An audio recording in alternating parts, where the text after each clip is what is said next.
Finger stance.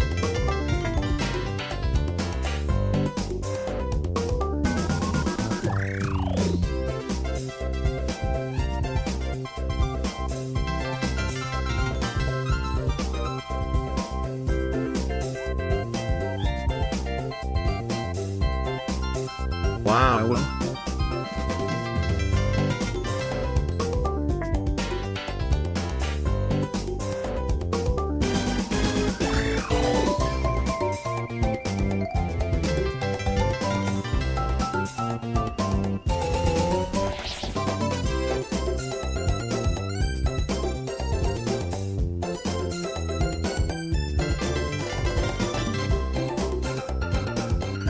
New rank of the challenge.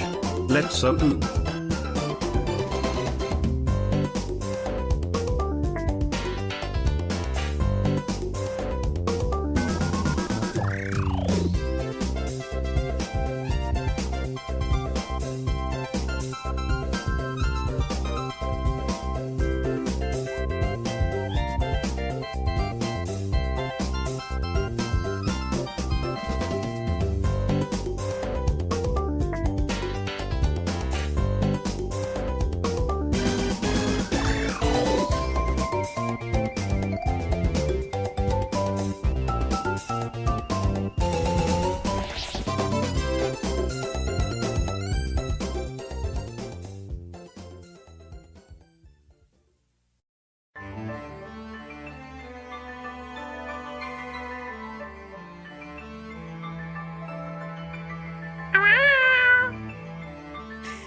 Hello chatters, welcome to stream, I actually have a very cool start to today's stream because I got some packages in the mail. No sponsor stuff. Holy moly, a 50 stream streak. I appreciate ZBD. That's crazy. Yeah, I have some packages that I got from Pokemon Center that you probably remember because I think I bought them all on stream. We're gonna start stream by opening them, and it's all really cool stuff that you probably maybe you haven't seen anybody open before, so that's gonna be fun. And then we have, you know, our grind today. Our grind, everybody. Hello. Hello. Good morning. Welcome to stream, everybody. Hope you're doing well today. Hope you're doing well. I say we just get right into it. We don't waste any time. No. Oh no, 15. Hello chat, welcome back to the Shiny Professor Oak Challenge in Legends CA. In the last stream, we quite literally did more, it's kind of sad to admit, we did more than any other stream. Like genuinely, like progress-wise, we went through what, 3 ranks? Because we accomplished rank Y to get to rank X. We then went from rank X to get to rank W, and then we went from rank W to rank V. Granted, not a lot happens in that time frame, but we did it. We did it, and that's what's important. But before we do anything today, I have some packages from the Pokemon Center. No sponsor, but I bought some stuff from the Pokemon Center, and I am excited to show you. I'm gonna open the smaller one first. I also can't open this one on stream because I didn't take any labels off. We're being very brave today, everybody. We're being very brave. Hold on. Patience, everybody. Okay,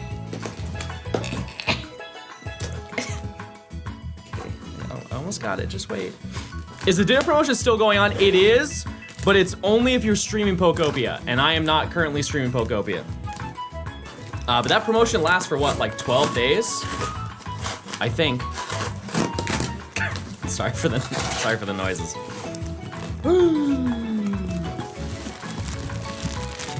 Shite. It's Gengar and Nidorino on a shite. Very cool, very epic. I would open that to show you more, however, I have something that's a little bit better that I actually need. You know, I'll admit it, I buy a lot of stuff on the Pokemon Center that I don't need. However, I don't have a mouse pad, and I instead am going to use this playmat. I'm gonna use this playmat. So, why not, you know? It's the same material. It's quite literally front and back the same material as a mouse pad. So, why not? And I like the big ones that cover the table. Look. Ooh, shouldn't put it over my mouth. It smells very plastic. From inhaling some microplastics I shouldn't be inhaling. But you know what? Don't we all? Type one of you love microplastics. Okay, so let me... Type one if you've ate plastic today. Okay, that should... It is a little bit small for what I wanted to use it for, but hey, that mouse is gliding. But here's the thing. Here's the big one. The big thing that I'm excited to show you. Oh, actually, I also bought this. I will let you know how it is. But I bought this multi-viewer. It's another multi-viewer, but this one actually it's in 8K and 60 FPS. So I can record 4 games at 2K and they're all 60 FPS. It's pretty banger. The one that I have currently is 1080, 4 games at 1080p at 30. And this is, it's very, actually I'll show you because somebody asked me about it. Just to quickly show you. If you wonder how people like Matt, Blink. How Matt does the, like, or like Blue does Dynamax Adventures with 4 games at once.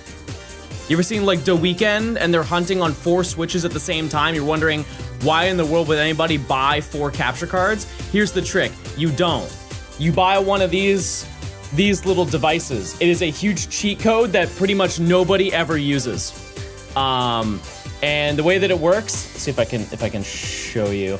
You have 1 input on the left, there's a USB-C for power, and then you have 4 outputs. That's it. That's just how it works. And then you can just use them all on the same capture card. And there's really no downside to it. So, anyways, but that's boring tech stuff. Here is something that I am shocked I got at MSRP, chat. I am shocked I got this from the Pokemon Center. But here we are, chat. It is the Game Boy Jukebox. I started my shiny oak just after Christmas. I'm currently Psyduck, Squirtle and Meowth away from Misty. I currently have 175 total hours in the game.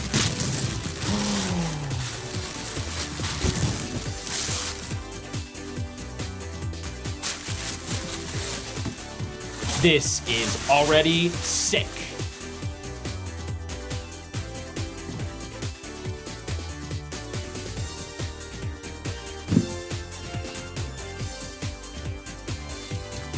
And here's the front.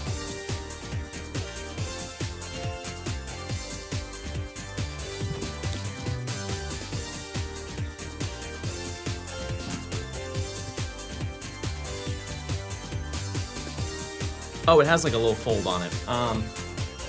Scissors or anything like that? No, I'm using my fingies. I'm opening it with my fingies. Hold on. Hold on. Give me time. I'll open it.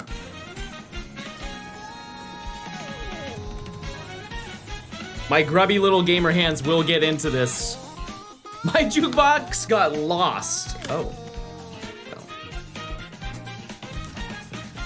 Don't need that. It will no longer be in mint condition. Well, I got scared of the fact that they left scissors near you again. Chat, I stopped running with them minutes ago, okay? I'm a changed man. This is hard to open.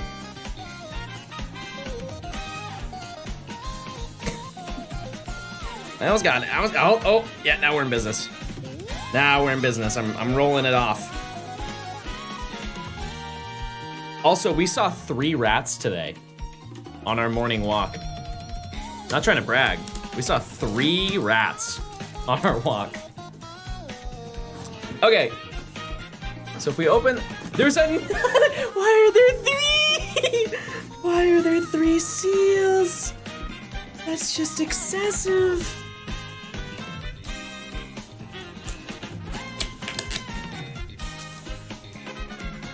Okay.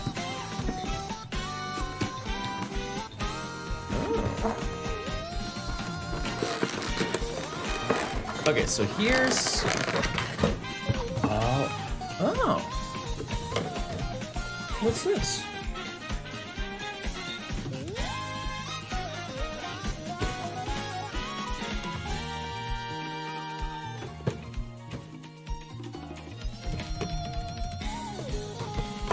This is just like a box.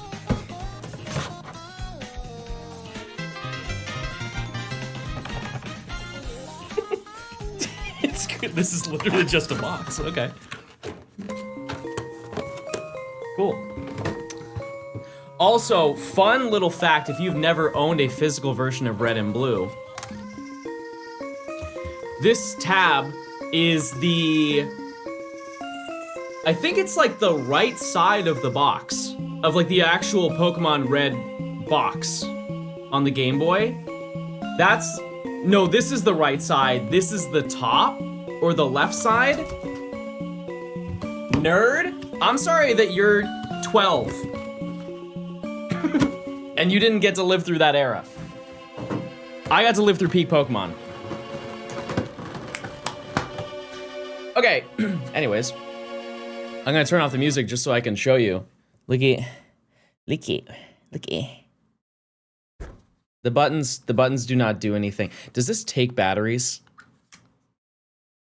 They're watch batteries, and it looks like there's like 3 little watch batteries. It's covered by a door. John's tiny hands make that Game Boy look huge. Okay. So if you don't know, in this box, one second.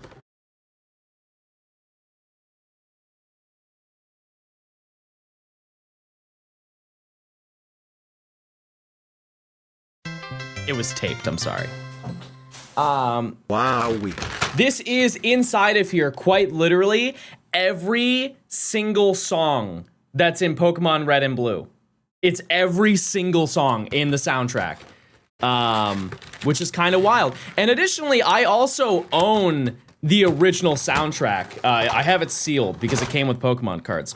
But these are all individual cartridges. Oh, interesting. So it has the game. It has the game, and then on the other side, it has the song. And so you just put it in. And then you can see that it like positions it so it looks like Pewter City. And then how do you? Oh. This is good quality audio.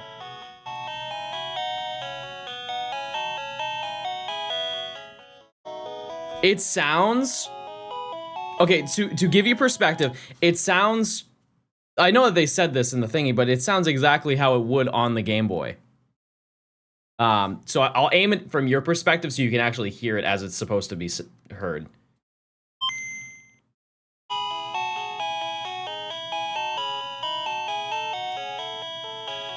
It's pretty cool. Obviously, we're not going to go through every single one that's available. However... oh, this one's got to be insane.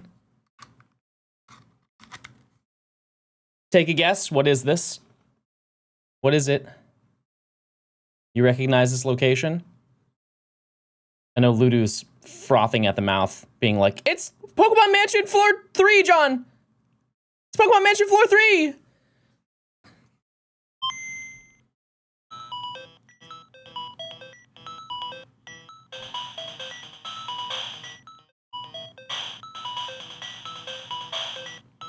This is a crazy composition.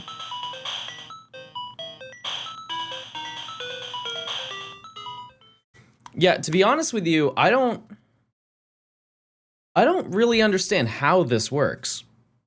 Because if you look at this, there's no contacts on the inside of it. It's just like plastic spacing. So I don't know how it knows what you're playing.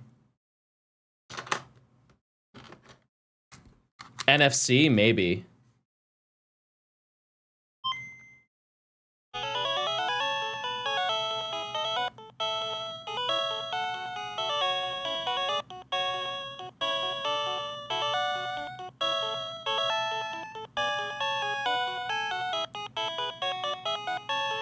It'll be pins on the bottom of the Game Boy. Here's the thing with that radio is if you look on the inside,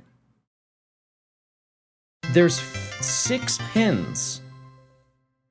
Imagine being the group working on the toast lol. Oh, wow. Okay, so I guess, yeah, no, that does make sense. I guess they were able to consolidate it really well because of that. Because there are so few tracks in Pokemon Red and Blue, they only need 6 pins, and by covering up, like there's so many different permutations you can do with just like covering up 6 holes. Yeah, it's like binary. Yeah, that's very interesting. I don't know if you can see the inside of it. You kind of can't. But where those two black bars are, inside it has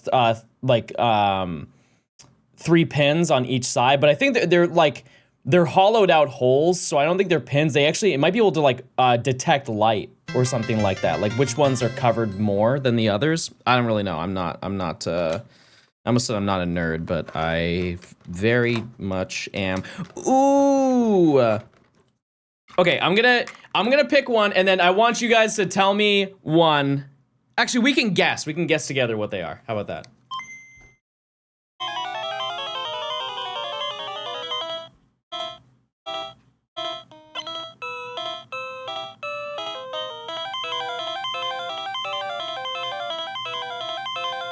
Banger.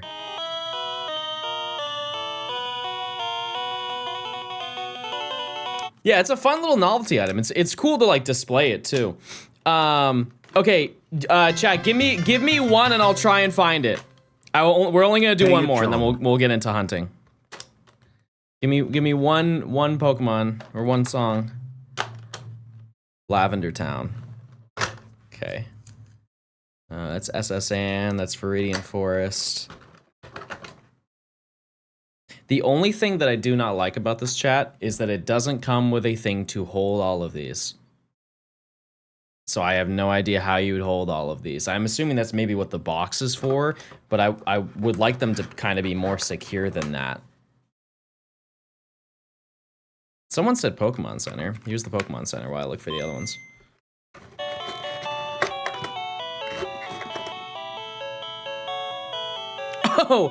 Oh, it has sound bites too. I didn't know that. It has sound bites. I guess that's fair because that's normally what's in there. Does it just loop? No, that's it. Oh, it does. It does loop it. It's just very slow to do it. Okay, yeah, this is kind of a mess to, like, hold them all, to be totally honest with you. That's Silphco, Rocket Hideout. This is Surf. Yeah, if it had, like, a little cloth bag, I think that would have really been nice. Lance. Or the Indigo Plateau, the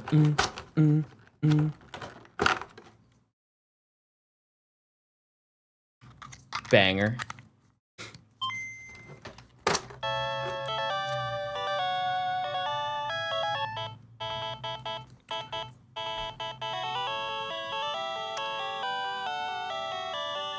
I don't know why this one is in it. Hold on. Why is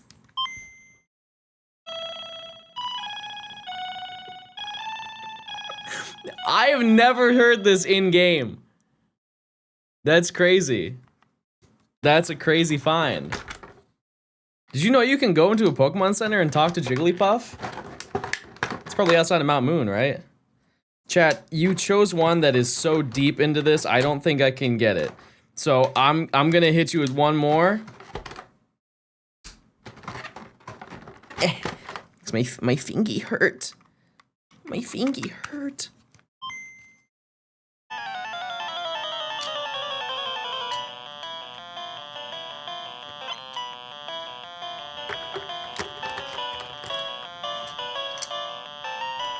What if they, do they have Safari Zone? Safari Zone is actually not a song.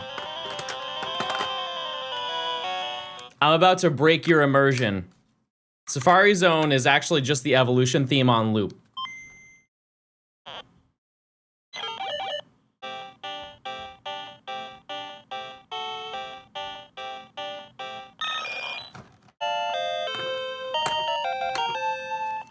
I thought it was obvious. I mean, not everybody's a nerd. Anyways, I think that's super cool. It's super neat. Yeah, the only downside is I just think it should have better storage. I think it should have way better storage for it. But it's very cool and it's very neat. Anyways, I can't package it up. We're just gonna put it down here. And I will deal with that later. Anyways, let's get into our hunts, because if you did not know, we're gaming today, baby. We're gaming big gaming.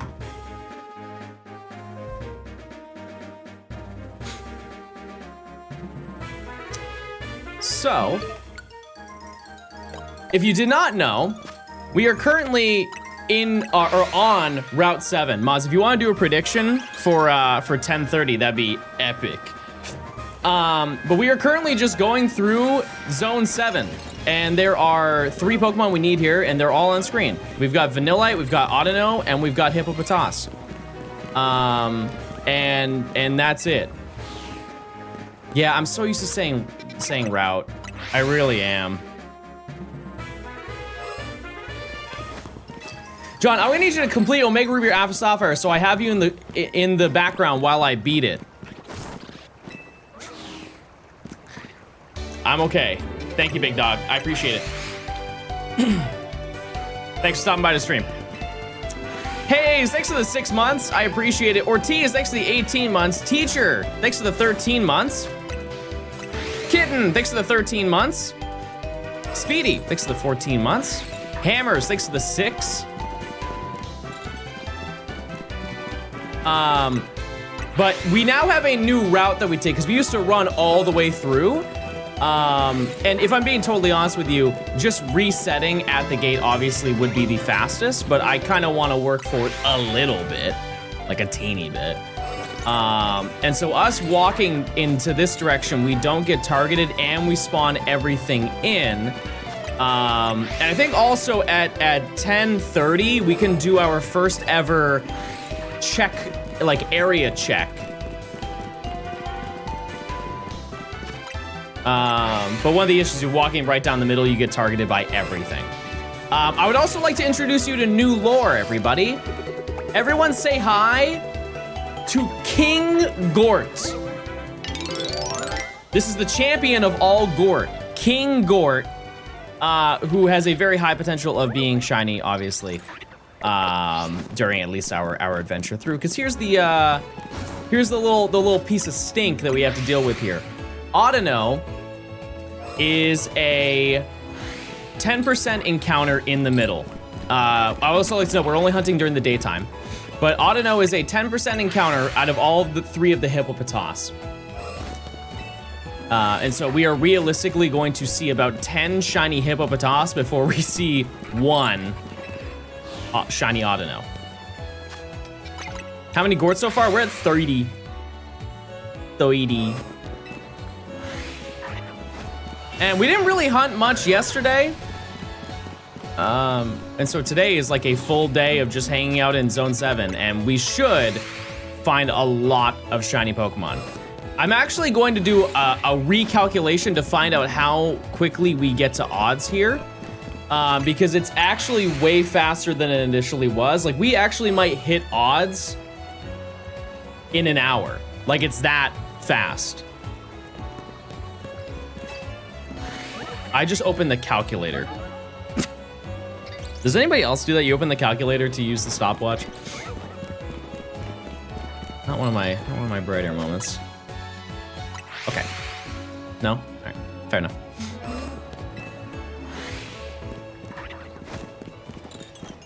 All right, and... Okay. That's very fast. That's very, very fast. Howdy, John. Yep, that's basically odds. It takes about 10 to 11 seconds to see 10 Pokemon on the screen. That equates to it's under 4K, but it's barely under 4K an hour. So we are basically hitting odds every single hour. Were you doing a Mega Dimension Shiny Professor Oak? Yes. Yeah, but we gotta get through this first. We definitely will. But yeah, that's our game plan, because we are finally out of rank Y, and also W and X. And rank V, I've now updated the stream title. There are 14 shiny hunts that we need to go for in this section, and 3 of them are here. And I think it's zone 8 that has the most of them. Also, sorry, I totally forgot to bring this up. We have a thing, if you go into the Discord, for tier 2s and tier 3s, you can actually claim nicknames for the shinies that we find. I believe that there is maybe 1 or 2 that are left for the Pokemon, like for the ones that we are getting in this section, and then any duplicates that we get across the process, if there are no more spaces available, you can be nicknamed after them. Will you make a video on this Professor Oak first? Oh yeah, absolutely. Absolutely I will. Yep. Is Discord for subs only? Nope. It's for anyone. And also we have alphas enabled because I caught everything here. So there's a strong chance. There's a strong chance we walk away with an alpha today. For all these Pokemon, unlike the rooftop ones, it's a 5%. Do you see they're doing tip to tip too? I did see that. Yeah. I believe Ludwig said that he's gonna do it in 18 days. He's gonna go across the entirety of China in 18 days. Listen, I know that they could get it done way faster than I ever could. I don't think it's gonna take them 18 days. I would confidently say 25. I would definitely say 25. I guess my question is, like, how good are they at Mandarin? I also just want to say I love videos like that. Like the first kind of that video, which if you don't know what we're talking about. So basically, Ludwig and Michael Reeves, was it last year? They went across Japan with no maps, no cell phone, and no main roads. And they just had to use what they have learned in Japanese to talk to the locals to figure out how to get from one side of Japan to the other. It's a very cool, very like unique and fun concept. And they uploaded daily every single day until they did it. And the first version of that like type of video where it's like a daily, it's like they're doing it as you are watching it.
Will it make the shiny noise if you don't see it right away? In this game, there are 2 shiny sounds. There is a shiny nearby, and then there's this is the shiny sound.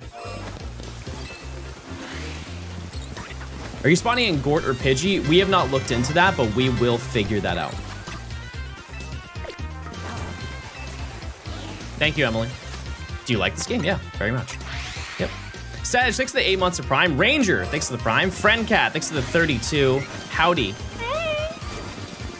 But also, as I mentioned, we have to play this in daytime only because of the reason that once it's nighttime, Hippopotas despawns. If we can get Hippopotas, we don't have to worry about that ever. It's just because all the Hippopotas become Shuppet. But out of everything here, because it's, yeah, I think it is most likely for us to find Hippopotas first, and then maybe Vanillite.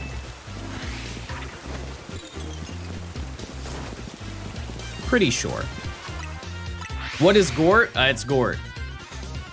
I caught myself saying thank you out loud today, and I blame you. Good. Good. This is what we like to hear, chat. But yeah, it's a pretty clean cut section. There's only one rooftop Pokemon that we need to get, and it is the last one ever for this challenge. Because I think that the next rooftop hunt that we have to go for is in the post game of Mega Dimension. Like when we go for Latios, and the, what do you call them? The Swords of Justice. Gorts. There's so much lore. Wait, oh yeah, Eric, we now have King Gort. This is the overseer of all Gort, and if we get him, then we got King Gort. But it will also be Gort number 31. That's still true. I started saying I needed this like you do. I say that. Also, one kind of scary thing about this location is that Audino flees. And if it's shiny and it flees, it's gone. So if I see a shiny Audino, I am saving expeditiously. We get a shiny charm as soon as you can get it. Yep, and it's only available in the post game. Because there are post game tasks that you have to do that give you so many points that you have to do it. And while Mega Dimension would help, that is also in the post game anyways. So the upside is I don't need to do the 1,000 battles. So we'll take that. But I do need to play a little bit more of the Mega Dimension DLC to be able to unlock it. So saving is able to save a shiny Froakie? I mean, yeah. Realistically, it is. It is. You save every time you fast travel, so don't save as it's running away. Yeah, oh yeah, I won't. Not to worry.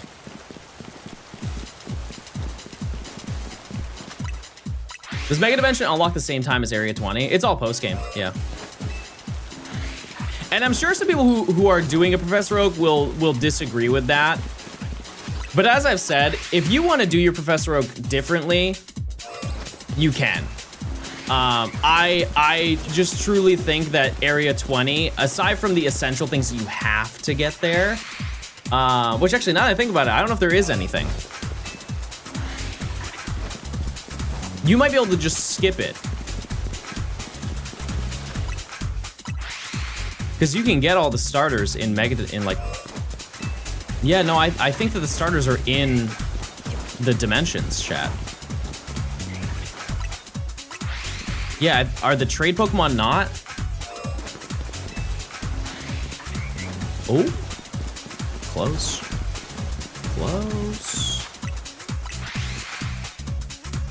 Yeah, I think let's Goog it. Let us Goog it. For example, one that I have to get again is Alakazam.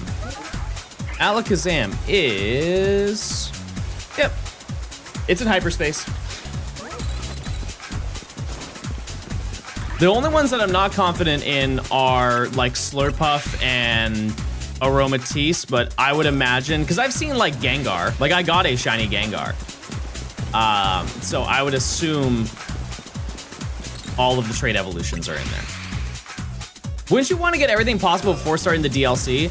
To give you reasoning as to why I don't want to do that in Zone 20. So out of every single alpha that is available in the center, there are 5 or 4 of them that I need. And they're mostly just the trait evolutions. You got like Machamp, you've got Alakazam, you've got Gengar, and I think that Slurpuff and Aromatisse are in there, but I could be totally wrong about that. If we look at it from the perspective of probability, the odds of me getting Alakazam, if I just wanted Alakazam, it's a 1 in 67 chance. So I would need to realistically find 66 alpha shinies before I found 1 shiny Alakazam. And that's one of them. That is one of them. It would take so unbelievably long to do it, which like obviously that's not really the part that I'm opposed to. It's more the fact that it's just boring and unnecessary when I could just go into the Mega Dimension DLC, which is also in the post game of the game, to go and do it, right? If it was a regular Professor Oak, totally different story. Totally different story. But the way that I see it is once you get to the post game, because you can do the DLC, why not just do the DLC? Here's another perspective to look at it from. If you do a Professor Oak with DLC, you do, like in Scarlet and Violet, you do it as soon as you get access to the DLC, right? It's not like you do section 1 and then you do a separate Professor Oak challenge where you just do the DLC Pokemon, right? Like you get access to it the moment that you can do it. And so if you get access to the Mega Dimension DLC the same time you get access to the post game, where's, you know, what's the difference? What does PROF stand for? People really order food. I didn't think it was true, but I saw it today. I actually went to a coffee shop today and there were people who were ordering food. And I don't know if that's like, if that like upsets anybody here, but I'd rather be honest than hide that fact from you. They're really ordering food out there.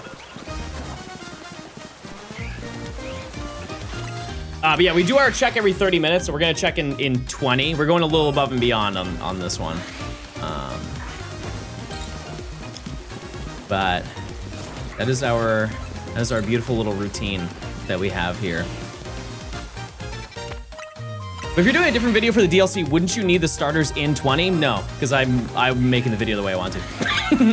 It's like I said, chat, I don't personally feel like it's that deep. I know some people who are like really into Professor Oak challenges will make a stink out of it. But to each their own, you know? Like I think the core of the challenge is kind of going out of the bounds of what's you know, playing a game in a different way, and I want to play it, I want to do it this way. Because while some people may be like really adamant being like, John, you really should do it. And if I caved and I was like, sure, I'll do it. Chat, it would probably take another like 300 to 400 hours to get all of those or more, honestly. It's probably more than that. I don't know what the time is to odds to get a shiny in area 20.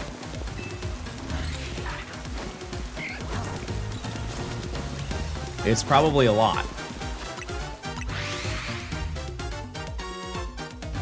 Just wondering how you check progress against DLC benchmarks. Like ranks are pretty clear. Would you check against butter?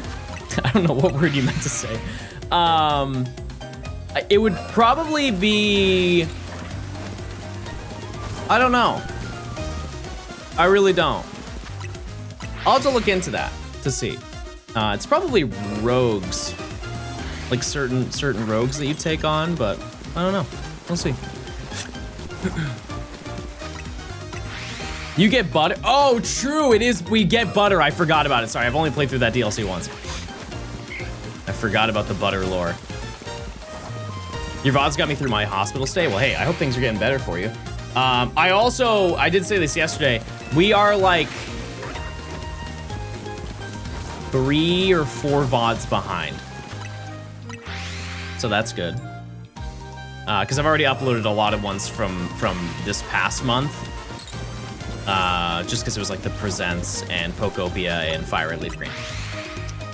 Can you access starters with just the first stage of butter? Well, like I said, I'm not too concerned about getting the starters in Area 20. Like, I'm not opposed to hunting in Area 20. It's just the alphas I'm opposed to going for.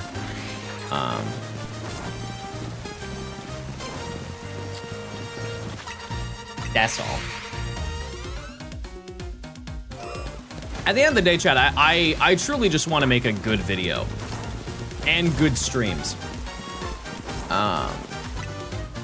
And I think that's like just a decision that has to be made to make things better, but to also like give you guys more videos this year.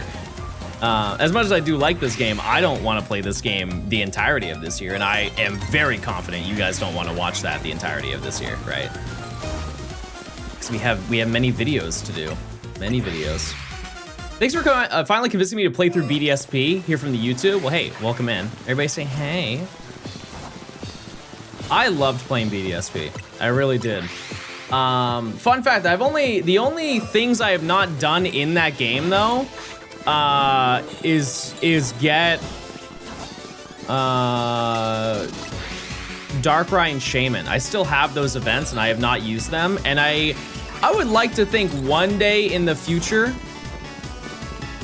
I will do something with them. I don't really know what, but I at some point. Are the shiny locks in BDSP? Shadow Giratina, Mew, Jirachi. Contest? No, I did them. Yeah, no, so when BDSP came out, I did a full living dex of the Pokedex, and I got all the trainer stars. I quite literally did everything in that game, aside from Darkrai and Shaman events. Because I shiny hunted Arceus for the end of the Gen 4 shiny dex, because like you just have to.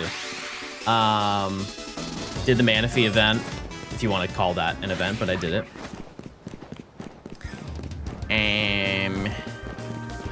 Was that shiny Shadow Giratina a lock removal hunt? What do you mean?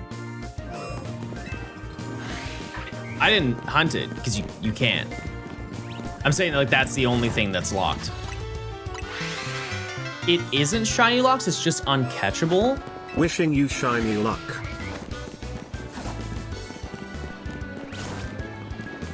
This is news to me.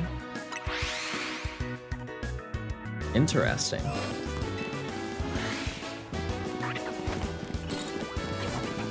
I want to change my Twitch username, but it's hard to include bounty and make it look good.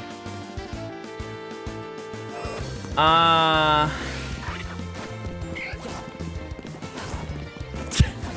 about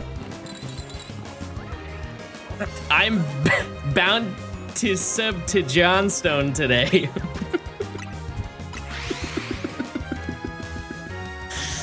You try that.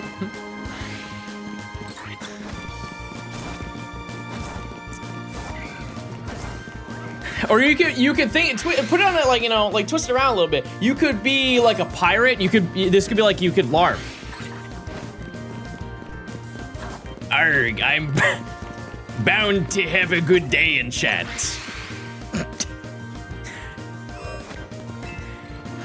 I'm bound to sail me ship.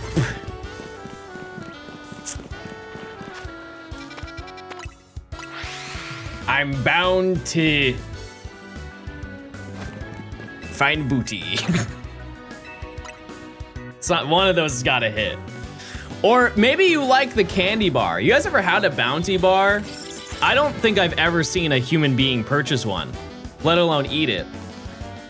Because isn't that like the ugly cousin of the Almond Joy? No, that's Mounds. That's Mounds. What in the world is a bounty bar then?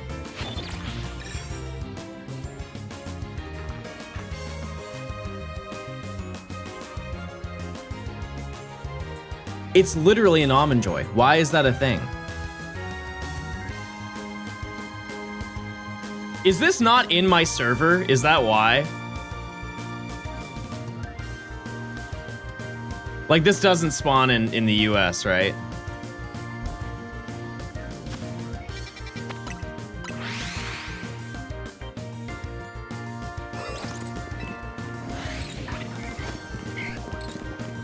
Ice cream.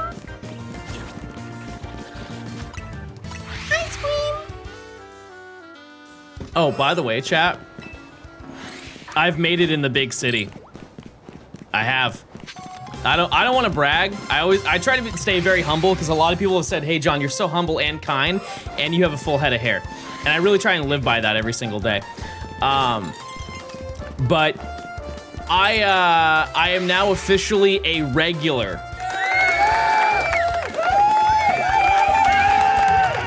I went to a coffee shop and they said, "Hey, John, welcome in."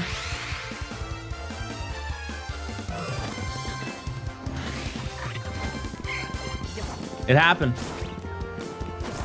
But here's the thing though, is I've only been to this place, I think 5 times. Like that, it's really not like I'm a regular, it's that they have absurdly good memory. 5 times is fast to remember a name, because it's not like it's an empty coffee shop. No, but it is a mom and pop place. It's either really good or really bad. How is it bad? That they know me? They don't know me. However, I have been recognized at that coffee shop, so maybe that might have been part of it. Detour.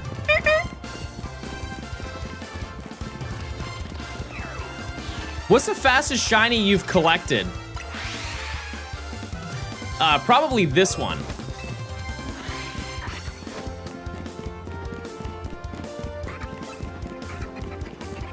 Good farm. That was a you set me up. You gave me the alley-oop, I grabbed the ball, and I threw it into the stands. That was good. We need more of that. We need a lot more of that. I know this is very ambitious thinking, almost delusional, very delusional actually, but I would love to see Alpha Shiny Audino, because then it wouldn't run. And it'd be pissed. These are the qualities I look for in a Pokemon. Pissed. Dang. It can be bad. A pizza place near me only lets regulars order in advance without using a card for the payment on the phone. Apparently, I've never needed to be told the charge happened because they all know me there. I don't know what that meant, but that's good. That's nice. That's nice. John Delulu Stone. No, chat. I went to, when I moved to California, I decided that I also wanted to change my name. I finally did it, chat. I finally did it. I changed my name to Blade.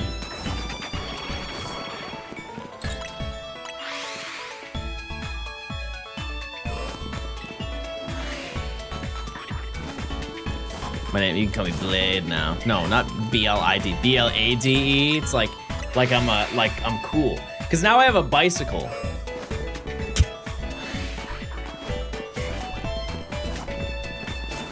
And I'm moving differently nowadays, you know? Blade. You can call me Blade. And I don't have a last name. No longer Stone. I'm just first. No first, middle, last. The full government, Blade. Knee and elbow pads? No, but I do wear a helmet. I do wear a helmet, and I look very baby in the helmet, but I do have one on. I'm cool, Captain.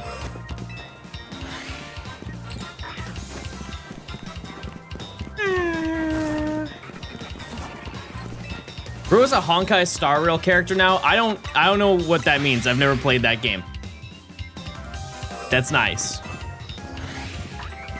Can we see you in the helmet? No, because then I'm gonna get helmet hair. And everybody's gonna make fun of me, and you already do that, and I don't want to deal with that again. I can't go back. I can't go back to that world. Do you wear a full biker suit? That would be unbelievably funny to ride a bicycle with one of those on. What's the current hunt? Hippopotas, Vanillite, Audino. You need chainmail? Chainmail. This is new lore. Chad, do you remember back in the day in Minecraft where you could make chainmail armor with fire? It was like an illegal item at the time, but you could craft chainmail if you had fire. If you somehow harnessed fire. Okay, I'm gonna make so many people in chat feel elderly. Type 1 if you had the mod Too Many Items back in like beta 1.3. That's how I found out about it. I think I played, because I started in alpha, but I think I played beta 1, like in 1.2, I got into like mods for Minecraft. Not enough items? I don't think I ever used that one. Is that same era? Yeah, I used too many items, and I remember I built a diamond house, and I felt really big. felt really like important. True, you gotta delete that meta-im file. That's a great point. Yep, those mods won't work until you do it. No idea what that file does, but boy, it does something. It stops us from enjoying our mods. The first time I downloaded not enough items, I was exposed. I need to pre-check these. I need to pre-check these comments before I read them. I didn't need to know that. Thank you for sharing. Thank you for sharing, but stop sharing. You guys have any other things you'd like to say that's not in that ballpark? I'm trying to think if there are any other mods that I did in Minecraft back in the day. It was really just that. I used to watch a ton of videos of people doing like mod reviews and stuff like that. And Hunger Games. Oh man, I loved watching those Hunger Games gameplay. And I tried to do it myself. I wasn't good at that. And I definitely wouldn't be good at it now. You see people play Minecraft now, chat? Like competitive Minecraft, like Bed Wars and all that? Beyond human. Beyond, these are gremlin creatures. It's insane. Like in order to be good, you have to learn how to like drag click and butterfly click. I'm just gonna click. You know what I mean? What do you think about competitive Mario Kart Wii? Or is it World? I assume you meant probably World, but both of them are cool. Do you have dedicated Minecraft channels that you would watch? I think most of them are canceled now. So no, I don't think so. I don't think so. What's your favorite ROM hack? I haven't played any. I don't know. Not my interest.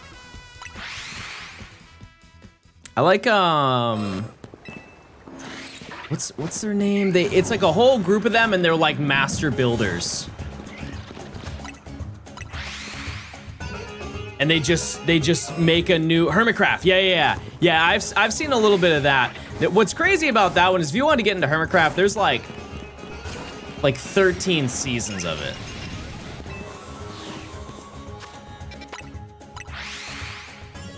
You should look into the Route Master Challenge. Okay, so I know about the Route Master Challenge. I'm also in 2 of them. So I do know that. I do know about that. One thing I will say, and I've said this to Brosidon personally, but I am very proud of Brosidon because truly he became a streamer overnight. And this is not like a jab, like he has streamed prior to that, but like his average viewership, I have never seen somebody jump up that high from one video. Like insane. Because now he used to average previously, I could be wrong about this, but he averaged like 10 viewers a stream, and now he averages like 180 to 200 a stream off of one singular video. That is nuts. That is almost not believable. It's that big of a jump. And I hope it's going well. And that's why I always stress, I'm sure a lot of people who are content creators stress as well. If you want to grow on Twitch, it's really hard to do that. And so you have to take people from other places. Because Brosidon streamed for years. Years and years and years and years and years. And it only took one good video, one great video to take off. Any shinies yet on the road to rank V? We just started, so no. But our path to get to odds is really, really fast. It's about nearly an hour to odds, and so we should find quite a lot today. At least it's the hope. That's the game plan. The way that I see it, this is just the mentality I have in general for completing this challenge, is if we get one shiny a day, one new shiny a day that we need for our challenge, we'll be in a good place. Which is why I think that this challenge is probably gonna take about 3 weeks. Also, it is now check time. We're gonna do a little bit of research on this check time though, because I have no idea what spawns in the vicinity of here.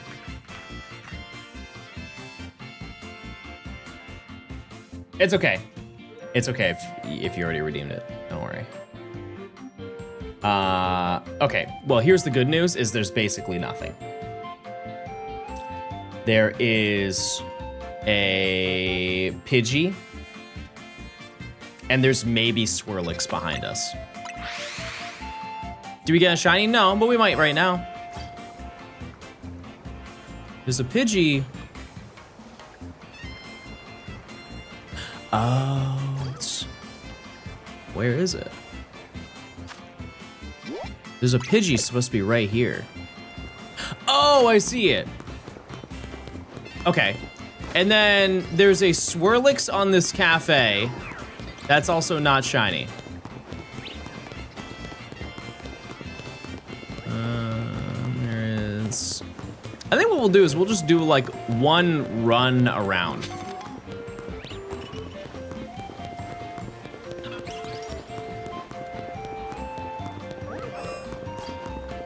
I guess we should also run inside as well, just because I didn't see anything. I don't encounter really anything on the left side. I just watched your 18-hour Fire Red playthrough. Hey, I appreciate it.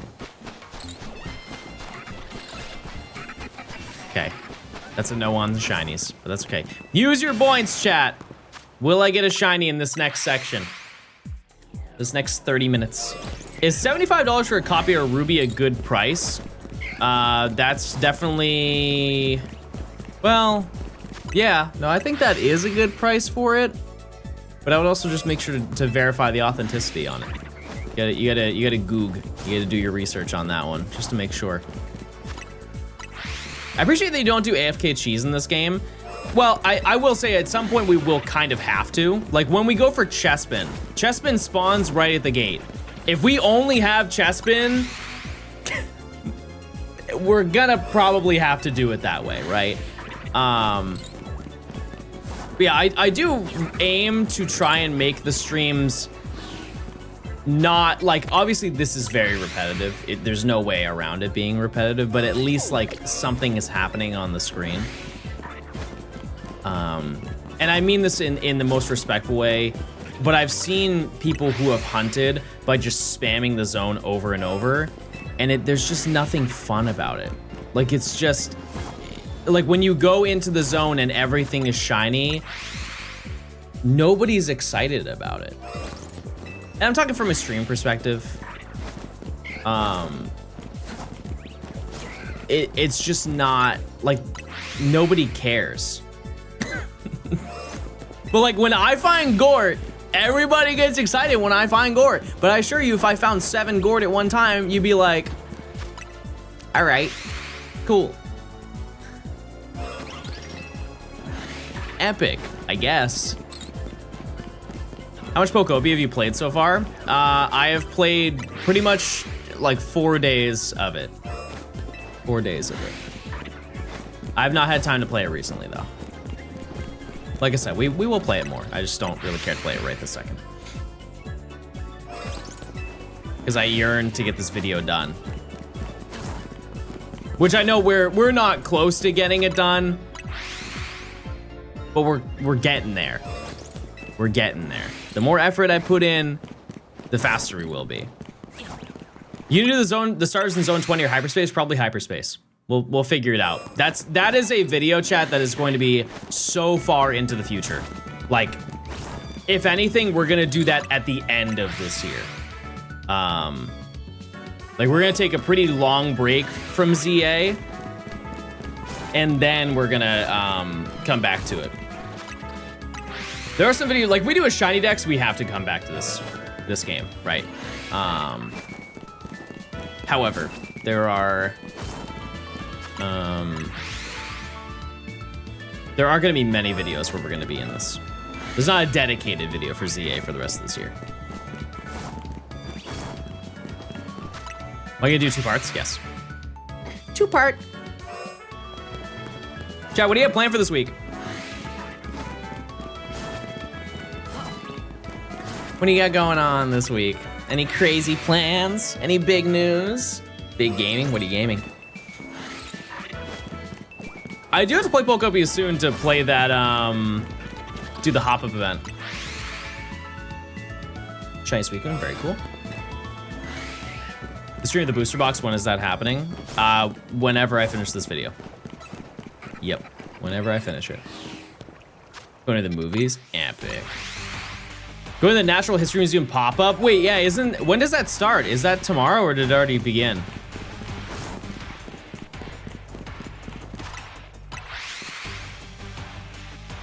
Violet, CS2, and Rainbow Six. You're really covering the whole, the whole gaming genre.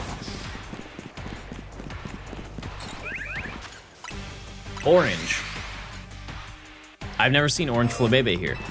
Very interesting. When do we get the Lost Angry Birds footage? I set a goal or something. I forget what it was.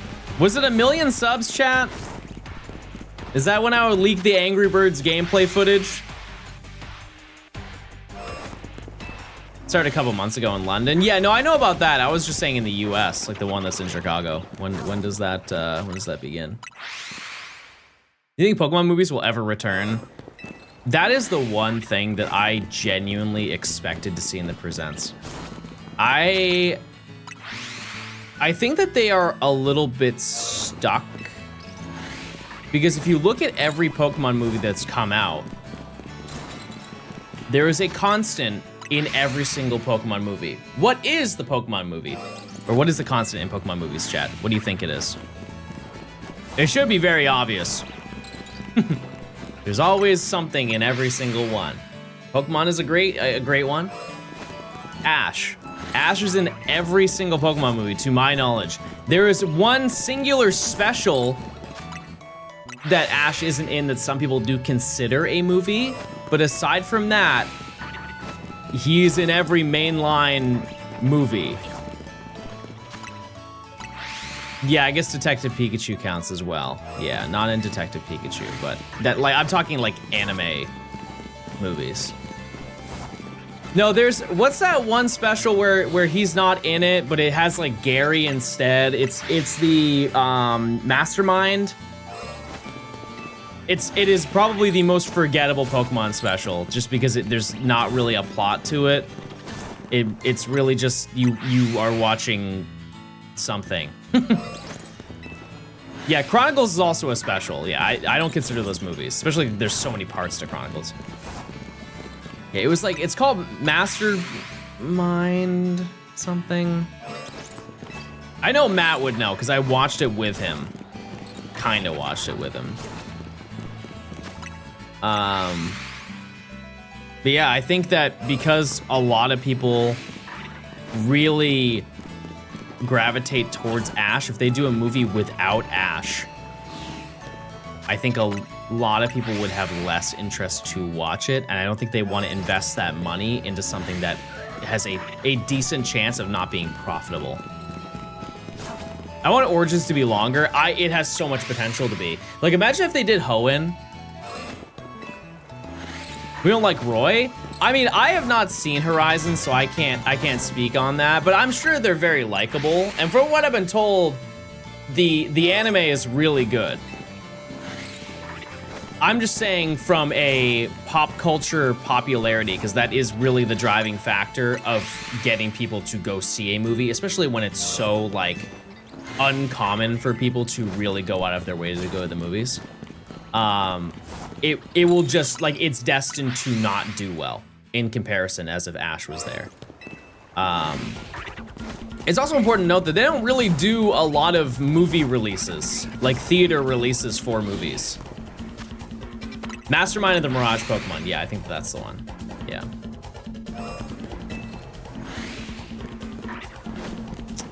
Yeah.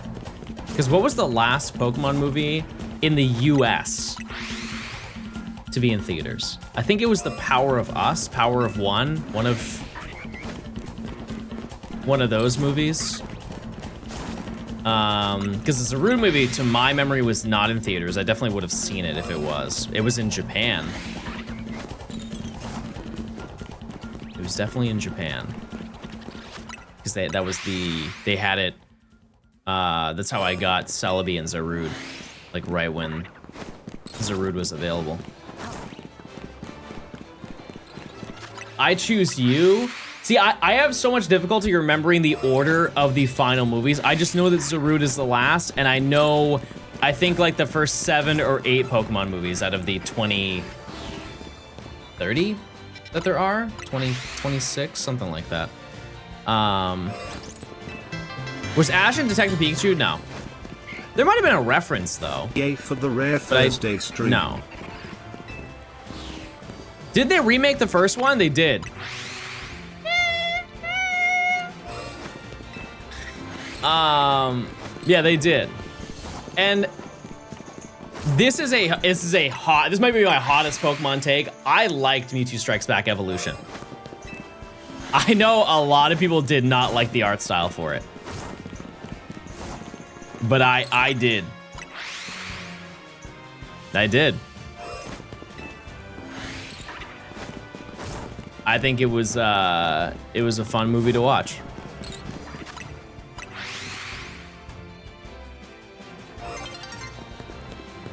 And I'm pretty sure they fixed some of the dialogue that was in the first movie. They removed a Minnesota Vikings reference, and I don't know why they did that. Was it too niche of a reference?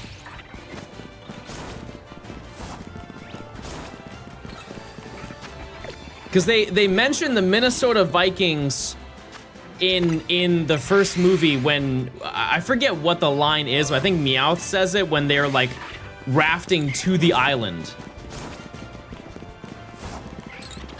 And they replaced it with something else. Like it wasn't even like a joke. They just replaced it with like, wow, it's really stormy here or something.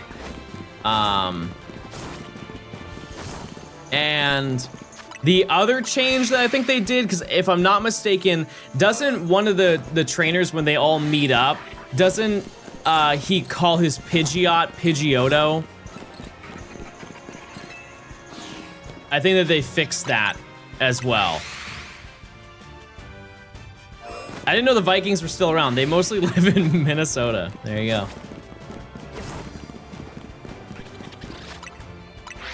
I'm sure there are other mistakes. But those are the ones that I remember. Or that's the one that I remember. Yeah, there's no longer Minnesota. That was destroyed by the ultimate weapon.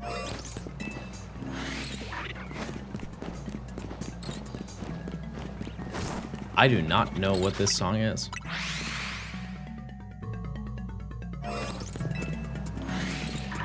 They'll never take jelly donuts from us. I found that unbelievably weird. Like, I don't know how to word this the right way. I understand why they did it, but I also don't understand why they did that. Like, their reasoning to calling them jelly donuts instead of onigiri is just because it's like US culture doesn't know what onigiri is. But out of any company to bridge that gap, it would definitely be the largest media franchise in the world. You know what I mean? Like, if nobody will do it, Pokemon would be the one to do it. And there's so many more examples of that too, just like localization. But I don't think localization is like the appropriate word for it. It just kind of seems like culture erasure in a way. Because they don't do it anymore. The last thing that I remember them doing in the anime that was like a localization thing, and I'm sure there have been some since then, but was when Kukui proposed to Bernay on the beach, and instead of glasses of wine that they tapped together, it was like orange juice or something like that. Like they just recolored it. They didn't like redo the line or anything like that. It's just they changed it from champagne colored liquid to orange. So it just looked like juice instead. I love when they kept calling Thunderbolt Thunder or Thundershock. I don't know about that one. Fun fact, Zapdos' name in Japanese is Thunder. I wish you continued health and hope you continue to have fun. Hey, I appreciate it. You as well. We should mod that. We should mod that person.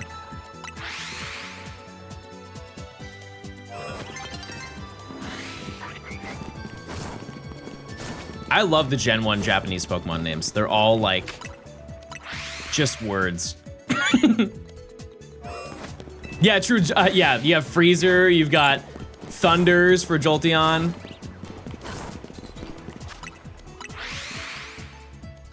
I'm proud of myself for suggesting these pants. Yeah, these are tough. They're like, they got the pleats on the bottom. They go crazy. Who is Ghost? Is that, no, that's not Gengar, right? I feel like for some reason Gengar would just be Gengar in Japanese.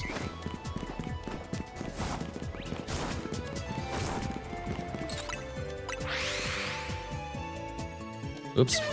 Oh, I didn't mean to press my stream deck. I'm sorry. No, guys, stay. Please, please stay. I'm sorry. We don't talk about Umbreon's Japanese name. Yeah, I mean, I wouldn't look at it that way. I don't know if that's a bad take. I don't like, yeah. Yeah, I wouldn't take it as negative. But I guess to each their own. It's just awkward. Why? What is happening in my game?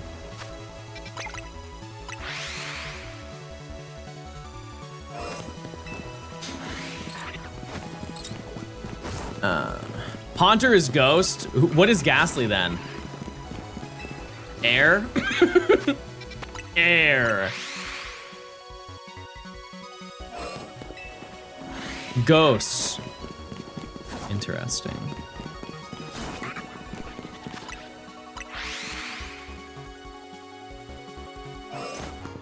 Gosu.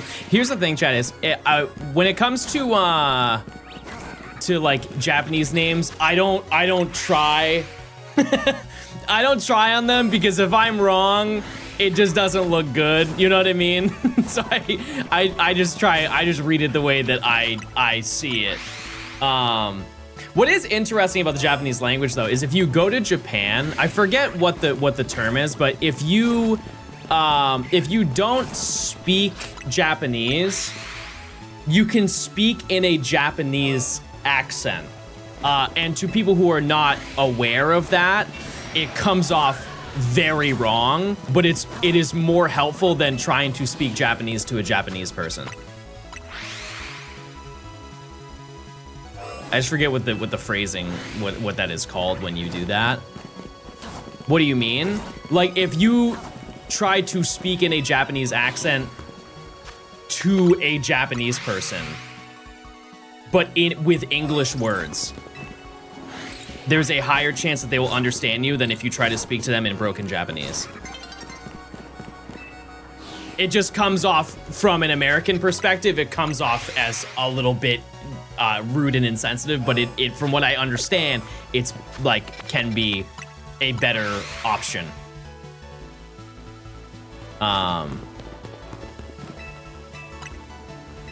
just think that there's a lot of implied, like, offensiveness to it, because people will do that not in those scenarios, if that makes sense. Which favorite fruit? I like lemons. I've ate many lemons in my day. Whole, by the way. I ate a boiled egg this morning. Without the shell, I would like to note. And I would like to say thank you, chat, for clipping that, because I had to explain that to Nimi, and I had to show her the clip. I had to show her the clip of me eating a full boiled egg with the shell. She was not proud to see it, I'll be honest with you. She wasn't disappointed, so we'll take that. Also, we gotta check in about 10 minutes. Why'd you do that? I mean, if Execute spoke to you that way, you'd do the same. Personally, I feel. Have you had a pineapple before? Yeah, no, pineapples go crazy.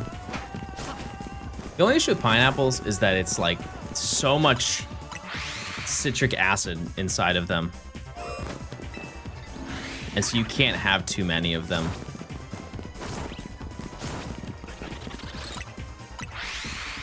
I would just boil them. Oh.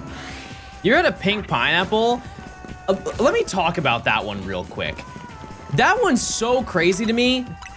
Did you know, Chad, if you go and get a pink pineapple, it is quite literally just a pineapple that is pink. Ooh, two, what do you know? Where's the third one? Darn. If you go and get a pink pineapple from a grocery store, you will not be able to get them whole. You can only buy them with the top cut off of them. The reason why is because the people who make the pink pineapple are the only people who make the pink pineapple. And if you have the top to a pineapple, you can make another tree. And so if you ever want to buy a pink pineapple in a grocery store, you have to buy it pre-cut.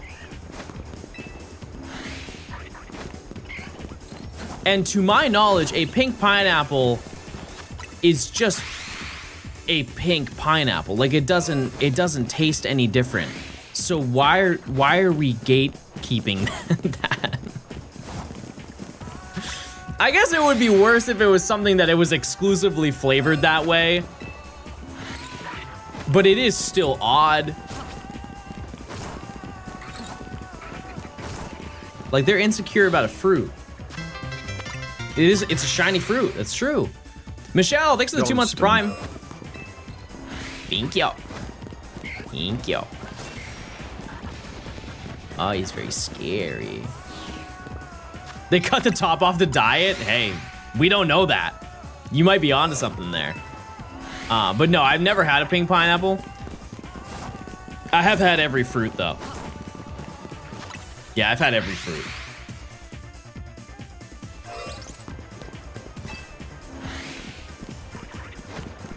Oh, baby's at the door.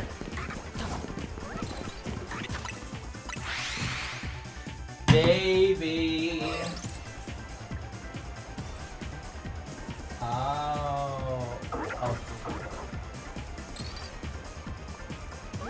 Cat. Ian brought me his favorite toy. This is his favorite toy. He loves it. He brings it around. He carries it around. Oh, and he's here too. Come here.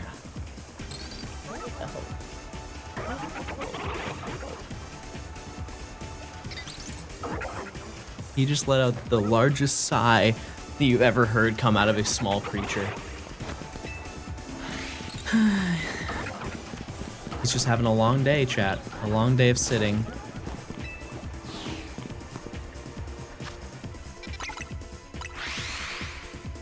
Can you do a fruit too since you ate all the fruit? Yeah, I've had every fruit. Yeah. Yeah, I've had every single fruit. Orange? Yeah, I've had an orange. Yeah. You ever had a kiwi? Yeah, no, I've had every fruit.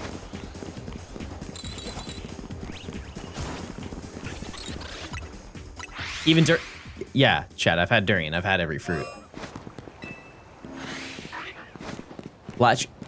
Yes, chat. Yes, I've had every fruit.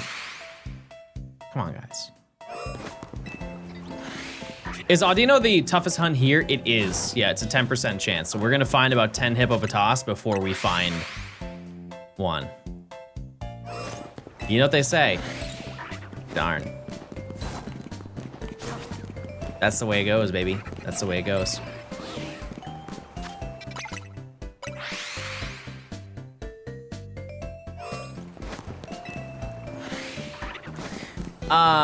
But we still have to find one. We haven't even started. I hope that we find hippopotas first because that's the only thing holding us back from just not worrying about the day-night cycle. Not that it's inconvenient or anything, but it will add a little bit of variety to our hunts because we can find Shuppet. I don't need Shuppet, I already have it. I think I have like 4 of them, but it'd be cool. It would be very nice to find something.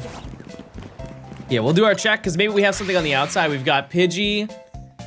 I kind of think that that's it from the looks of it. Nothing on the rooftops should spawn. You're gonna find Fletchender first?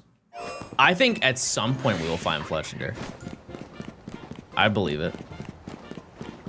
If you get Metapod, I will cry. Well, I can't. So I guess that's good news. Metapod's not in this game.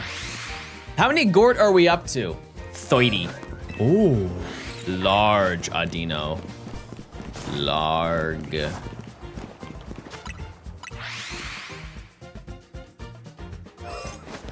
If we get Fletchender, is that a Gort? I think we're gonna name it King Gort. Because that also sets up a royalty system as well, because if we find multiple, we can name it King Gort II. Lots of potential. Big Mama variation. Big Mama, no kids. And Emperor Gort for a Talonflame, maybe. Oh, true, yeah, it could be Queen, yeah. Could be Queen, who knows? We have to wait and see, everybody. Oh, Ice Queen. Imagine the Audino you'll get will be a Shalfa. I like the way you're thinking. I think you should keep cooking. What do you reckon will be the first shiny from the zone? King or Queen Gort? I feel like I'm relapsing. I feel like I just went back in time 13 seconds ago. I think we're gonna get Hippopotas first. Is it me or does that Bramble look like Necrozma? No, I don't think so.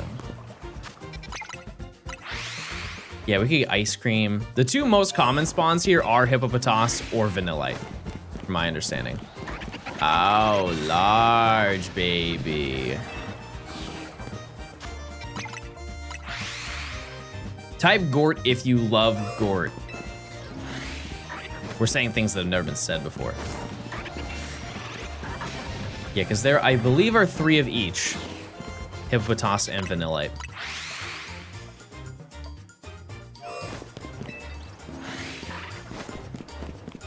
I would love a Sword and Shield 60 FPS update. I think it'd be cool to have it. I also think that that game did not need it nearly as much as Scarlet and Violet did. I'm trying to think, what areas of that game didn't run well? Because I think, generally speaking, the wild area was fine for the most part.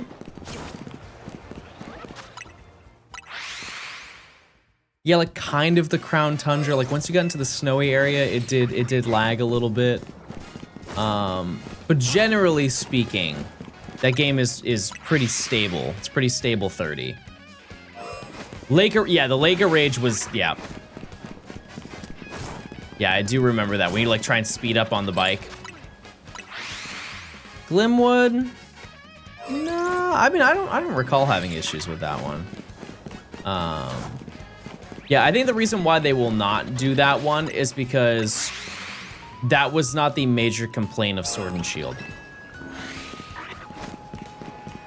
There's no reason all Switch Pokemon games can't have 60 FPS.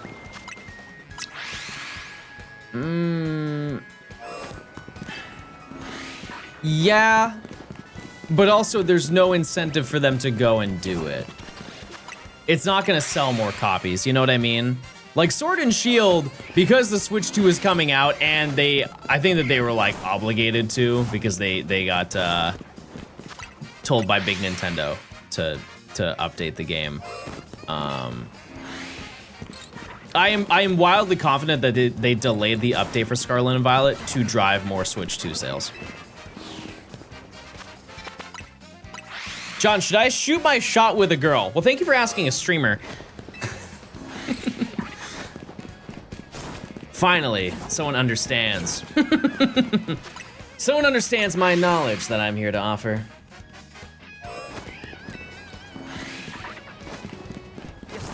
I mean, I don't know like the intricacies of it. I don't really care to know the intricacies of it, but I mean, I guess, yeah.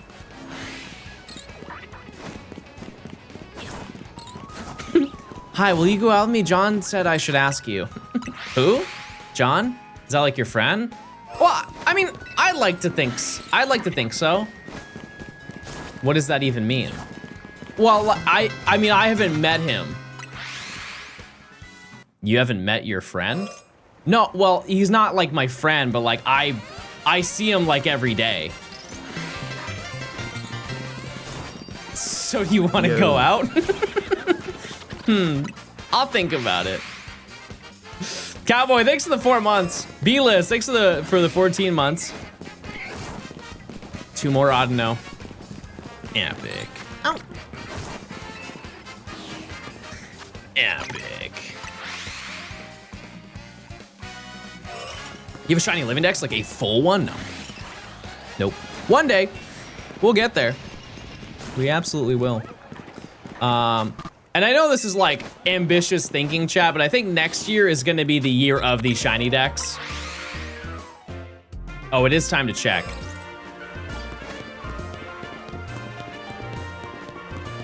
No bird. No Swirlix. Hold on. Because we still have to run through the zone as well. Yeah, because I think we only have time for 1 shiny dex this year. Realistically, we have time for 1. Talking about next year in March is scary. Well, it's just because I have so many giant videos planned for this year, chat.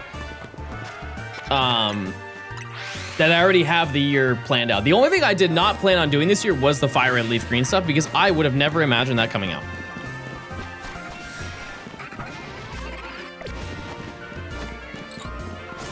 That's all. All right, that's a no on the prediction mods. What'll be the next living dex you do? I think we're gonna do 6. I think we'll do number 6. Make sure you take care of your brain. Oh, I am more mentally healthy than I think I've ever been. Yeah, no, I'm chilling, chat. Yeah, I mentioned before, I really love my routine that I have right now, where I like wake up, I go for a bike ride, I go for a walk with my lady, and we go get breakfast together. and then I stream, and then I work a little bit after, and then I go and just like chill for the night. Yeah, I'm stimulated. Use your points, chat. Please, it's essential. Will I get a shiny in 30 minutes? Yeah, somebody asked, are you gonna do Ruby, Sapphire, and Emerald? Yes. Yep. I will.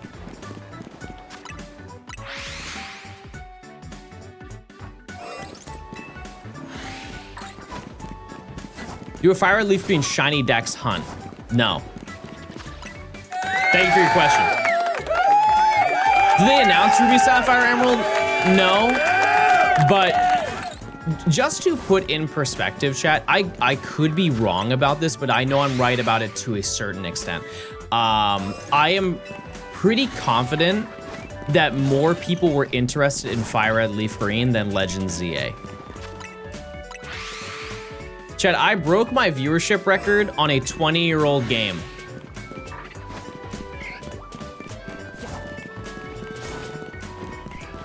By a lot. Like when Legends ZA came out, I think I averaged like 3,200 viewers or something like that. And then apparently I peaked at 36 or 37 for Fire Red Leaf Green.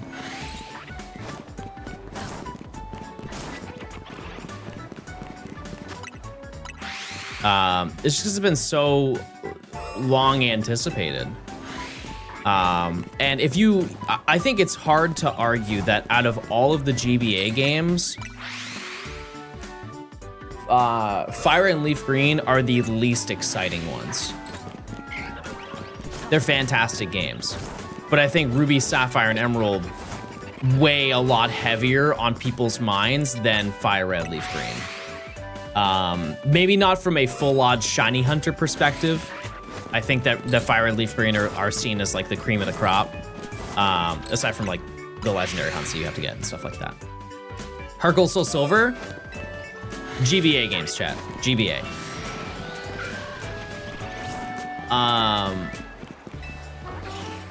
So I would like to think that was releasing Fire Red Leaf Green was almost a test to see what the interest was for it.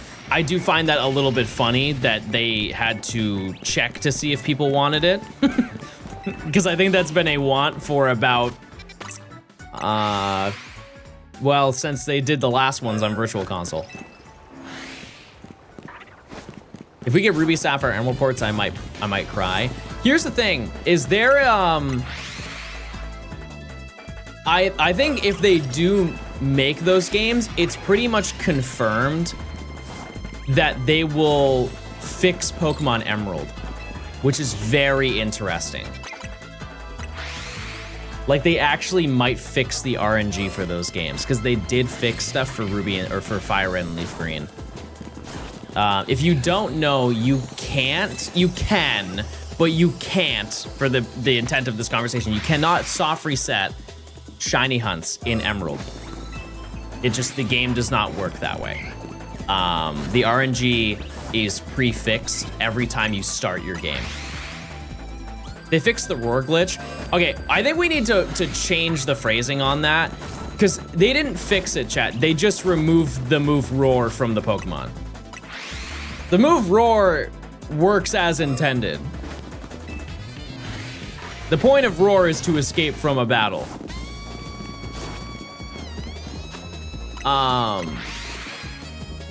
It was just an oversight that they added roar to the Pokemon. They just took it out of the moveset and replaced it with something else.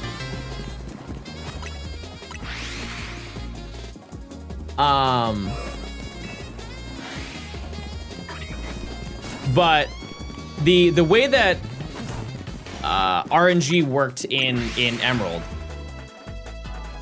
was that if you, for Ruby and Sapphire, every time that you start a game, ooh!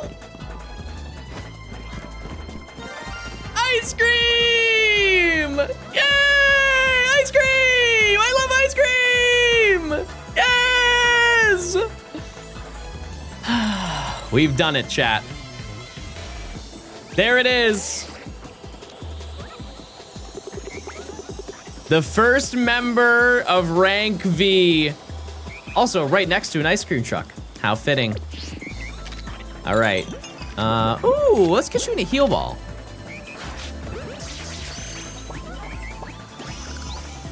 All right, all done. Not bad. Okay. V for Vanillite. Any nature guesses? Pretend like you didn't just see it. Oh, that's a regular one.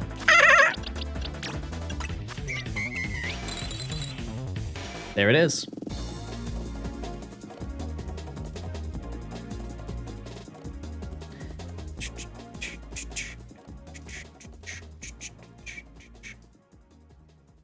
I'm a gay impish. Lax. It's lax, everybody. Okay, ice cream. Yeah, we can bring ice cream with us. Let's do a little run through. Oh, look. Wow, it looks really good in this game. Like the eyes are so much more vibrant. I really don't remember the eyes looking like that. I don't know why I thought its eyes were, or like its pupils were black instead of like, it's almost pink. Also, I like the fact that it has like depth to its mouth. You guys see that? It's like very, very deep. I don't know how to, just look, graphically it looks cool. Yep, ice cream. Oh, through the legs. Chat, what do we, oh wait, this one is probably nicknamed. Where is that spreadsheet? If you didn't know, chat, tier 2s can claim the names of Pokemon. We currently have 1, 2, 3, 4, 5 Pokemon left for tier 2s. And any dupes will be named after chatters as well if those are all filled. This one, however, is nicknamed. This is, wait, isn't this a British thing? Mr. Whippy. Isn't that just what like a vanilla ice cream cone is called in the UK? Like if you get one, aren't they like 1 pound cones or 50 cent cones or something like that? You just go and ask for a Mr. Whippy and they'll give you one. Anyways. It's British soft serve. There you go. All right. Mods, if you want to run another prediction, you're more than welcome. But yeah, we already got one today. Easy. It's an ice cream company as well. I think it's like the same thing as like Band-Aid or Tupperware.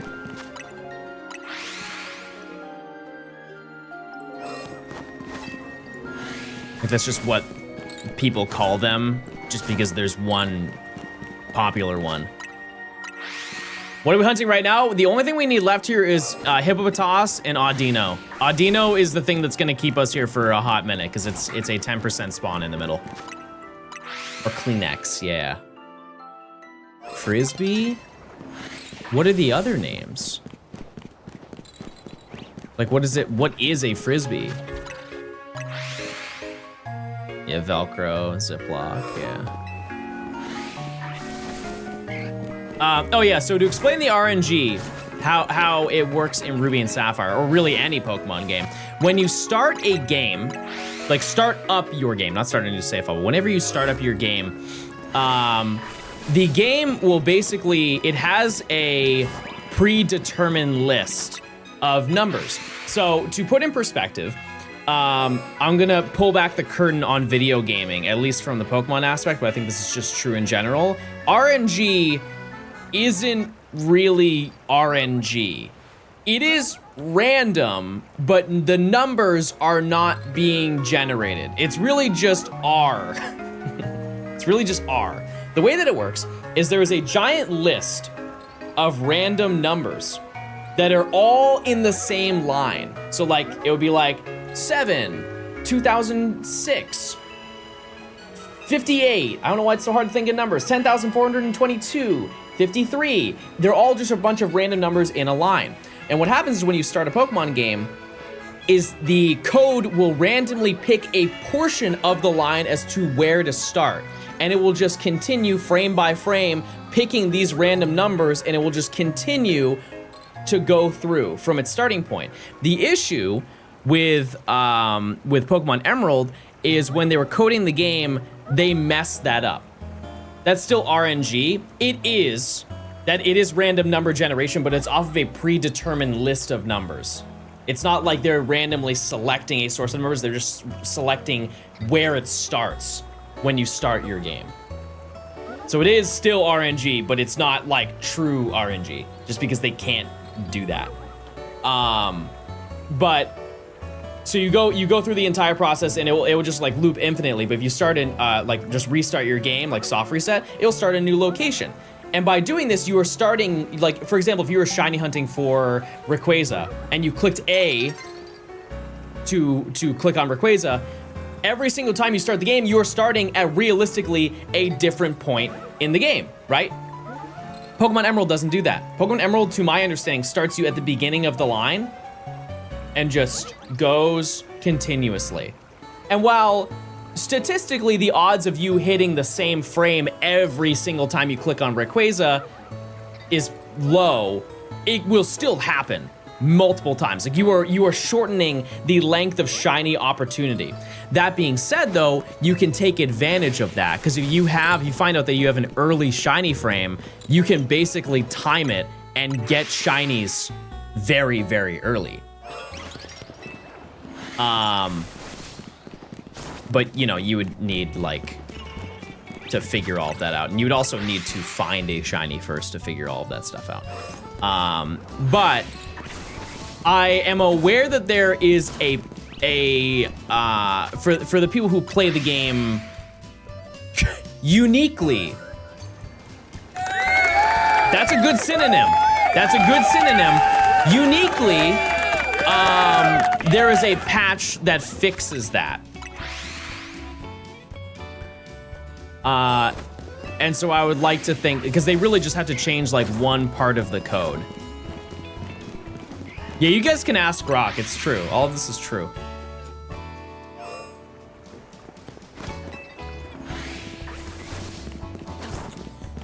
But there's a very high potential, because I think that they can't not do that.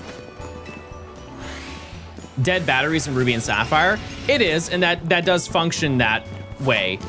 However, there are no batteries in digital games, so it's not. I guess like if you do play physically, that is something to keep in mind. But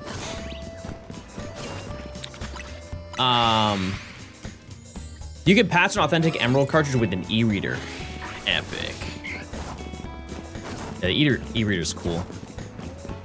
I'm not surprised that it didn't really get a lot of use, especially in the West, but it's a neat thing. They honestly, to sell more e-readers, they should have just done the events. They should have done what they did with the Eon ticket for every single event. It would have sold so many more. Because here's the reality. Actually, let's just use this as a test. Type 1, chat, if you bought a Nintendo console because a Pokemon game was on it or was coming out on it. Like you intended to buy it to play Pokemon. Every single console I bought from Nintendo. Let's look at it from a different angle, but relative. Type 1, if you bought the Pokeball Plus version of Let's Go Pikachu and Eevee, just because you wanted to use the Pokeball controller.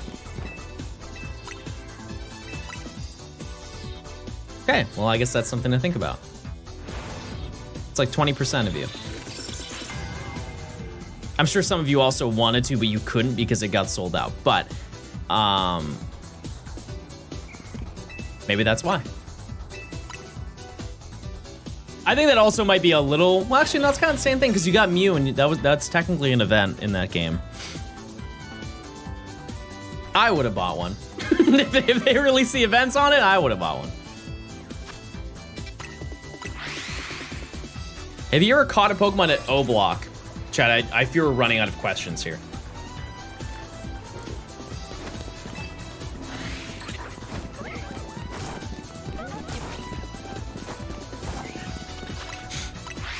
The battery doesn't affect the RNG in Ruby and Sapphire.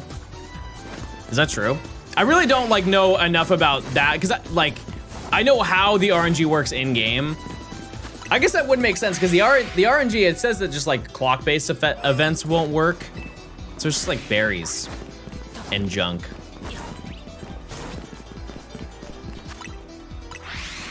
And it affects the day-night cycle. So you would have to like actually change the clock in your bedroom if you want to get like Umbreon or Espeon. Either way, pretty high chance that they would fix that because fixing that is way easier than having to explain to people, hey, we're releasing Ruby, Sapphire, and Emerald, but by the way, if you play Emerald, you can't soft reset in the game. That's way too much effort, and most people will not know that, and they're gonna spend so much time trying to shiny hunt. Why would they say that though? Okay, let's put in perspective the amount of people who played Fire Red Leaf Green on release just to shiny hunt their starter. It was most people who bought the game, right? Like the amount of people in chat when I was playing who were like, oh, I'm looking for a shiny Bulbasaur, I'm looking for a shiny Charmander. It was like at least 75% of the chat. Yeah, some people still are. Shout out to you guys if you're still stuck there.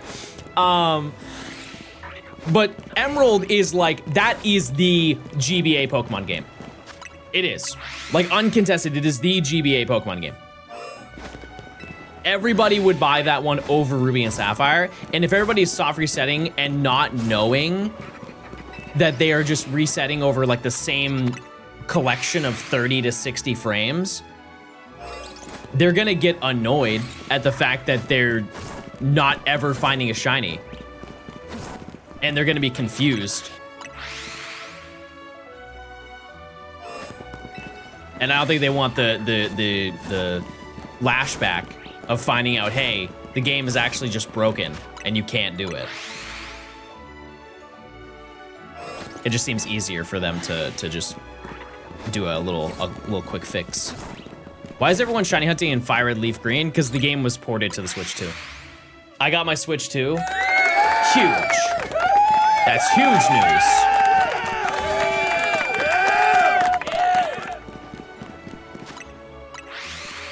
You think it'd give us all three or just Emerald? So I was wrong about this initially, but I was under the impression, ooh, is there a third? Or 1 in 1,000? Nope.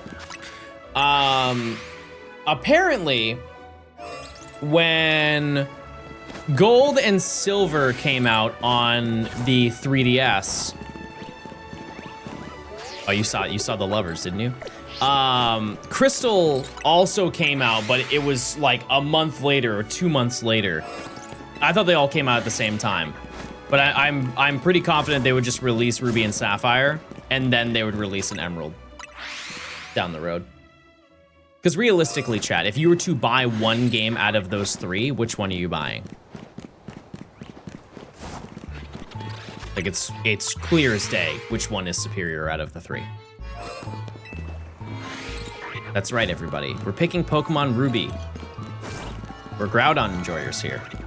We love Groudon. Who's with me?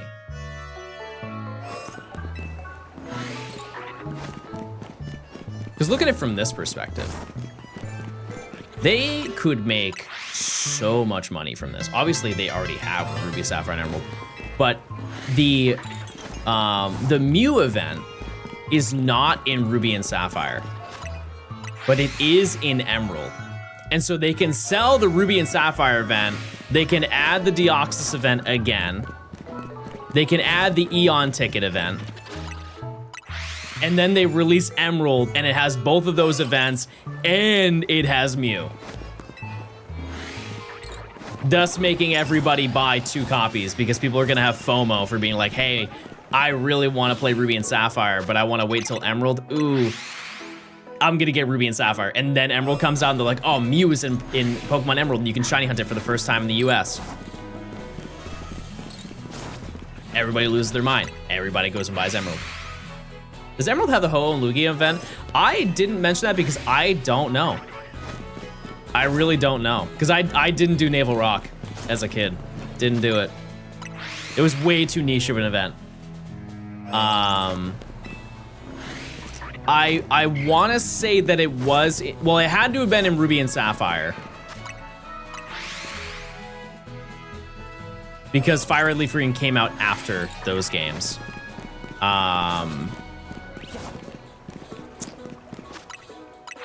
I think that event came out in 2005, right? Because Birth Island was 2005. My knowledge on this is foggy because my first Pokemon event that I ever went to was Manaphy.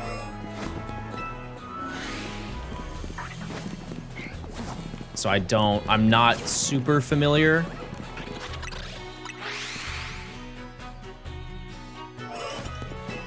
The one interesting thing to consider though, John Bambing. because I think I did this in my Emerald video, but you can mix records in Ruby, Sapphire, and Emerald. And I'm curious, even though you get it for like completing the game, I wonder if that does anything. Because originally you could mix records. It was like a thing you could do on the top floor of the Pokemon Center. And they don't have it in games anymore, but you could mix records and basically give other players the Eon ticket if they didn't have it. Think of like, it was almost like physical Street Pass. Rather than using, like, it was still Wi-Fi, but you had to do more effort. It wasn't just like passing by somebody. You had to like go into a dedicated room and connect both of your games. So that would be really interesting if they made you do that. Like they gave you every event except for the Eon ticket, and so you had to get the Eon ticket in Ruby and Sapphire and then connect it to Pokemon Emerald. That'd be pretty neat if they did that. I know some people would not see that as neat, but I think it would be cool to put use to a mechanic that has been dead for a really long time. Like in terms of like preservation of just Pokemon history, I think it'd be cool. I think for convenience, it would be very annoying. And we have to find that middle ground. We gotta find it somehow. If it doesn't have online mixing, then it'd be very annoying. It wouldn't. There's no like Wi-Fi framework to those games. And if they didn't do it for Fire Red Leaf Green, they surely wouldn't do it for those games.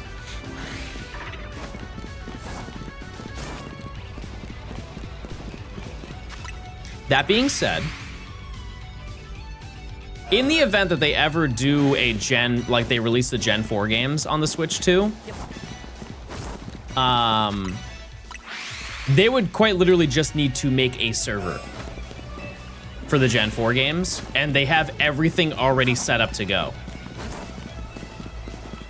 And that would be unbelievably cool if they did that. If it just ran on the Switch, like it just ran on the Switch's servers, and they were able to play all of the DS games. What would they do about the second screen? I think they could just have both screens side by side. Or you could like change the layout where it's like one large screen and one small screen in the bottom right or something like that. It's a touch screen, you know what I mean? And there's only one mandatory part of Diamond and Pearl where you actually have to press the screen to progress in the game. And I'm sure that they could just fix that and just make it an A press. Very, very small adjustment. Because the beginning of the game, Professor Rowan asks you to tap the Pokeball. If you don't tap it, you can't continue the game. I will say the coolest thing I've seen so far is like the top and bottom screen that you can, it was like a 3D mock-up. The issue with that is that only works on mobile, so it doesn't fix if the game is docked, and I think that they would just, yeah, I would just imagine that it would just be a top screen, bottom screen type of deal.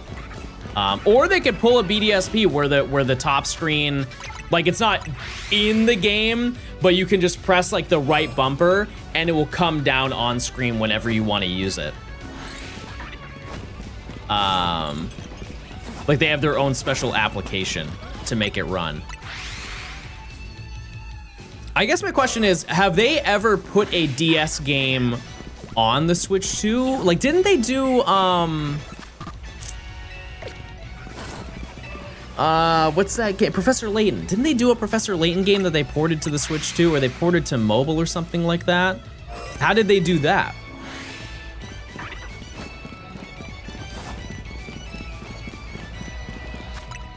How did they make all those happen? I think it's definitely feasible. And so much money is left on the table if they don't. But also, we've said that for a decade, you know? They're now just coming around.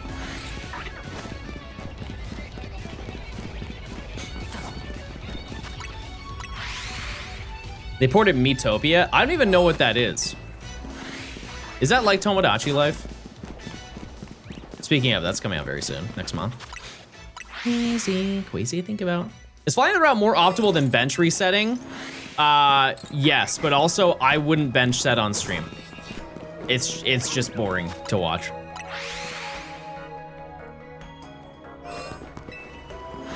It's an RPG with Miis. You guys ever do the Street Pass RPG? I forget what it was called.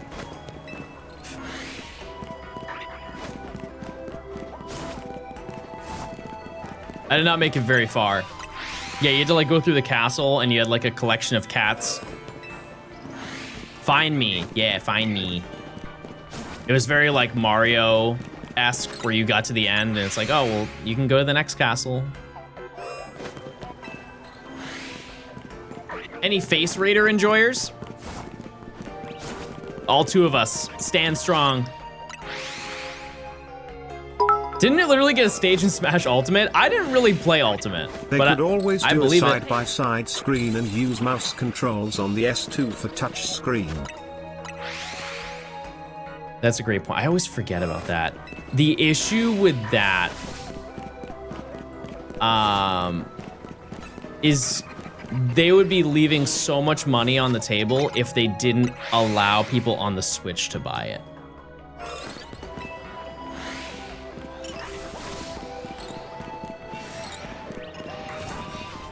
Also, you want to know a crazy fact?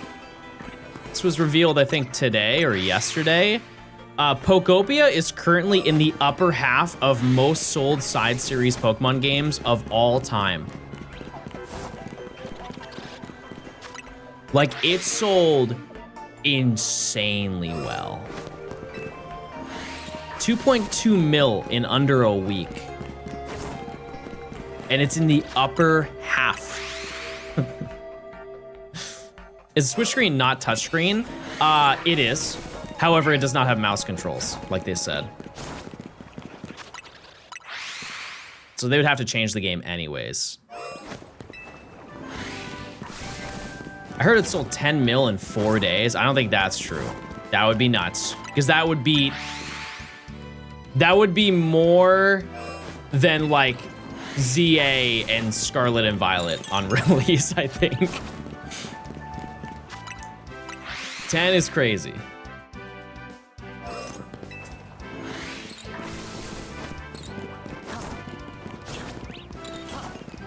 Pokopia does have mouse controls. We're having different conversations. Yeah, I know that it does. I know that it does. I'm saying that they would have to add they don't have mouse controls on the original Switch. So if they ported the DS games to the Switch and Switch 2, they would still have to rework it. You're all good. It's all good. We're talking about a lot over here. We got a lot of conversations happening. Pokopia is being bought by non-Pokemon fans as well. Yeah. Yeah, I think we harness the energy of the Animal Crossing enjoyers as well, because I know some like Animal Crossing YouTubers who are making Pokopia content because it's just like so similar in vibe.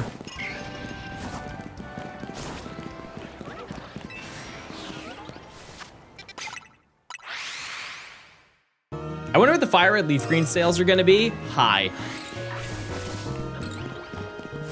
they're gonna be very high. So many people bought that game. Prediction? VODS! VODS!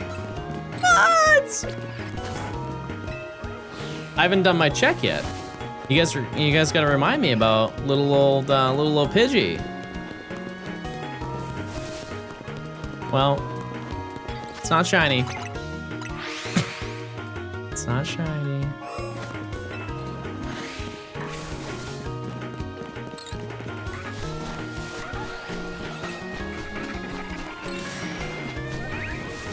I also have a take about Pokopia that I think this is more of it's a reality check. It's a reality check to a lot of Pokemon gamers. Some people did not buy Pokopia because they don't like the Gen 1 pandering. And they say that there are too many Kanto games that are coming out.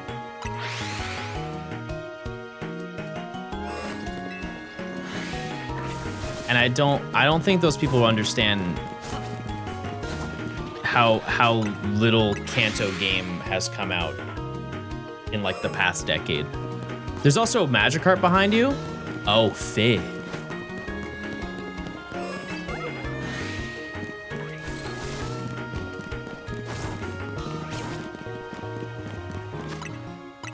Fih in the water.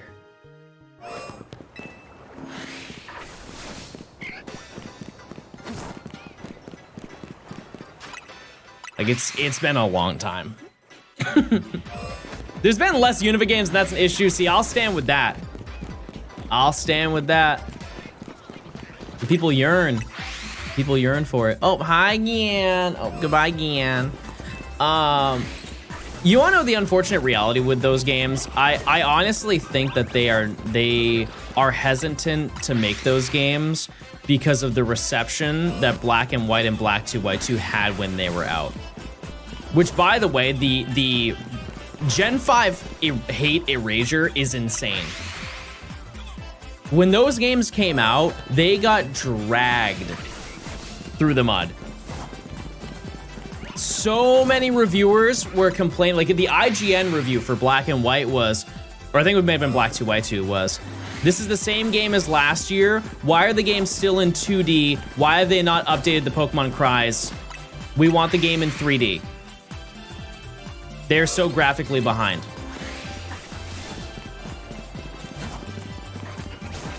.3DS games come out.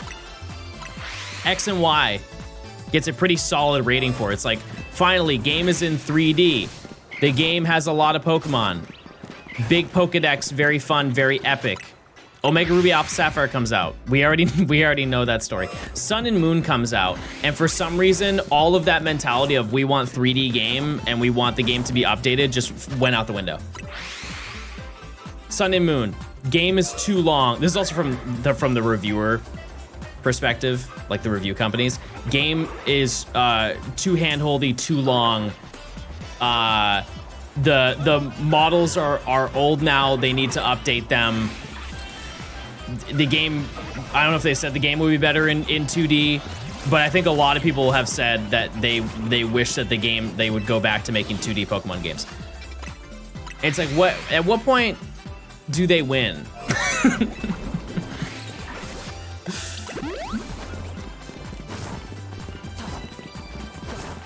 At what point do they make exactly what everybody wants? The answer is never.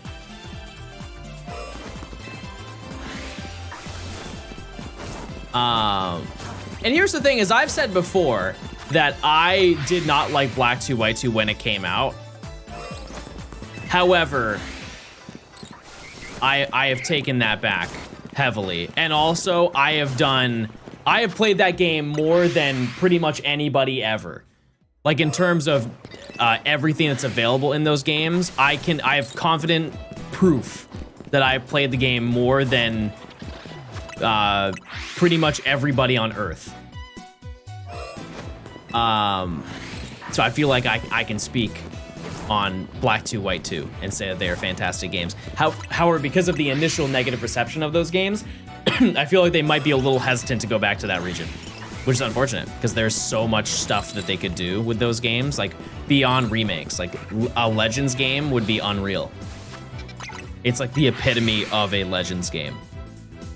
Am I the only one who wants Sun and Moon on the Switch? I feel like we are far out from that happening.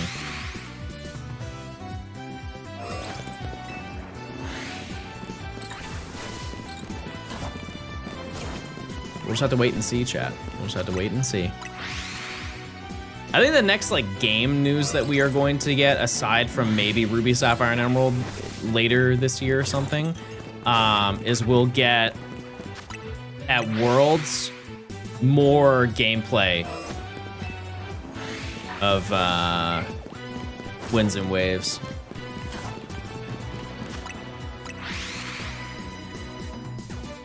I like that Legends went out of order with the gens, yeah. You never know what you're gonna play next. I'm down for it. I'm excited for Champions. Have they given the exact date for that?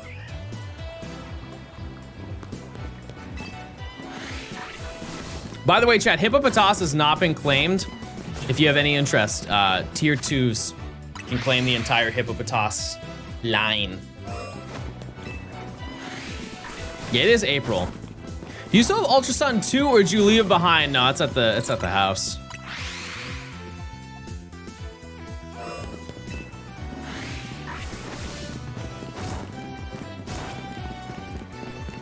It's at the house. Later in the year on mobile, yep. I think the reason why they delayed mobile is so they could sell more Switch 2s. I don't think that's an outrageous thing. Because here's the thing, the Switch 2 is selling well. Don't listen to the hate mob, the Nintendo hate mob. The Switch 2 is selling very well. But they always want to sell more of them. And the Nintendo Switch is gonna be a hard number to beat in general. Like they sold, that is that officially the most sold console of all time? Because the PlayStation 2 keeps moving the goalpost. Like they keep like magically unearthing that they sold more copies. And I think that they're kind of like clinging on. It's like you had the record for so long. You had it for so insanely long. You can let it go. It's not like the PS5 or the PS4 didn't sell well. It's like, that's like second, right? Third? No, sorry, doesn't it go Switch, Nintendo Switch, PS2, DS? I think the DS sold more than the Wii, didn't it? It's because it's handheld. You can take it anywhere.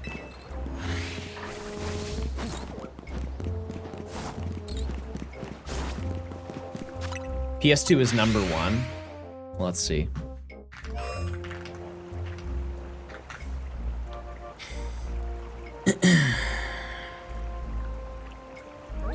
PlayStation 2 has sold 160 million units. Nintendo Switch is 155.37. But here's the thing. Didn't the PlayStation 2 just update their numbers? My question is why? It's like they held it. Does someone know the reasoning? No one, you know what I'm talking about? It was within the past year. They just mentioned, oh, hey, we didn't count these. I bought 2,000 PS2s. Yeah, it honestly kind of screams like, hey, we have this, like, we sold this many, but we're undercutting it, so if somebody does beat us, we can just steal it back just by being, like, pretending like we're ignorant to not knowing that we sold this many consoles. They're kind of the secondhand market. I don't know if that's true. Isn't the Wii U the least sold Nintendo console ever? No. Nope. The least sold Nintendo console actually sold probably 1/10 of what the Wii U sold. To my knowledge, the Virtual Boy sold like 750 to 800,000 units, and the Wii U sold like 11.5 million. Something like that. Let's see how accurate I was on that one. We goog, everybody, we goog. Wii U sold 13.5. Sorry.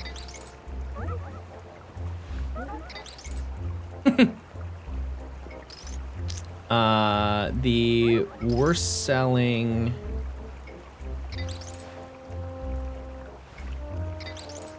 They didn't even have the Virtual Boy in here. What? The Virtual Boy is not even on the list on Wikipedia. It's not even considered a game console to them. If that puts it into perspective for you, I don't know what will. It is not even on the console bestsellers of all time list, and it has every console. They sell more than the Pokemon Mini? Yeah, but that's not a console. That's like a glorified Tamagotchi.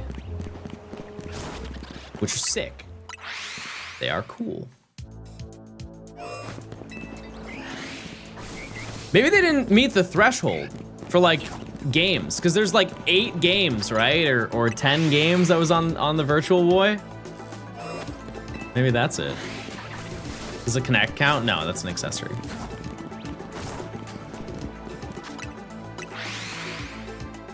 $24 games? Wow, that's impressive. That's a long list right there. You got tennis, you've got Pilot Wings. Those are big titles. Large.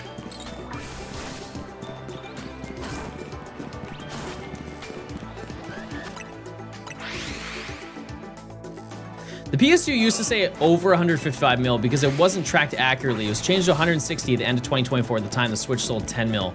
So it will likely beat the PS2 after Christmas season this year. Okay. Yeah, because I was gonna say, like, they're not getting rid of the Switch from shelves. Like, they're still selling Nintendo Switches if you go to retail stores. Hey, John. Hey. Hope you're doing well. Haven't talked to you in a while. Hope you're doing well. Yeah, because like, when do you think they're going to get rid of the Switch? Probably not anytime soon. Are we doing good? I've been doing good, yeah. I was actually just in LA. Actually, I live in San Francisco now. Partly live in San Francisco now. But yeah, I was in LA for Go Tour, but I was only there for like a day, 2 days. Doing my gaming. Let me know next time, I will. That sounds good. 2 to 3 years? Like 2030? No. That would be the longest standing console ever, right?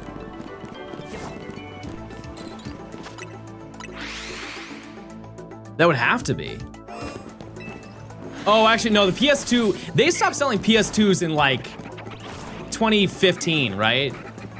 PS2s were a big deal in Brazil.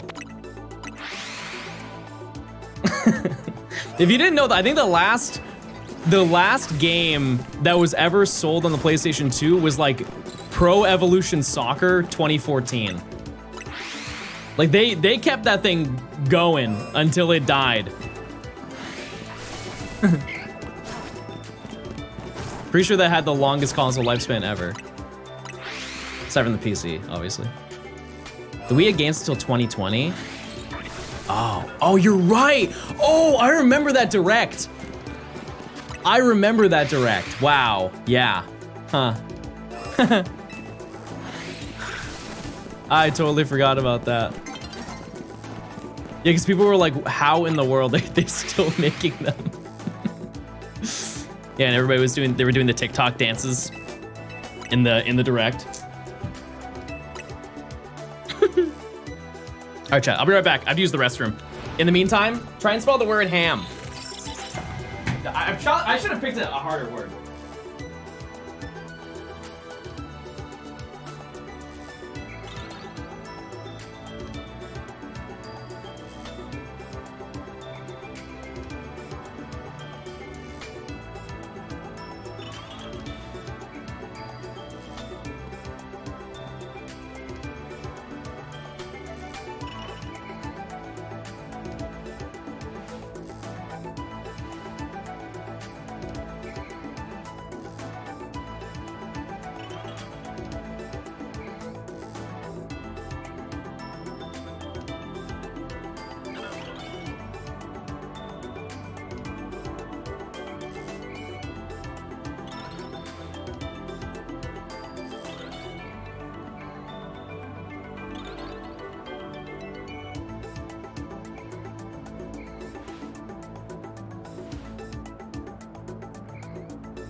Oh. Dad, I was looking for the cats. They're under my desk.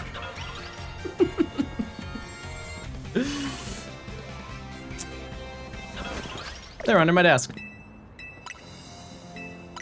I'm not gonna pull him out. I'm not gonna pull him out, but he is under the desk right now. Oh, hold on one second. Oh. She's playing Pokopia again, chat. Someone has to stop her.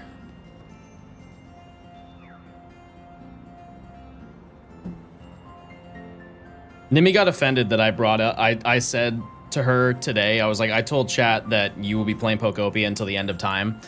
She's like, that's not true. Like, you sure? She never responds to that.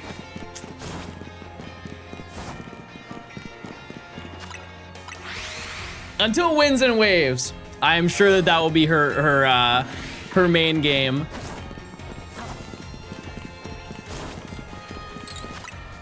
Okay, I have a question. How much effort does it take to get Hoppip?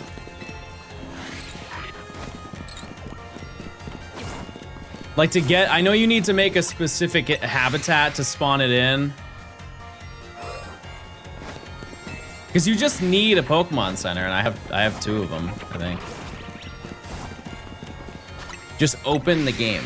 Ow. Okay. Okay. I can do that. Where is Hippopotas? Wait, which one do you think we're gonna get? There's 2 different ones.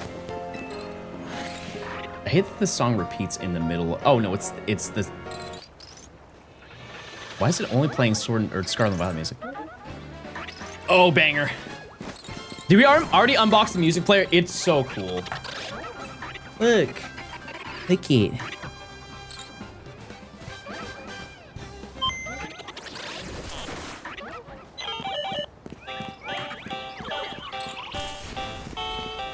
I'm 29, by the way.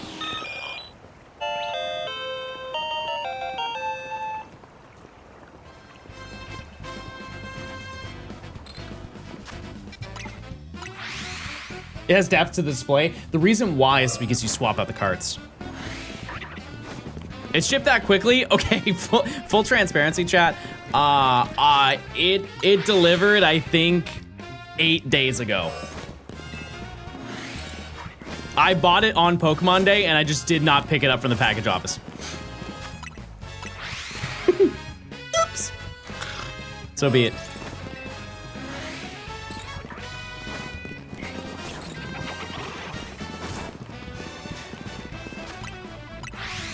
I got my shirt pretty fast. Yeah, I have it on my desk.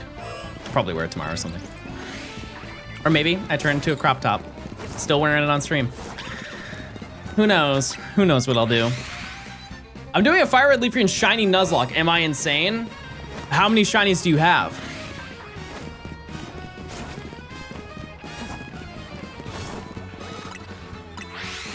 Zero. Oh.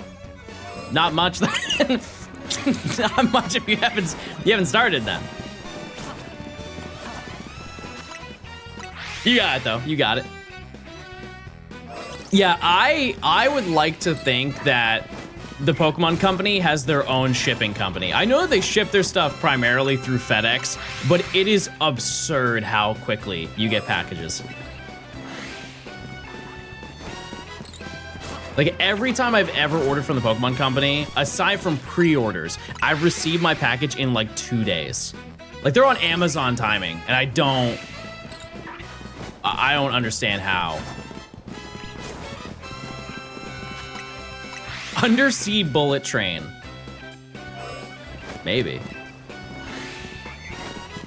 Is this game only for the Switch? It is on Switch and Switch 2. Finally, not a Pokopia streamer. What? Why is that? I can't tell if that's bad or good. Are you upset that I'm not playing Pokopia, or are you happy that I'm the only one not playing Pokopia? Either way, that game's fun, man. It's fun. And I kind of want to play it now just because you said it. Is that reverse psychology, maybe? What's your favorite Pokemon? Giratina. No, Fampy. What am I saying? It's Famp. I have the. Where's my plush? That's shiny. No, it looks like it. Where's my? I think Baby stole my Fampy. Why would he do that? He does love his little plushies. There's you guys remember the nature Pokemon keychains? Where they had like Pikachu and they had Ditto. I bought one of them. It's Ditto who's holding a little Clefairy. I am very tempted to remove the Clefairy from it and give it to Baby. It's like the perfect size for him. Because I think the Ditto is too big. Because the Ditto is like a little bit smaller than this one. Like that's not, he can't walk around with that. He can't. I've seen him try. He doesn't get very far before he has to drop it. But like the Clefairy is little Clefairy doll is like this big. Don't separate them. Yeah, it would just be a crying Ditto. That's maybe for the best.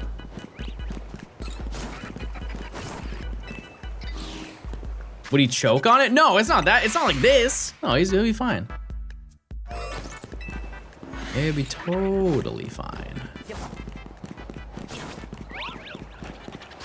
Ooh, that was an orange Alpha Flabébé. All right. Do you see the Hori Pokemon accessories? No, I didn't. What is it? Like controllers and stuff like that?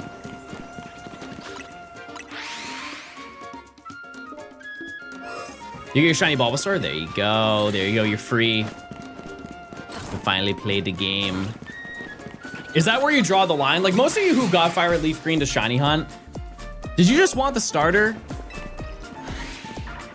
Or is there other stuff like the legendaries? You just wanted your starter to run through. They have a Pokedex game case. How many games can you put in it though? That's important. Is it like 9? 8. Oh, okay, I see. Yeah, I can see. Yeah, it'd be cool for me to have a little game case because I have like the standard Switch 2 one that I got on launch. Which, by the way, the Switch 2 has almost been out for a year.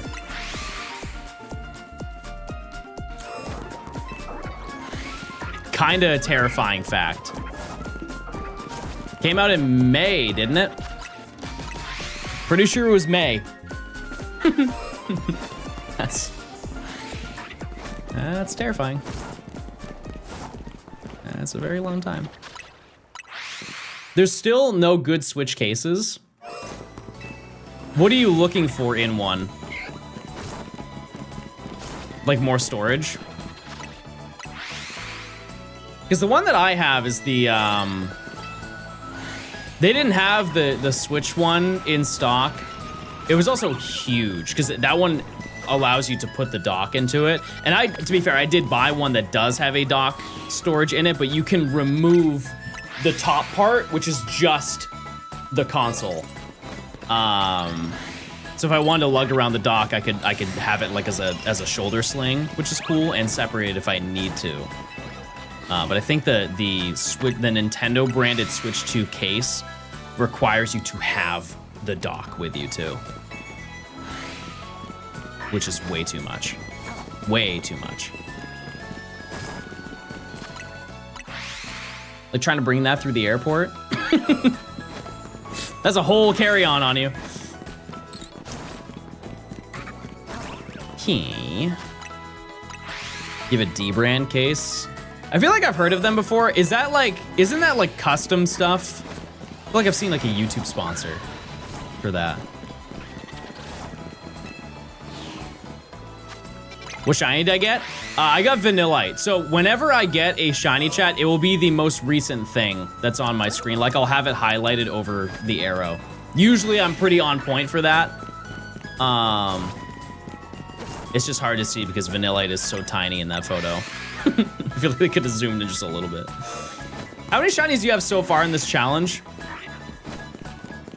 I really don't know the answer. If I were to guess, like 160, 170, I think is where we're at right now. I can't really count them anymore because of the evolutions.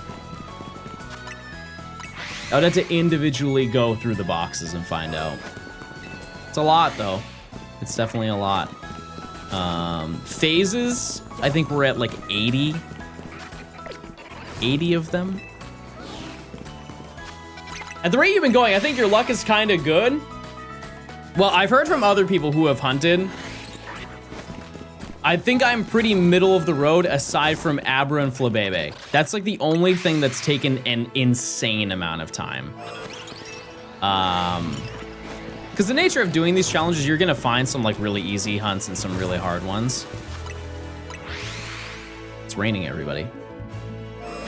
Can't you just look at the decks and not include the starter? No, because that includes evolutions. If they're asking like for individual Pokemon that I've caught, I would be doubling up on a lot of things. How long did Abra take? 70 hours. You're at 130 phases? There's no way that's true. There's no way.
That's an insane day.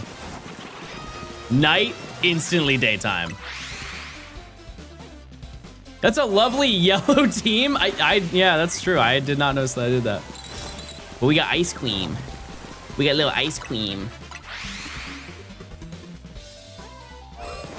Also, chat, check your primes. If you want ad-free viewing, you can link your Amazon account to your Twitch account. You get a free prime sub. after viewing. Emotes. You fall in love. You have a small army of rats every morning when you walk to work. I'm speaking from personal experience. I want to be transparent, chat. I did lie to you at the beginning of the stream. I didn't see 3 rats on the way to get coffee this morning. I saw 4. I saw 3 on the way there and then 1 on the way back, but I honestly believed that it was the same rat. I don't have any proof of that, though, but I did see technically 4 rats instead of 3. How's the bike ride? I'm actually going to bike ride tonight after stream.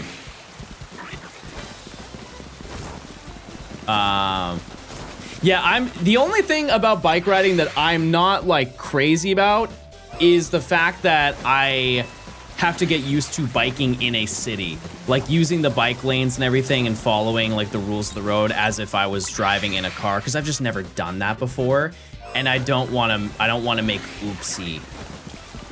I don't want to make oopsie. And I know I will. Electric bikes are definitely better for getting around the city, but I want to do it for exercise. And I feel like the amount of exercise you get on an electric bike is pretty minimal in comparison. Like, I know that most electric bikes you can also pedal on, right? You still at Georgia? No, I still have my house in Georgia. Yeah, I just have an apartment in San Francisco. A little bit of both. What kind of bike did I get?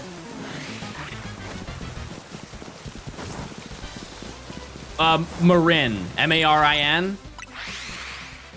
Is that how you pronounce it? Marin? Marin bike.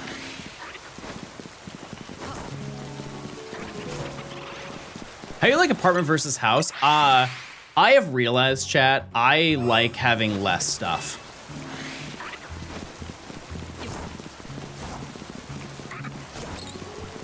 It's significantly better being here because I have less things. That being said, I like having a house more than I'll ever like having an apartment because, you know, it's like my place and I can do whatever I want with it. Like if I want to tear down a wall, I could do that. Not that I yearn to do that, but like if I wanted to, I could do that. I don't have to worry about like noise complaints or anything like that.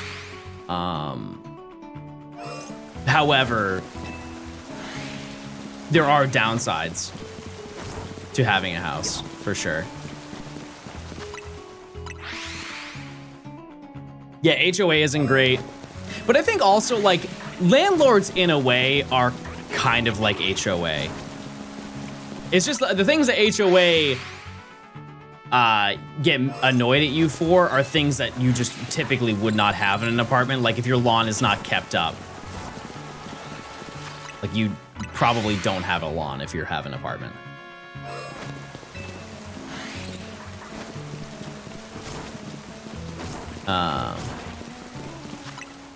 But I also like that I'm like in the city, and so I have access to more things.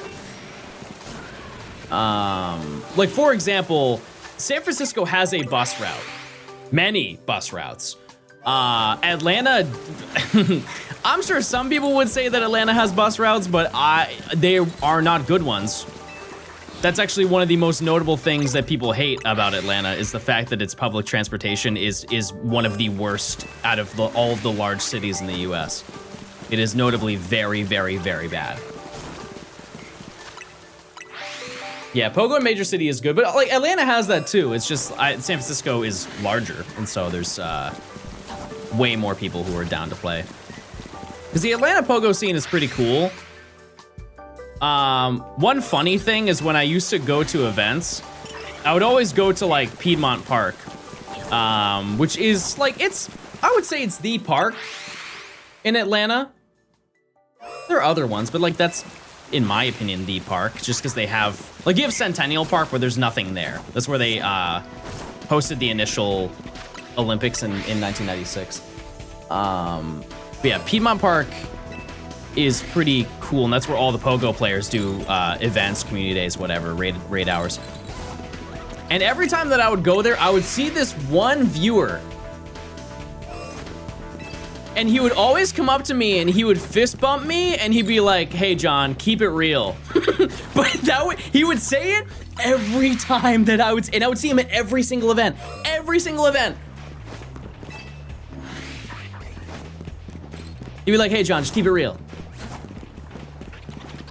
Thanks, man. Appreciate it. Didn't say anything else. That was the entire conversation. He would just say my name, and then he would say, "Keep it real," fist bump me, and then walk away. Yeah, I don't know. Am I keeping it real? As a European, HOS comes across as a cult, and the people in it are woefully unaware of their cult-like behavior. Unfortunately, you could say that to a lot of other things that are in America. I don't think we're ready for that conversation, though. We should be as a society, but anyways. Vo, thanks for the 300 bits. I appreciate it. When are you doing the next shiny region? I don't think you want to know the answer to that. I don't think you want to know. It's very far. It's far. Because the next video that we're gonna do, chat, is the booster box video. And then we're gonna do the shiny decks.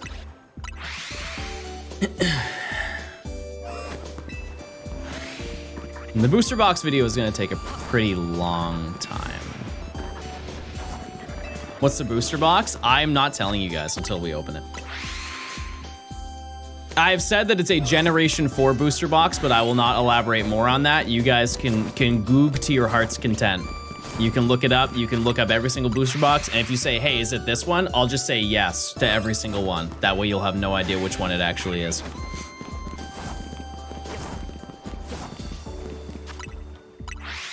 Base set. Yeah, it's base set.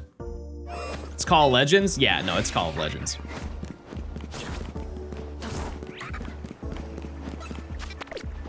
Platinum Arceus? Yeah, we're gonna open Platinum Arceus. Yep. Plot twist, he's opening all of them. I could not even fathom how much that would cost. Oh my god.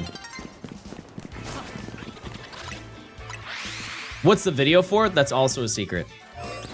It's a video idea that I am so wildly surprised I have never seen anybody make a video on. Like, it's shocking. I don't have any other words for it. I am just surprised. Like, I'm sure somebody has made a video for it, but I have not seen it. Why so many ads? I don't control that. I don't. See, the audience wouldn't be clapping if I was lying to you. I don't control that, chat. I don't.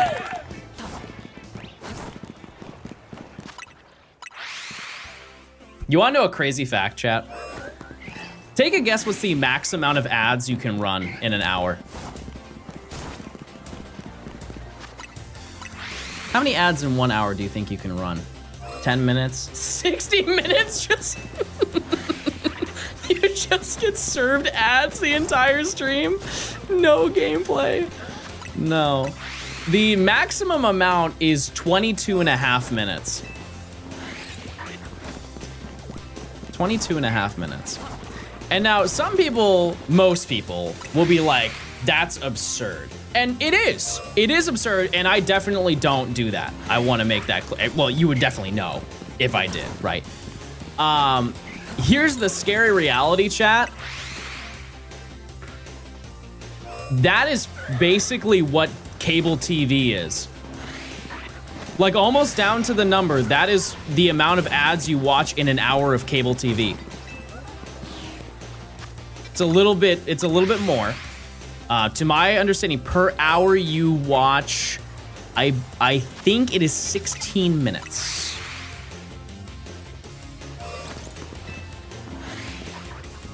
$16 minutes? 15 minutes, something like that.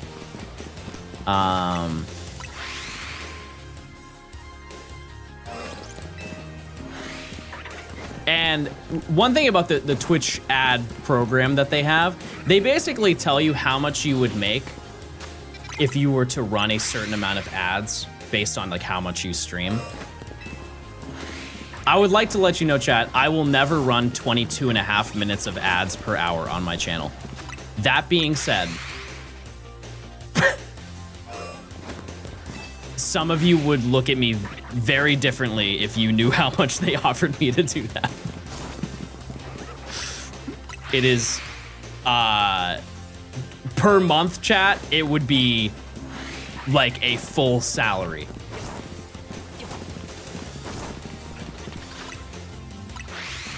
Like, go to college, get a master's degree type of money. Do it once. I don't think that's worth it, chat. I don't think that's worth it at all.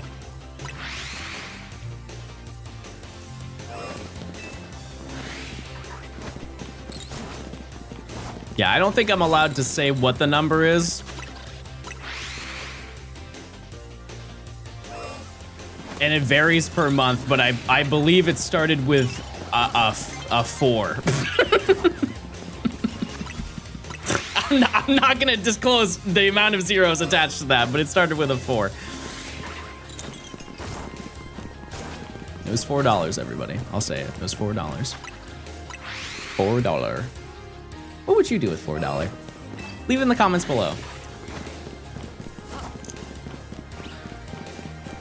All right. We got 15 minutes until our next check, and we'll pretty much be at odds again, which is crazy. Crazy to think about. I'd love to get that hippopotas. I buy 1 Dwink.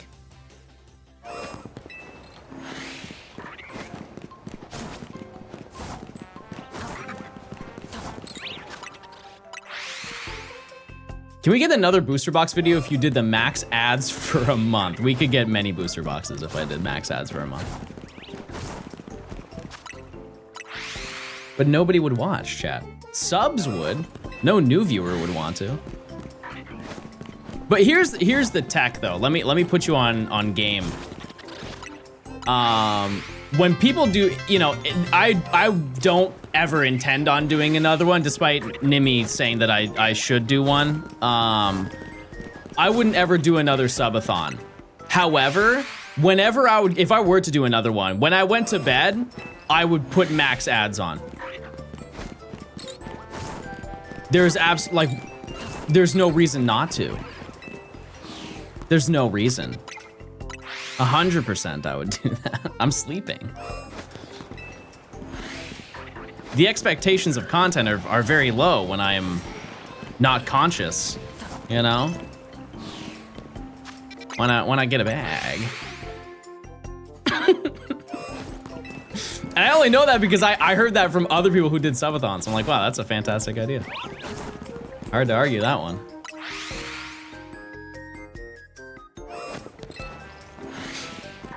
Do a cryothon. That is true, yeah, Chad. Next year, we're gonna be freezing the whole family. Yep. Yeah, we actually have the date locked in. Yeah, we're planning to be thawed out about 500 years into the future. So yeah, it's gonna be me, it's gonna be the babies. Nimi's still on the fence, but I think she'll be down.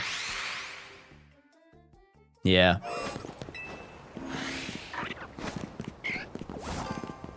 Yeah, I think it's gonna be sick. What's the first stream you'll do after 500 years? I played Pokemon Emerald after 500 years.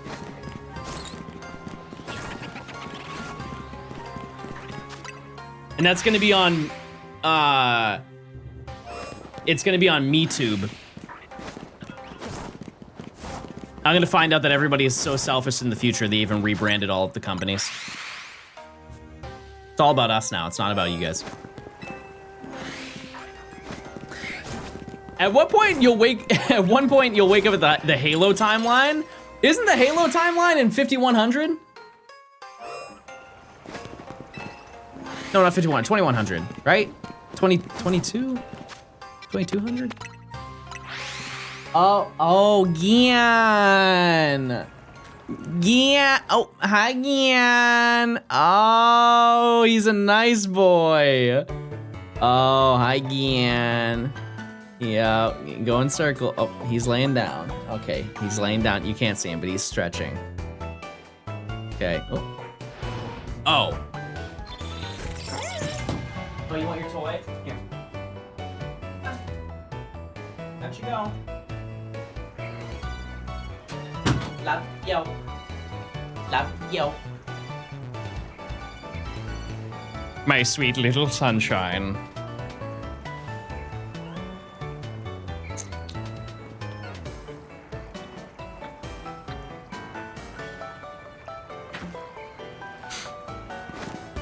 Does the Shiny get better when you 100% a Wild Zone? No. You have the ability to encounter alphas though.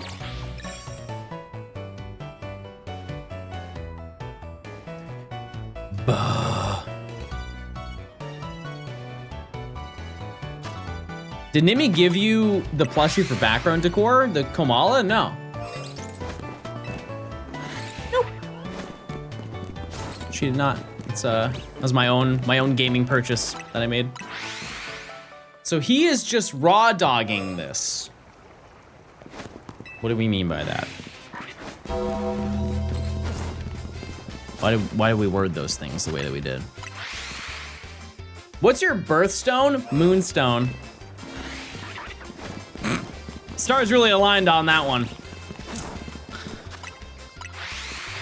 They really did.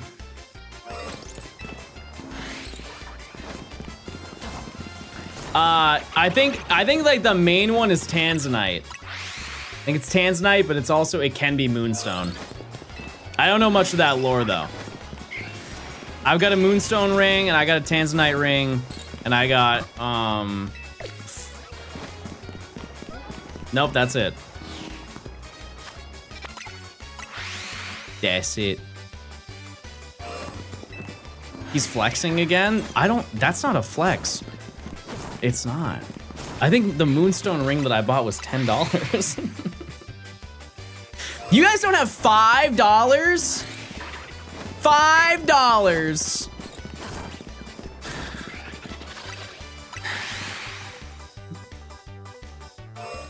And I don't even remember buying the Tanzanite ring. I think it was like 10 bucks too. I spent it on a sub.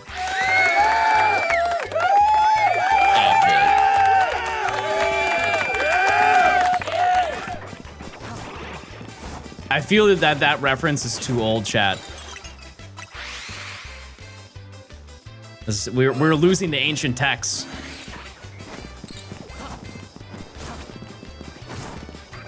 I spent it on the pickle badge. Epic. Did you hear the Subway proposed a subscription service? I feel like I did read about that. Isn't it like you get 12 footlongs a month or something like that?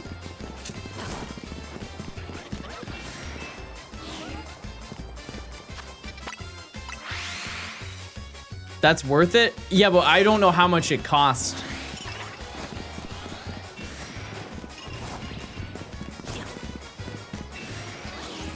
Hold on. Subway subscription. The sub club. What is the sub club? Oh no, that's just what their thing is.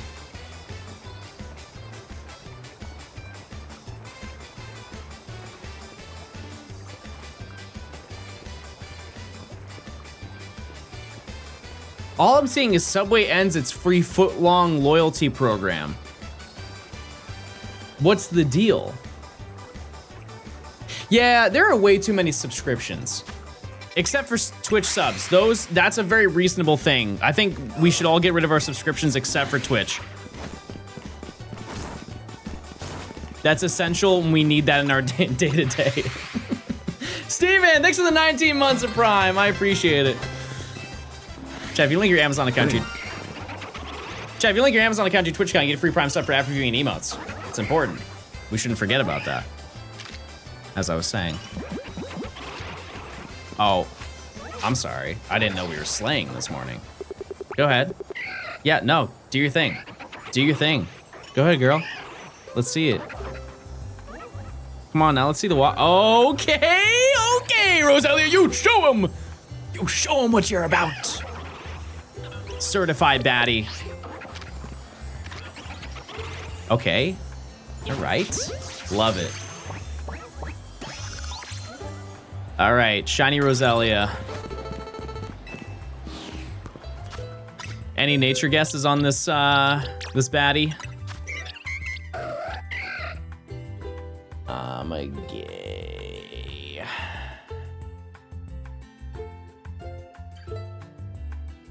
Sassy. Jolly. I can see it. I can see it. What do we name this Roselia, chat? What doth we name it? I realized in my stream manager I didn't have my chat updated, so it just says me typing in chat, I'm eating egg. It's true, I did.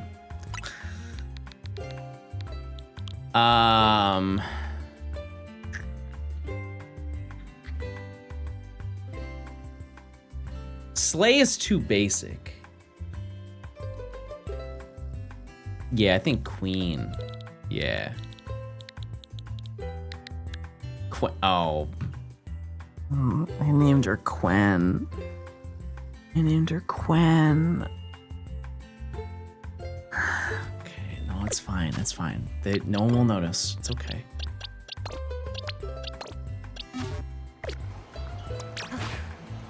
I'm not illiterate.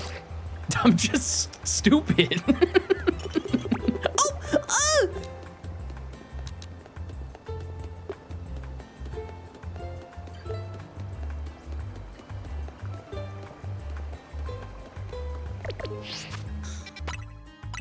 Epic.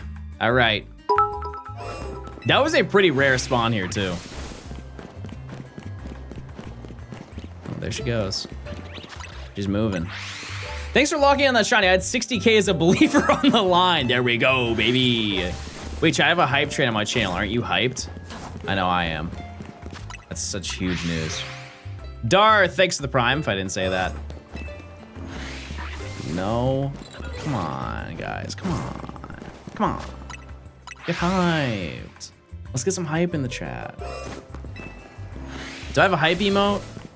No. Actually, I don't. I got Dumby.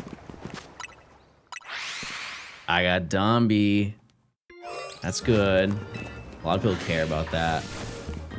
How can I be hyped when I lost 8,000 points? Here's the thing, chat. We reach odds basically every single hour. You should be like my ride or die when we're in zone 7.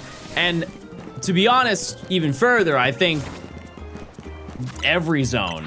Like zone 8 is gonna make your head spin with the amount of Drillbur we're going to get. I think zone 8 might be the most insane collection of Pokemon we're ever going to get. You have a Dumby redeem to follow up on? Are they in chat? New prediction? Any mods? Please? Not currently. Next time they're in stream, let me know. I'll do it. I'll just stop what I'm doing and I'll do it. Am I crazy? I thought there weren't normally Thursday streams. There aren't, but so I won't be live tomorrow. I have to go to a dinner with Nimi. Oh, sorry, a lunch. I had to go to lunch with Nimi for like a some of her friends are getting engaged, so I have to go to that to get to know them. So I want to be live today. I'm happy you're here. I'm happy you're here. Use your points, chat. Use your precious points for that sweet, sweet Pookie coin yield. Any new beats? I've been working on so many, chat. Like my routine in the morning, or at least is what I'd like to set up, is so I wake up, go for a bike ride, make some beats, and then stream. Yep. That's what I've been doing.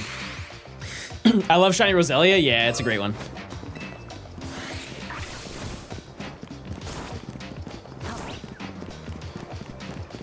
Yeah, and I've been making a lot of like like samples so I can come back to them later.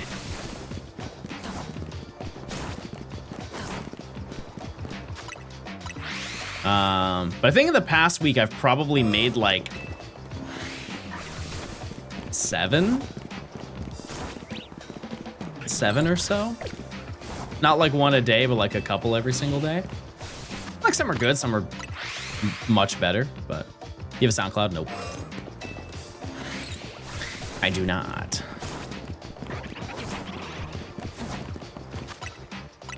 Yeah, I make 6 to 7 beats a week. This fit slays? Thank you. Yeah, look at this. I want this IRL. Yeah, I'll work on some more of them after stream today, let me think. Baby is suffering today, chat. Baby wants to be in here, but baby also doesn't want to be in here. Is there a sheet anywhere with a list of all mons and what games they can be acquired in? I mean, maybe. The issue with those spreadsheets, chat, is that they constantly have to be updated with every new game, and it's just it's like a disaster to put them together. Like the last one that I made for a full Living Dex was during the subathon. And that is so unbelievably out of date because I did the subathon before Scarlet and Violet came out, chat. Think of how optimized everything is now. Like the most updated game at that point, I think, was PLA. And that one was a huge help. That was a huge help for the decks. You know, it made a lot of it very possible. You know, having all the mythicals in that game. Use Austin Johns. I was gonna say that. I just didn't know if he kept up with it for ZA. Yippee. He has one pre-ZA. I was gonna say it's like such a time investment to do that. Garuga, thanks for the 5 months.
That one fan telling you to keep it real will be real disappointed.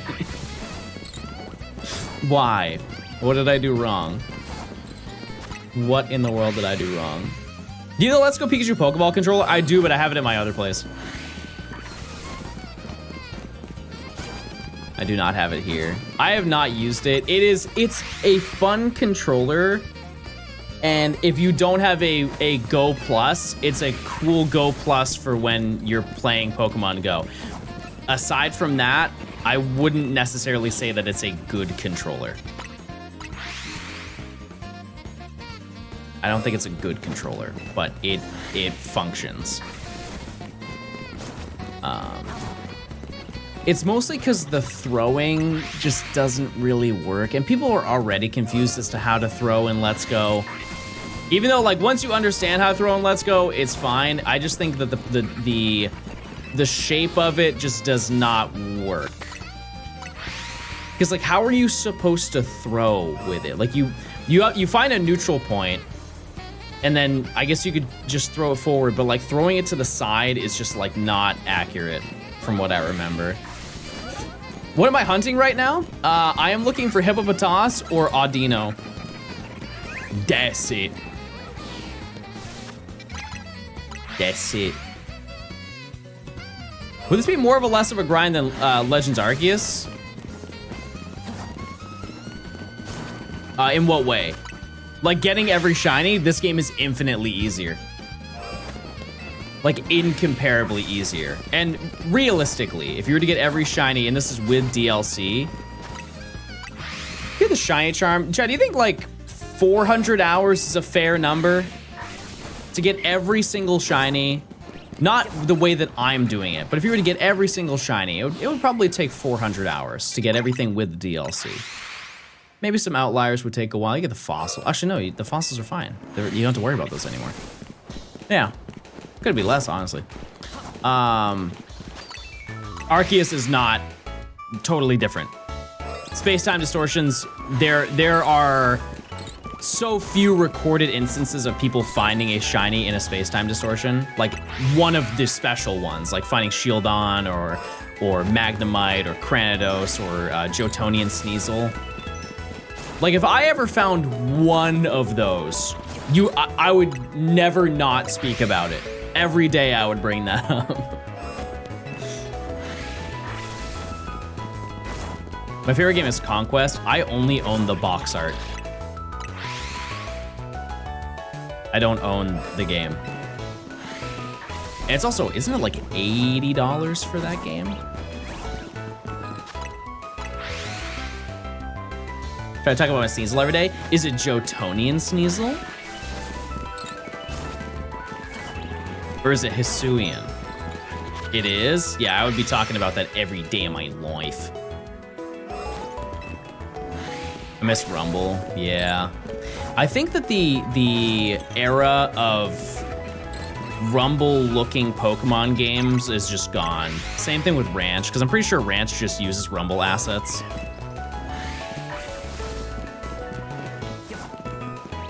I think people would love another Ranch game. Or like, they don't even have to call it Ranch. Because Pokemon Ranch, to my understanding, did not sell well. I think this is you know, I'm getting to the age where I don't think I can ask these questions very easily anymore. But type 1 if you bought Pokemon Ranch on the Wii. You bought Pokemon Ranch on the Wii.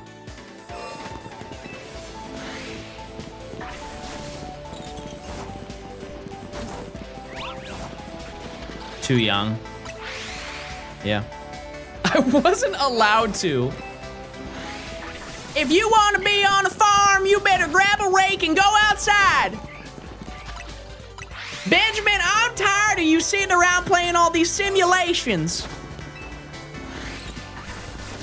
Grab a shovel, start digging a hole, and be home before the lights turn off on the street.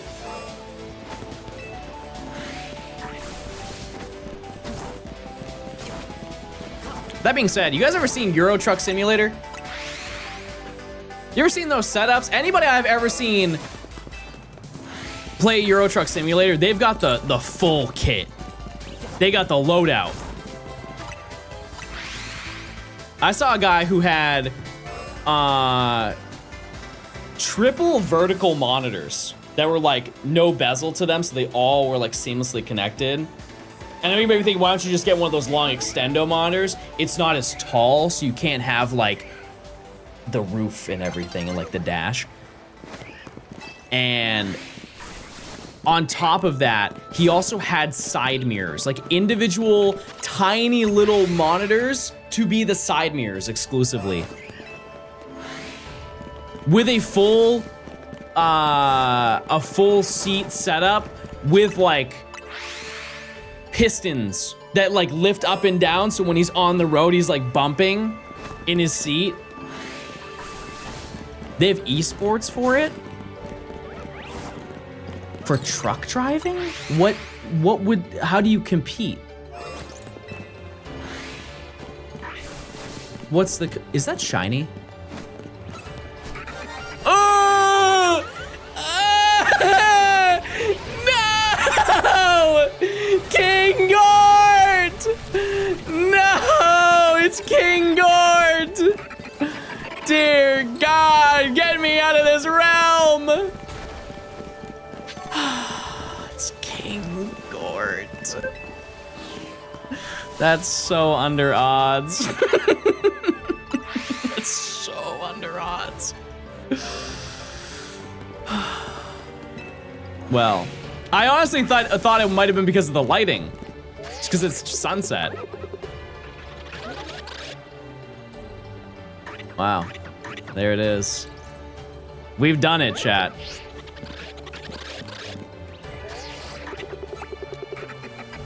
Oh.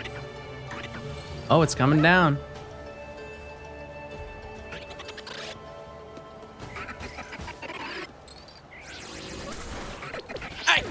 Oh! Oh my God.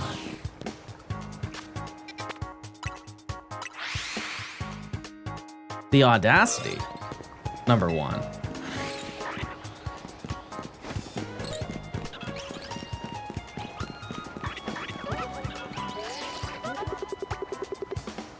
I feel like I gotta see this at nighttime.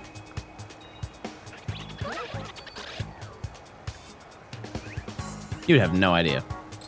You'd have no idea that that's shiny. Hold on, let's change it to nighttime. I gotta get a closer look. That's insane. We found the only alpha that's guaranteed here. Okay.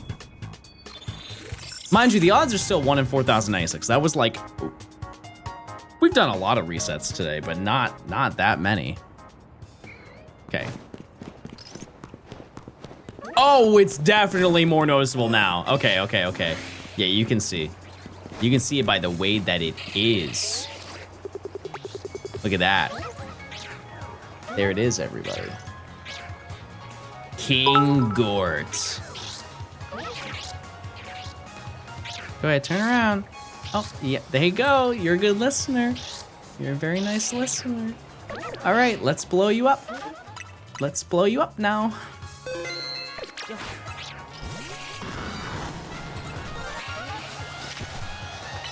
Rock slide. One rock slide, everybody. Rock slide. Yeah, you're getting pokeballed. There we go. All right. King Gort has been obtained. Any nature guesses, chat?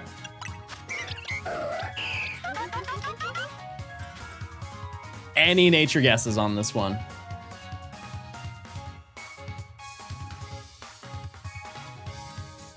Yeah, I'm gonna get mild. Oh, it has a gay rash. That's devastating news.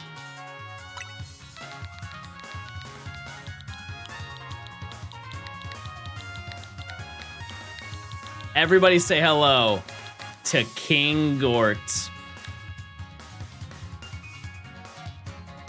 There he is.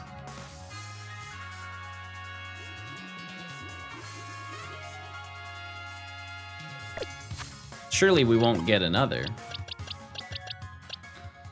Right?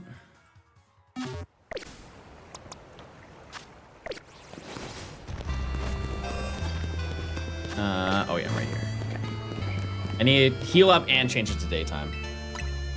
I have something I would like to say, and I actually don't know if this is true before saying it, but I'm gonna say it anyways. I really wish the game would heal you every time you use a bench. I'm resting. I'm resting. Why wouldn't I be able to? Explain. Hammer 600 bits. John, it's me again. Thanks for locking in again. Only had 30K riding that time. All right. King Gort. There it is. The king is here.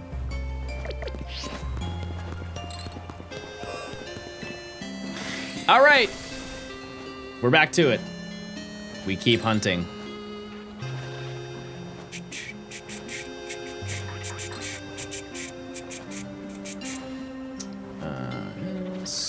Okay. Change the song. Never mind. It's changing anyways. What are you gonna name Talonflame if he is king? Emperor.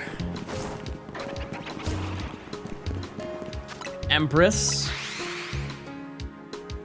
All this talk about side game made me load up Pokepark on my Wii. What were we talking about before that? Like before I found King Gort, what in the world were we talking about?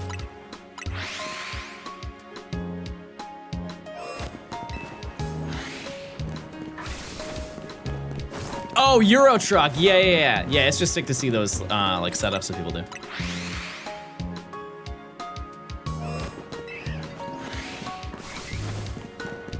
Esports. Yeah, what would the esport be? Like, what's the goal of competitive truck simulator? Euros sounds so good right now. Or like a shawarma. Shawarma with fries in it. Beef. Chicken shawarma. What are we going for specifically right now? We want either Hippopotas or Audino. We really want Audino more than anything because it's the rarest thing here. However, the likelihood of that is not very good. Considering that we need to catch about 9 Hippopotas before we will statistically see one Audino. Do you remember the Dynamax Gym Battle soundtrack? Yeah, and I love that it was dynamic. Dynamax dynamic. Because it changed depending on how many Pokemon were left. Ricky, thanks for the 3 months. Also, Black and White did that. And I think it's hard for me to decide which one was better out of the two of them.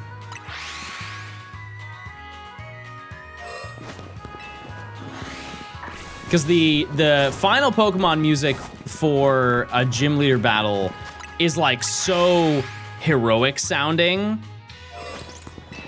And then the one in Sword and Shield is so competitive sounding. It's like we're on your side type of thing. But the Black and White one is like back against the wall. Give it your all. Bars. Hello, I watch you on YouTube. Epic. Chat, what is your favorite video I've ever uploaded? Maybe I can try and make another one of that certain video. What one keeps you coming back? I love the Black and White low health sound. Yeah, they should bring that back. Fat compilation. I don't know what that even means. Metal Rally? Well, I mean, there is an X and Y Metal Rally. Can't do it, but I could think about doing it.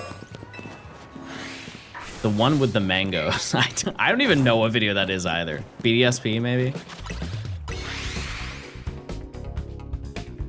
Emerald decks, yeah. Yeah, I would love to do another living decks. It's so funny. I think I've explained every single video that I want to make this year. I just don't, I have not said what order we're doing them in.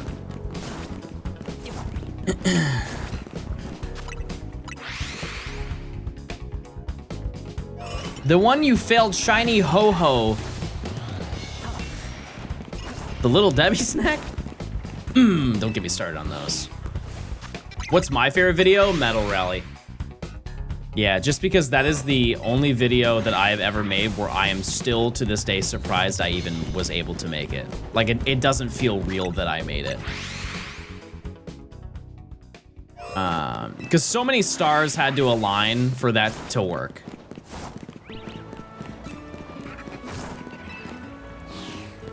It's also the gravity of it. Like I am one of the only people ever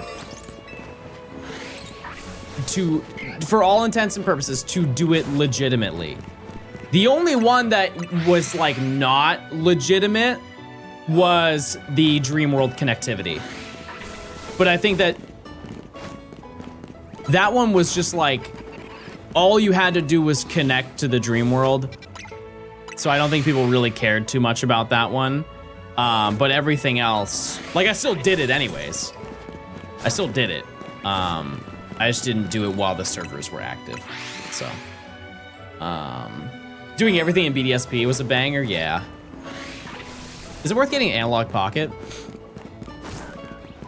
What would be your primary use for it? I think my mentality for that is the same as the Switch, where if you just want to play games on the go, I think it's good, but I think people don't talk about enough how cool it is to have the dock. The dock is so, so nice. It's such a game changer. Especially if you want to stream. I know that the concept of like streaming the Game Boy Pokemon games is becoming easier and easier as time has passed on, especially this year. However, it's still a really, really great console. It's the best screen I've ever seen on a like mobile device. Use the dock for anything other than the pocket? I don't think you can use it for anything else. What would you use it for? Switch OLED? I think it's better than the Switch OLED. And it's tough because I can't really show you on screen. John, I have a request.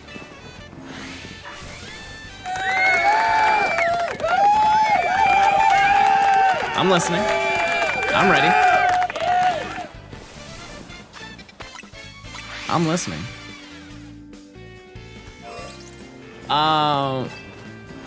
How much is the analog pocket again? I always say this, I forget. 250?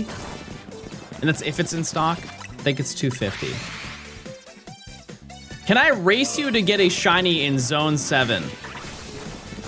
I mean, I'm already started, so you better lock in, big dog.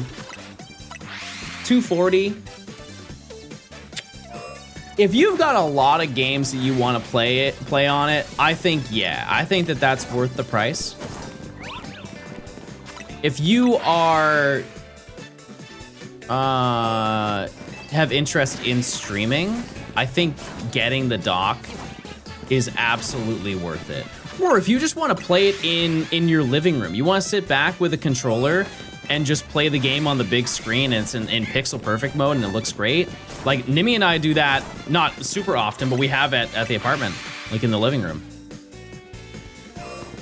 Does it come with the dock? No, it's separate. Console is 250 and then the dock I believe is 100. And that's pretty similar to the Switch. You wanna know a crazy fact? So Nimi wanted to play the Switch 2 in the living room, and I was like, I don't want to like have to keep moving the dock from the stream room into the living room. First world problem, I'll say it, but you know, I didn't want to do that every single night. I don't want to do that, and I was like, honestly, we should just get another dock. Did you know that Nintendo doesn't sell docks except on the Nintendo website? Like, you can't go to Best Buy, you can't go to Amazon, no Walmart, no Target. You can't buy a Switch 2 dock. You can buy a Switch dock if you want to, but you cannot go and buy a Switch 2 dock unless you order it from Nintendo.com. And mind you, chat, I'm in San Francisco. I could go to the Nintendo store. Okay, not the Nintendo, that's in New York, but I could go to a Nintendo store, and I don't think that they have them. They're also $130. That's a different conversation. I don't know why they're $130, but that is what they cost. Pre-tax, of course. I got a $30 one on Amazon. I know that they make third-party docks, chat. I have heard too many bad stories about them where they like affect your console. And to all the people who have them, they're all gonna say, hey, I don't have that issue. But as a person who has dedicated a bunch of time into their game, I don't wanna lose that. I'm not willing to risk that.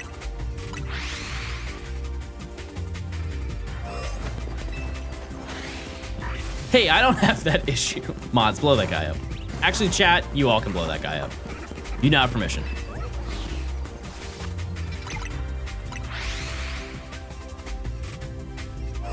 It's the dock itself, not the Switch, that has the problem. I have seen a lot of story of like the console being bricked because of the dock. I would much rather pay an extra $100 for a dock than have to worry about that ever being a situation. And I also would like to note that I'm very fortunate that I have the ability to make those decisions, because I know a lot of people don't. But I think having $100 of peace in mind is way better than losing the entirety of my console save history, at least for Pokemon, because it's all local.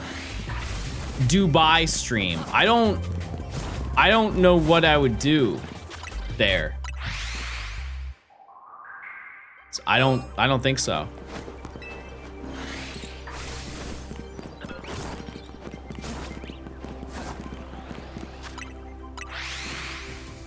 Am I gonna play Champions? I'm gonna show it off the day it comes out, but I am well aware, chat, that Champions is not in like my wheelhouse of content. Like the equivalent of me playing Champions is if Wolfie was like, hey, I'm gonna shiny hunt today. Like, it would be cool to see it, but you know that that would not be a realistic thing to happen, like, constantly. It just wouldn't happen.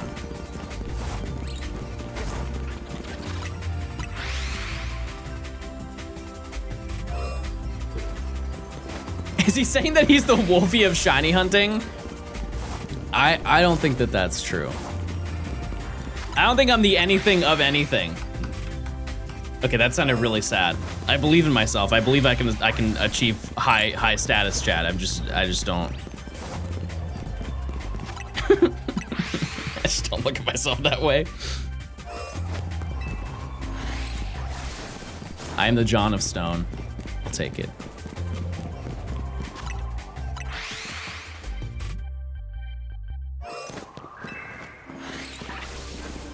But yeah, I don't think that I'm really gonna get into it. I won the shiny race, that's epic.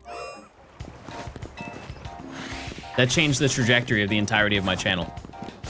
We no longer can do this challenge, chat. We must give up. We must shift our goalpost.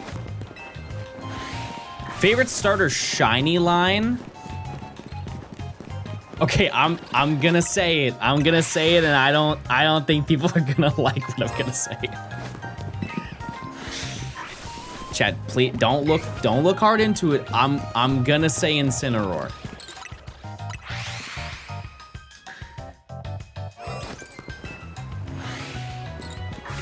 It's just like what's better? What's better? You can't say Greninja You can't say Greninja because Greninja looks cool. Froakie and Frogadier look like what they already looked like.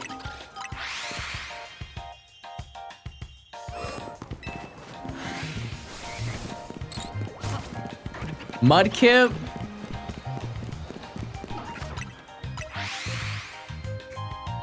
They're right. Can I say something? There are too many starter Pokemon. The list is so long, I don't even know them all anymore.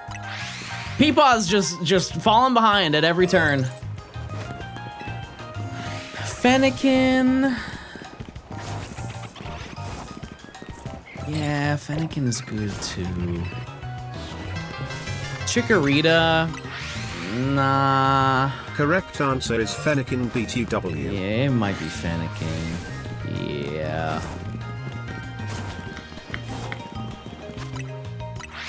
Chikorita has a good shiny. It's not a great shiny. Bayleaf is fine. Meganium is also fine. Mega Meganium is also just fine. Like, there's not really a lot that's exciting about them. They just look like they're turning from spring to summer. But really slowly.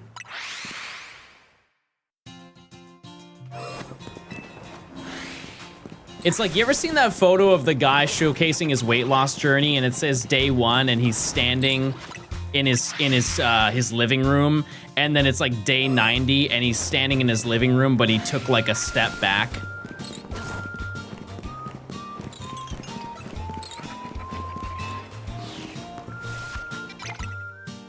And all the comments were, bro just took a step. Toothpick changes everything. That's a fire meme. Yep, that's a good one. I finally caught a stream. What are you doing today? I am gaming. We're getting every shiny before each rank up, and you are currently watching the beginning of rank V, which is, you know, pretty far into the game. It doesn't sound like it, but it is. And we are looking for Hippopotas, and we're looking for Audino. And we currently have neither one, but we got 3 shinies today so far. I'm pretty accurate on my shiny an hour idea. We got Vanillite, we got Roselia, and then we got King Gort. Oh, speaking of Roselia. And hopefully, is the next rank up the big jump? Yes, that will bring us to rank F. You ever been to Gamescom in Germany? I have not been to Gamescom, nor have I been to Germany. So I got a lot of work to do, I guess. I think it'd be fun to travel. So, fun fact, in 2019, I had a game plan of spending 2020 traveling the world. I was like, hey, I've got enough money, let's run it.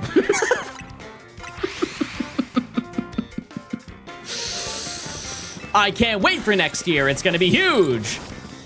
And it was huge. It surely was.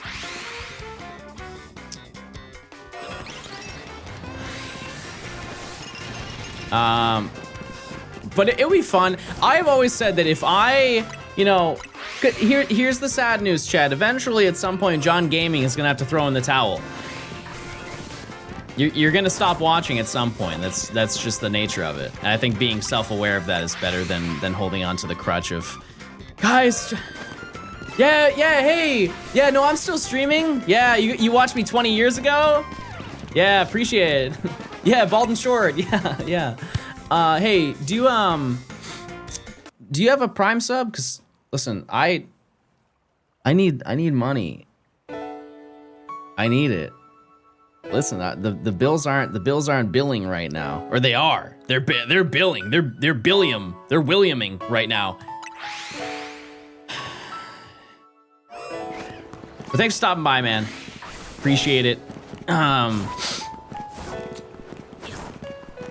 Eventually, chat. That's gonna happen. That's gonna be me, and it's gonna be sad. It's gonna be sad to watch. And so I want to get out before that happens. And my game plan is I would love to just travel the world and do food reviews. This is not a bit. Like, genuinely, I think I love watching, that's like my guilty pleasure, watching YouTube videos of people who travel the world and they try a bunch of like cultural foods. And maybe I tie Pokemon Go into it. Who knows? I just think that that would be so fun. I want to start streaming. Do you have any tips? Go live.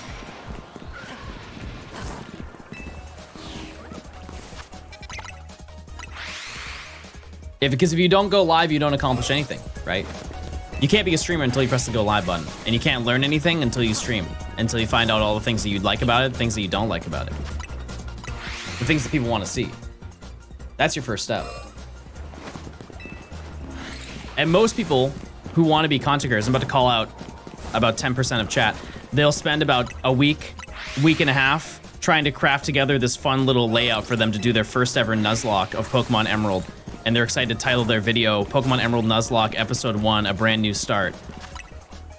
Only for them to get really shy and nervous once they're on camera and they don't want to be perceived and they get social anxiety and they never end up making a video or streaming.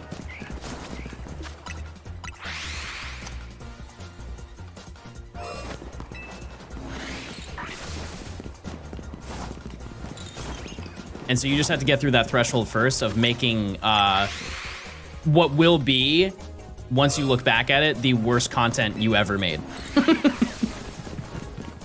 You have to make terrible content to make good content, chat. That is just the reality. Your first video is gonna be bad. Your first stream is gonna be bad. That's life. That's how it is. So I wouldn't dwell on making it perfect. I would just dwell on consistency, trying to build up an understanding of what you're actually getting yourself into. Also, what you want from it. One thing that I find so, like, fake, I'll say it, fake, is when content creators will say, do it because you love it, not because you want to make it your job. While there is some truth to it, because if you want to make it streaming your job, the likelihood of that is so unbelievably small. But I think implying that you want it, like that you shouldn't not try to at least like put in the effort as if you wanted it to be your job, I think that that's like silly. Because I think the effort of putting something in as a hobby and then putting something in the effort of, as of you wanting it to be a job is two entirely different things, because you approach it from a different perspective. It's like, oh, I could stream today if I want to, but like, it's a hobby, so I don't need to, right? Because I'm sure you have a hobby that you have right now. You don't do it every single day, but you do it when you want to do it, right? But if you want to like try to be a, you know, put yourself in the ring, I mean, you gotta push yourself a little bit harder than what a hobby would be. And you could get lucky, and it could work out, right? But there's a lot of I think the biggest thing when it comes to wanting to be a creator is that there's a lot of research that goes into it. I think people don't realize that. There's a lot of research and understanding of like what makes something good. Like, one piece of advice I give to people if they ever want to get into just making YouTube videos is to watch a video that you like, that you think that you would want to make yourself down the road. Notice it and write down all the things that you think that you would do to make the video better. Write down the things that you didn't know make a video better, and write down the things that you think you would do in your own eyes to make that video a better video. And it will definitely open your mind in terms of how things are constructed, but also how you can make things that are currently existing your own. What do you think makes your videos better? If I spent more time editing them. If I made every single second flashy, I'm sure that it would be a better video, but I don't think it would perform better. And I mean this in the least like egotistical way. My videos already do well. Like I don't need to make them so unbelievably flashy and over the top. Like I still put my heart and soul into every single video that I put out. Like I truly like sit down. The amount of steps that I go through to making sure a video comes out is not more than most, but it's, you know, like I put care into what I put. put out. Because if I didn't, I would be uploading every single week. You know, I'd be uploading stream clips every single week if I didn't care. Distill, thanks for the Prime. I appreciate it. I think you should add crazy gifs and random loud noises.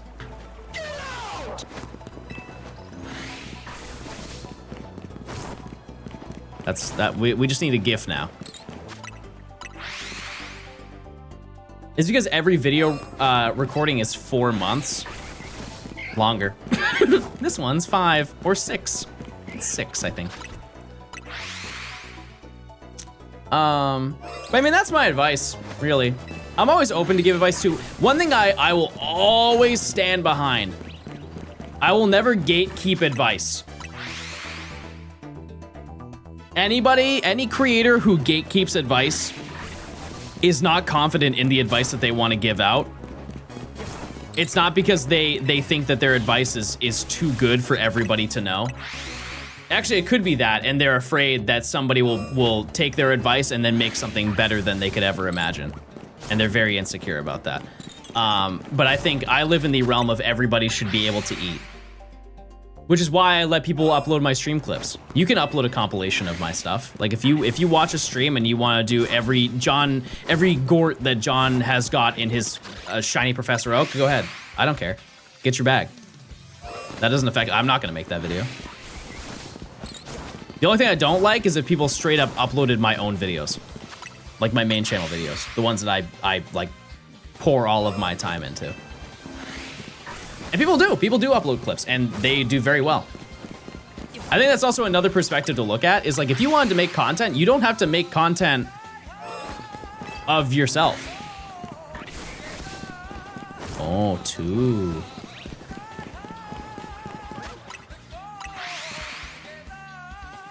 You don't need to.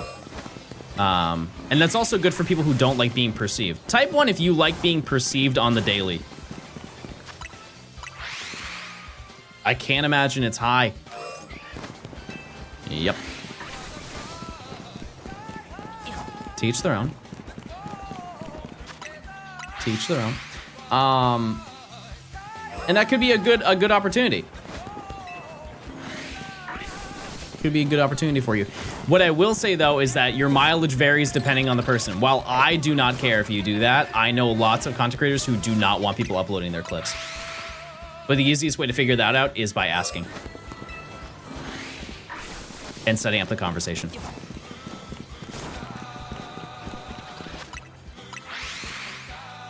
I'm shiny hunting. Do you have any recommendations if what I should hunt? Zone 7. Join me. We'll make a collection of gamers that are exclusively hunting in Zone 7.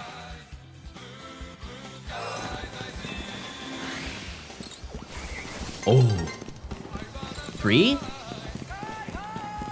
2 rats.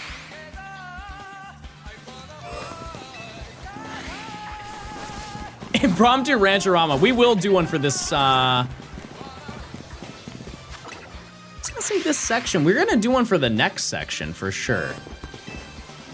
Because that's gonna be fossil. I think day 1 of the fossils, we're gonna do a Rancherama. What water to rice ratio do you use? 2 to 1. 2 to 1 and a little bit of olive oil. So it doesn't stick to the bottom. Yeah, we'll do a fossil ranch. And I'm gonna be, you know, I didn't care when we did Zorua, but I will care for this one. If you want to participate in the fossil Rancherama, you've gotta go for the fossils. We're not doing dimensions. We're doing the fossils. We're gonna be adults, and we're gonna go for the fossils. Any fossil in the game? Yep. Yeah, I'll probably start with Tyrant. Yeah, we're going full odds gaming. That also makes it more accessible because not everybody has the DLC. What about eggs? We're just doing ZA. Just ZA fossil restoration. Because here's the thing, there's a chance you could get the one, somebody in chat could get the 1%. They could. Not that that really means anything anymore, but there was a point. There was a point in time that was a big, big deal. Yeah, Ludo did it. Tyrant, right? And I got mine, but I didn't do it that way. Could we do fossils in other games? No, it's just gonna be ZA. Just ZA, chat. Do you think it's viable to stream two completely different games if you like them equally, Pokemon and RuneScape? In regards to what? Like being successful or personal enjoyment? Because like, I think starting out, you should really just stream what you want.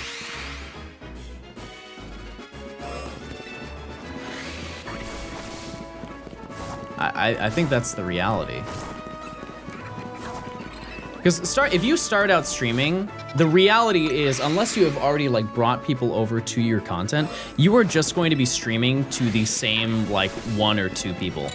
And they're most likely going to be your friends, right? And if they're your friends, they're probably gonna watch the first few streams regardless of what you're streaming because they want to support you, right? I think what you should be focusing on more is what would you make content out of?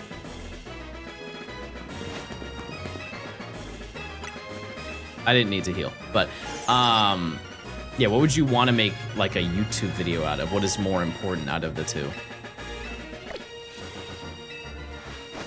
I stream to 0 people, so it's hard to make a video that you live stream.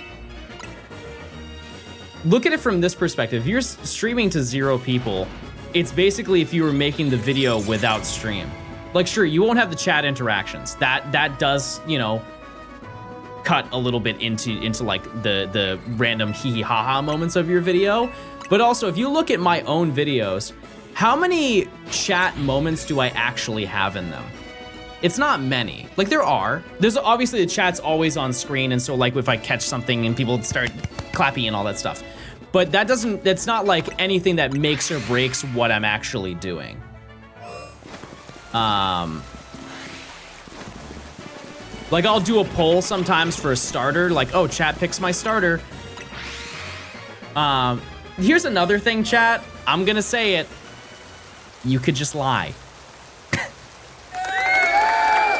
You could just lie. No one's gonna care. I asked my chat and they picked Mudkip. No one's gonna be like, I don't. No one's gonna care. Yeah, there's no witnesses. That's a great point. No one's watching anyway, so there's no witnesses. That's a fantastic point.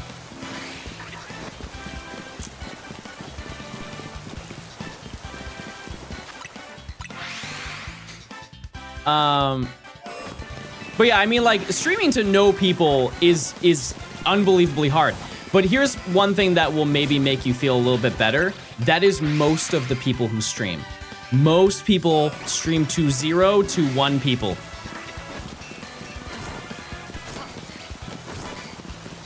Can you say your favorite Pokemon? Fampy. I've got a whole emote for it. And if you use your Prime sub chat, you can have it too.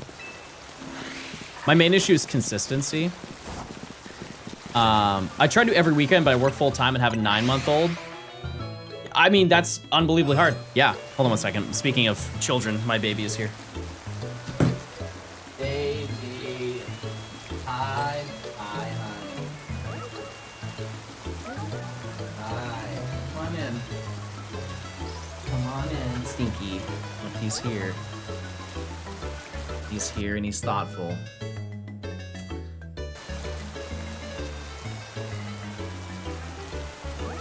Anyways, yeah, I mean, okay, so to give your perspective, I kind of can't give you any advice because you have a child. Like, that is such an unbelievably large amount of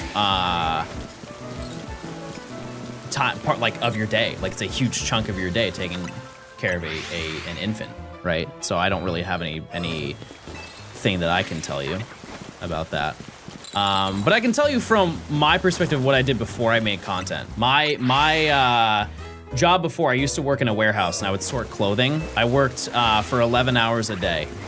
Not every day, but I did work for 11 hours a day. I believe it was 5 days a week. And when I was done working, I would immediately go home and I would work on videos until I physically could not stay up anymore. Because I wanted it that badly. Is that healthy? No. No, absolutely not. No, it was terrible. But I wanted to get my foot in the door and that's what I wanted to do, right? And like, if you wanted to stream on top of all the stuff that you're doing, that might be your only option. And if that's too much, that's super understandable. Like that's life, right? That's just the what you have going on in your life. And everybody has like their own version of that. Because if you don't have a kid, some people are also in college, in high school. They can't, you know, they don't have the time to do that. So maybe right now is not the moment. It could be down the road. You never know. Because I think also when it comes to content creation, there's no like age. Like there are 70-year-olds who make YouTube videos. And they make a fully livable income, right?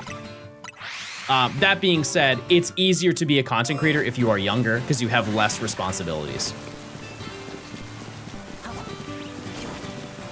And I would like to stress that I am not saying that you should go and do this. This is a horrible, horrible idea. But if you're like 22, you could just quit your job and try streaming for a month. And if you screwed up and you didn't make any money and nothing worked out in that month, you could go and get another job. Like, obviously getting another job is difficult. I'm not saying that. But I'm saying at 22, you probably don't have a full-on like job, right? You don't have a like a degree job type of thing. Like, I understand getting another, hopefully I'm making sense here.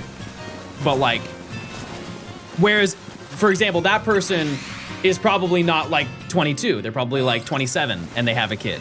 Like you can't just drop your children and then just start streaming. Like that's just not feasible.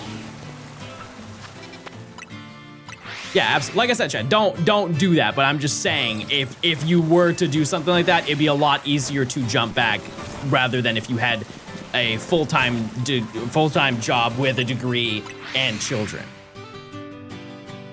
Don't drop your children as well. Yeah, I wouldn't advise doing that. I feel like we're kind of straying away from what I was saying, but what I will say is if you have a busy schedule, just do what you can. I know it's the most basic response I could possibly give, but just like do what you can. Nope, that's not shiny. I'm not falling for it. We're not getting a second King Gort. Baby, did you leave? Oh no, he's back under. He's back under the blanket wall. You guys want me to show you a picture of baby? He's actually going very low effort today. He's going very low effort today. He wants to be seen but not seen at the same time. He's definitely trying. I must send this.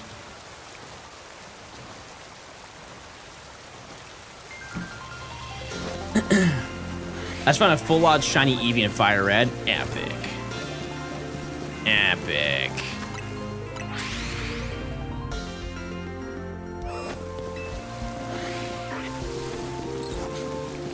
All right. Also, we gotta check in 4 minutes. 4 minutes. Did you ever fall off a Pokemon at any point just to rediscover you love it for later? Yeah, Black 2, White 2. Yep. One thing that I didn't like looking back at my younger years is I almost stopped playing Pokemon outright because of Black 2, White 2. And looking back, I love that game. It's one of my favorite games of all time. Now that I've like really played that game through every single corner that you could possibly play. But yeah, X and Y brought me back into Pokemon. My interest dipped around Ultra Sun and Moon and Let's Go. That was a pretty like slow era of Pokemon for sure. But I think that was also just a slow era for Nintendo. Because like I think the highlight of that era was just the Switch coming out and Breath of the Wild and Odyssey. Which like those are huge moments, but I don't really recall anything else happening outside of that. But that was also almost 10 years ago, so can't remember everything. Did it ever bother you that Pokemon is kind of a nerdy hobby? I have always been known as a Pokemon person. I've always wanted to stream, but scared that no one will watch. Any advice? That's what's going to happen. Yeah, no one will watch. And I know that that sounds really harsh, but it's true. That is just the plain truth. But that doesn't mean that you can't get people to watch you. You can tell your friends about it, and I'm sure if they're your friends, they'll support you for the first few streams to kind of get your foot in the door. And you just gotta start from the ground floor. Oh, 2.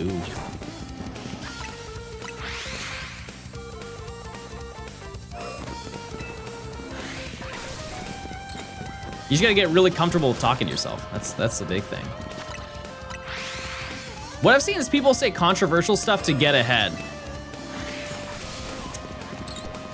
I mean, you can take that route, but here's the thing is if you do that, you have to continue that. Does that work? Absolutely. As I always say though, chat reflects the streamer. Like if your chat sucks, it's probably because you suck, right? And so if your whole upbringing is rage baiting people into showing up to your stream, you are only going to get harassed every single stream by your chat. Like you are just going to get rage baited just as hard as you are doing to the people who are watching you. And that's gonna be a huge mental toll on you. It's not, I don't think that's worth it.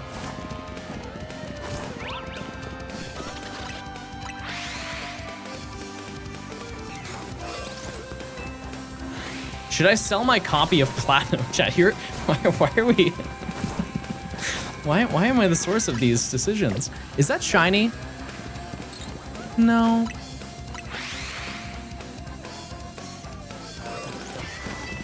I don't want to be the bearer of selling your belongings.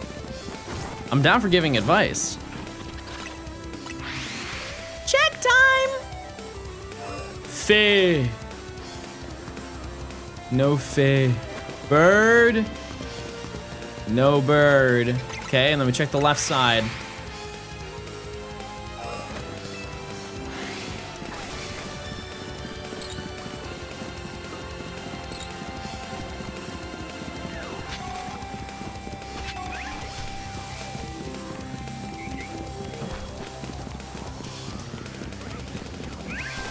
Nope.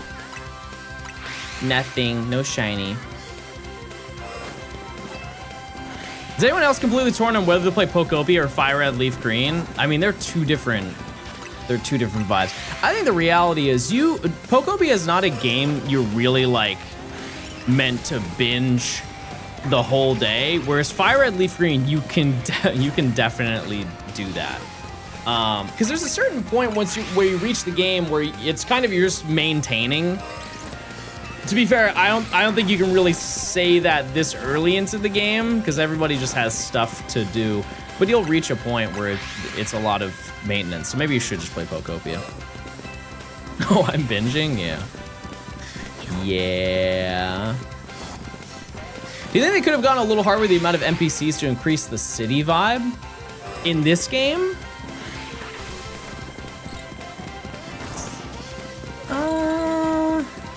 No.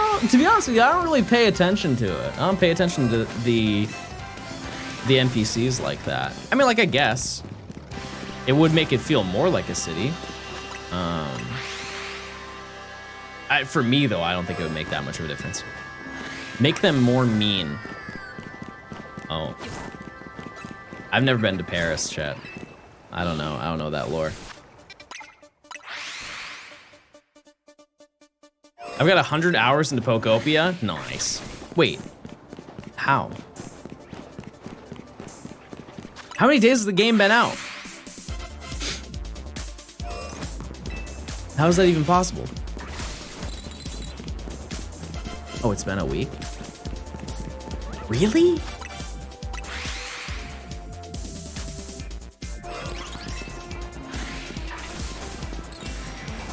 That's insane. That is insane. Hey John, after watching a video, I started my own shiny decks in Legends ZA. Hey, good luck. That's awesome. I'd love to hear about it. Hope you find all your shinies under odds. When Monster Hunter World dropped, I had 100 hours in 6 days. So I tried to get into that game recently. I did not understand what I was getting into. Like, conceptually, that game looks so fun. I didn't know that the game, the story is not the game. Like, the storyline, the main story to Monster Hunter World is just essentially the tutorial of the game, and the post game is when you actually start playing the video game. And I didn't really look into how long the main story is, but I'm just off of that premise and knowing that it's an RPG, I was not committed to getting into that. I'm not. I don't have the time.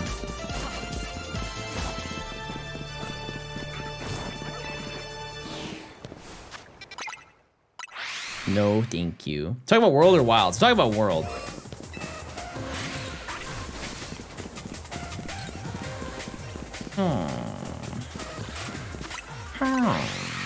That vanilla always looks shiny? Well, I got one in my party.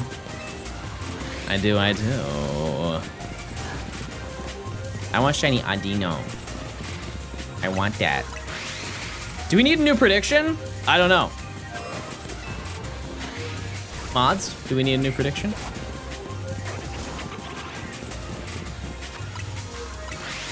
You can get Monster Hunter Rise for a decent price on the Switch. I just don't know if... I just don't think I'm destined to play it.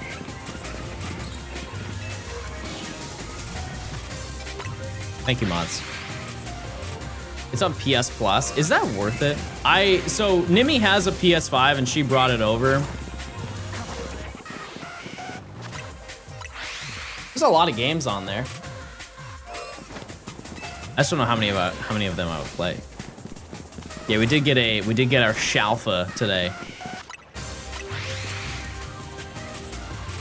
Chat, what do you think is the most hours you've put into an individual game? Not franchise, but an individual game. What's the best TCG set of all time? I don't think I can speak on that, but I would say one of the more modern sets. They put a lot more money and a lot more resources into the TCG now, and so the cards look better. CS. CS or CS2? It's kind of the same game, but... Overwatch? Are you excited that they unmade Overwatch 2? That's pretty cool. We're going back to 2015. CSGO, yeah. I had my times. I was GN4.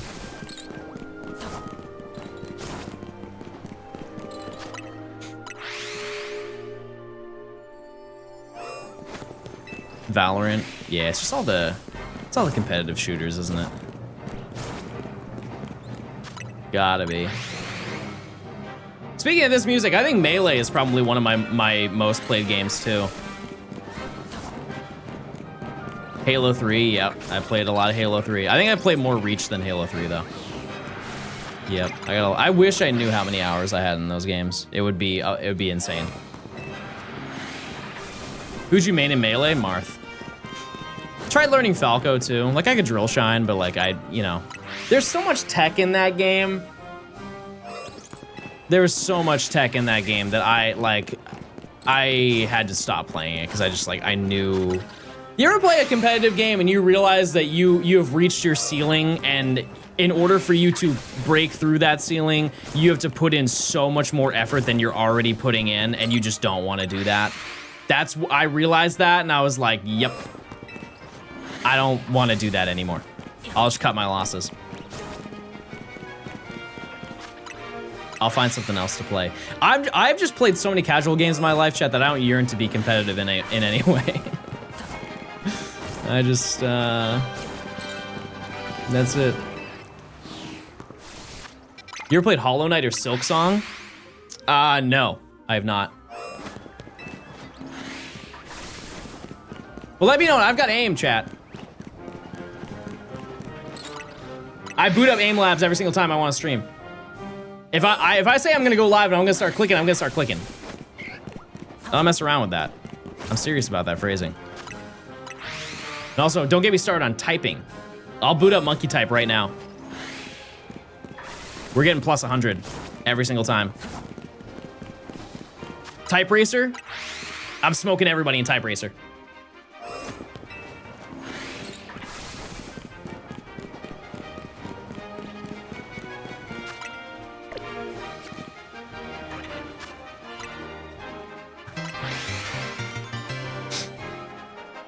Do it then. All right.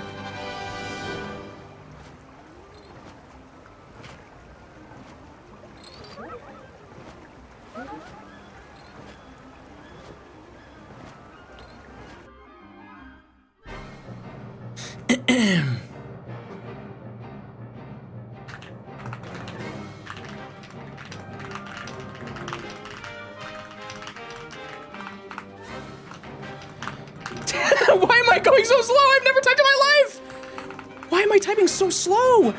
Oh my goodness, this is embarrassing. Okay, it's because it's not on my monitor. This is insane. This is crazy. I've never typed in my life.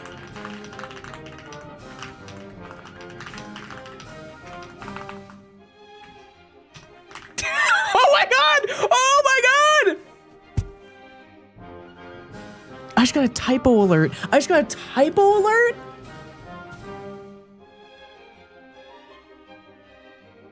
A typo alert for spelling wrong. Okay, I'm gonna type on my main monitor. That was insane.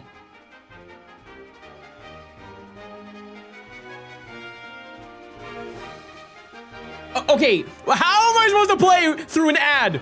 How in the world?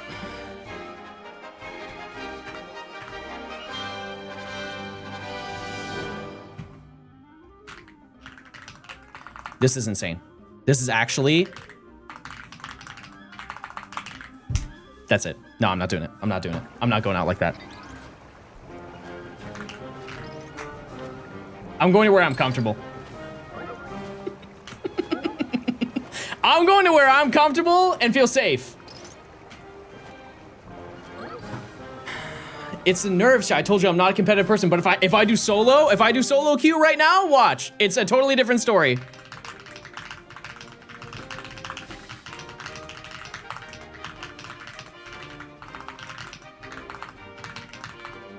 I just can't spell today.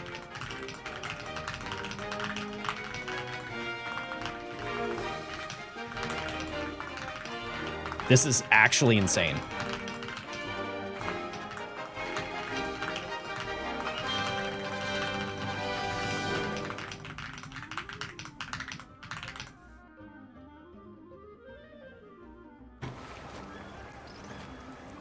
Something is very wrong. Something's in the water. Something's gotta be in the water. Chad,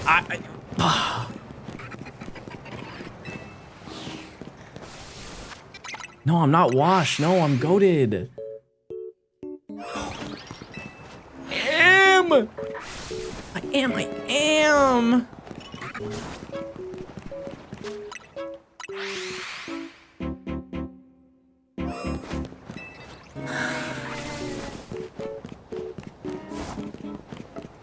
All right, that's it. Boot up Rhythm Heaven.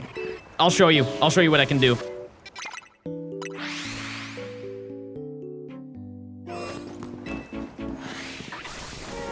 I'm so excited for that game to come out.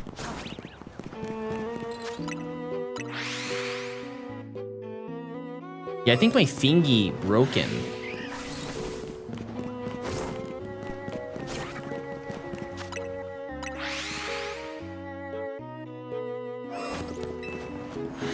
I think I broke my thingy. That's gotta be what happened. I don't speak English and I type faster. Mods ban that guy until they show proof of them typing faster. We're about to create a villain arc. Mastermind, thanks for the 18 months.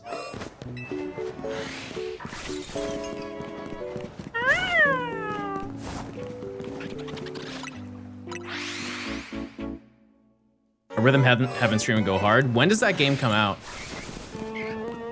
They have a new one coming out on the Switch. And I will be there day one.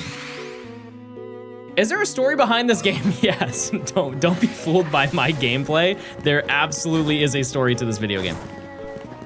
I am not the person to provide the storyline for you. I did yesterday and that was it. Have you done the sound cries test? So, okay, James Bond. I would be good at that up until Gen 6.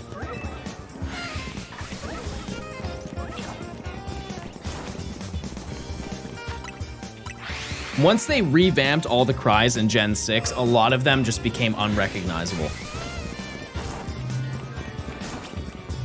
Like Gen 8 and Gen 9, there are only so many that I'm like confident, like, oh yeah, I know that one. I know that one for sure. Just because they sound so outrageous. Like some of them you can't even hear in game. Like go right now into Scarlet and Violet and catch a Bombardier. Go encounter a Bombardier and see if you can hear its cry. It's so low because it's just, you can't hear it in game. Unless you have the audio off for music. But I know like the iconic ones from the later gens. I just don't know anything past that. Like the old ones are way, way easier to know. And a lot of tests don't show that. What's the worst cry that isn't Bombardier?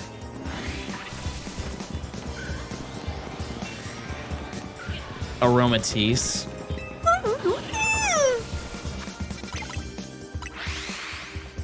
No, thank you. No, thank you. Can you do a slowpoke scry?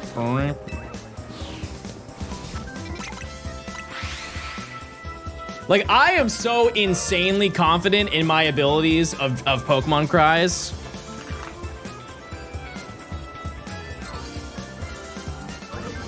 Like, I'll stun on this any day of the week, okay?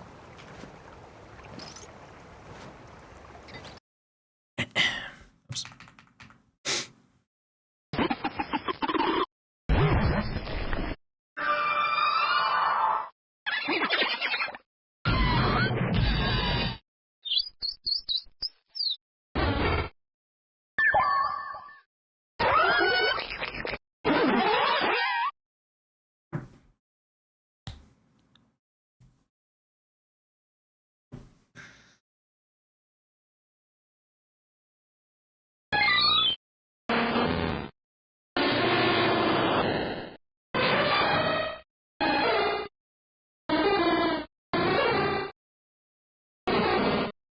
Ooh!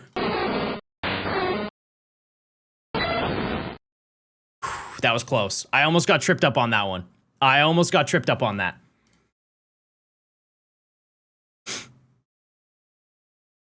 Oh, I clicked the wrong screen.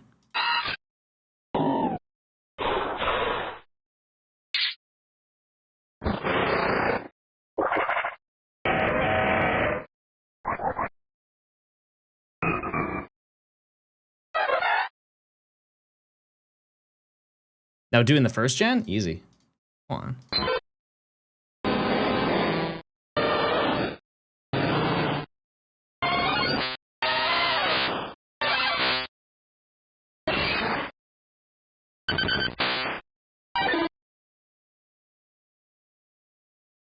Do Gen 8? Okay, this is where it's gonna get bad. I have no idea. I'm just gonna assume it's Ursaluna. That's Runarigus. That is... I think it's Hatena. That's Toxel. No! That is... Phalanx. Glastrier, obviously. Morgrim. That is Sinistea. Oh, let's come on. Yeah, what did I get wrong? Yeah, like I don't know that. Wait. Oh, Colossal. Oh. Oh. Okay. I mean, that's not really close, but yeah. I mean, you can see I can... Not proficient in those. Gens 1 through 5, though, I'm not missing. Oh. He'll give Charcadet a 3rd evolution. Yeah, and his name's just gonna be Hank. Yeah, they'll just call him Hank. If they give him a Mega Evolution, it's just gonna be Mega Hank. And he's just a guy. That's it. Also, I have to use the restroom. I'll be right back.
I'm back.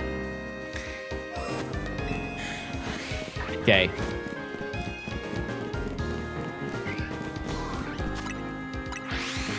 I think I'm gonna go on a bike ride tonight, and Nimi's gonna get her bike, and then we're gonna bike together.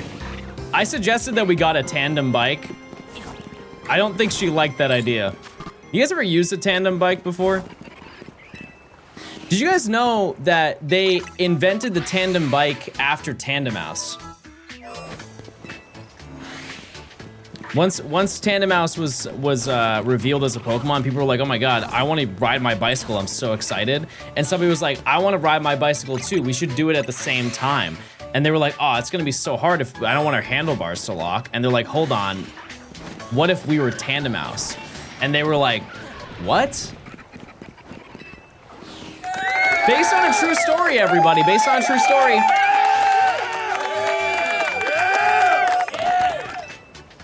Yeah, there also were no homes before Mousehold. Yep, it's true.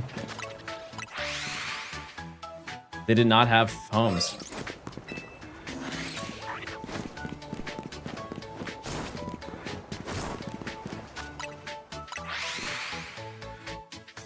And there were no seals until 1996. It was not an animal. They spawned it in. You guys have any fun dates planned soon? Prison. Jail.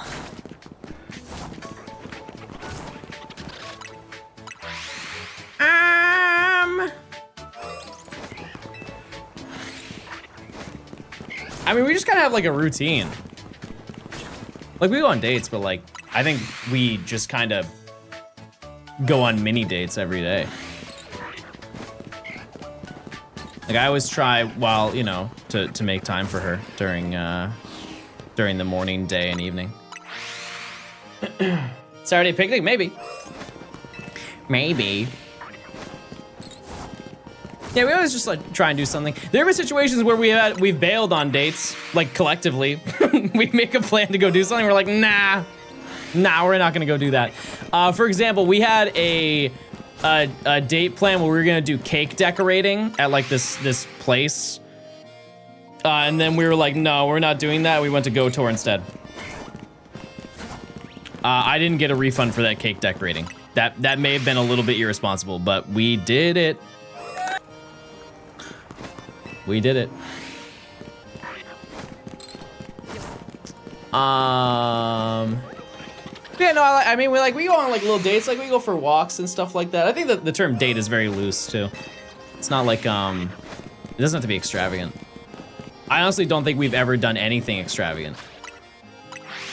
Okay, actually planning a last minute trip to Go Tour, that is pretty extravagant. Never mind. That was, yeah, 100%. We have.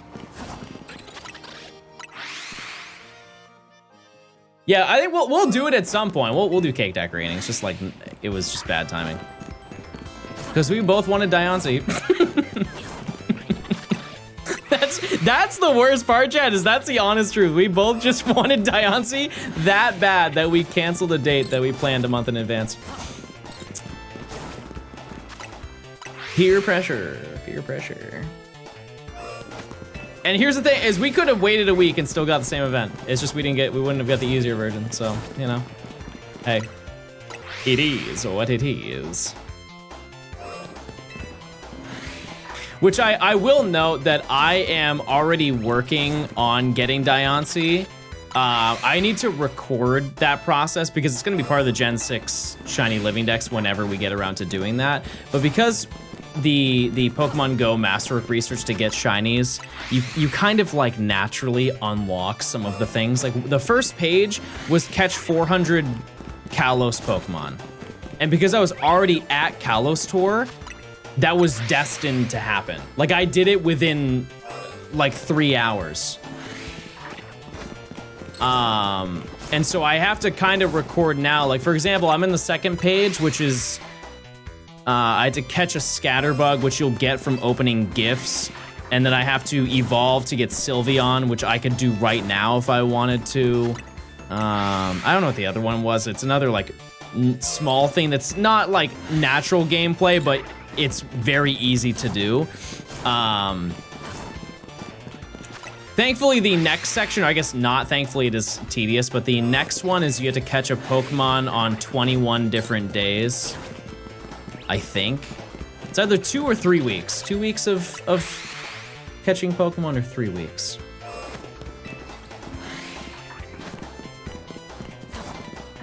Shame how much of Pokemon Go is time sensitive, yeah. But here's the thing is, if you look at it from a business perspective, it's smart because it keeps you coming back to playing the game, thus the chance of you spending more money happening. I'm not saying it's a good thing, but it is a smart business decision to time gate a bunch of things because you were just going to play the game way more than you normally do. But yeah, it would be cool to have Diancie done before I even start. I just don't know what the rest of the sections are. I assume section 6 is when you get Diancie, and then section 7 is just the bonus stuff. Like, you just get it for completing it, because that's how the other Masterworks work. Also, I'm gonna do that for Jirachi. I cheat in Pogo. Shame that guy. Shame them right now. Hey John, I love binging all YouTube videos. I love them, but I was wondering, how do you play 3DS and DS games on a screen? I have capture card.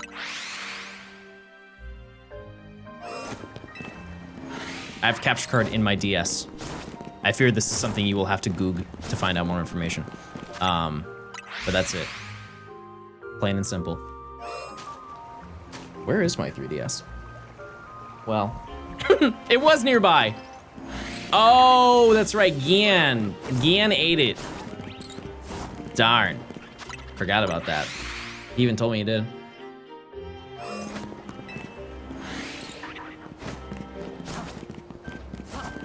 They're so expensive. I think that they used to be expensive. I think for what it is, it's pretty reasonably priced, especially when you're having somebody modify it for you.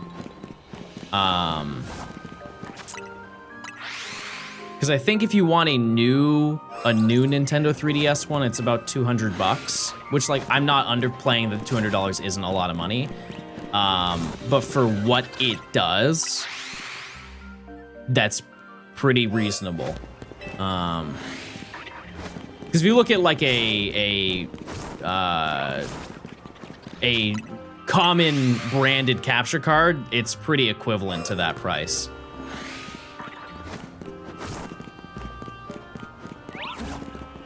I just got 2DS for 60 bucks. You finessed them.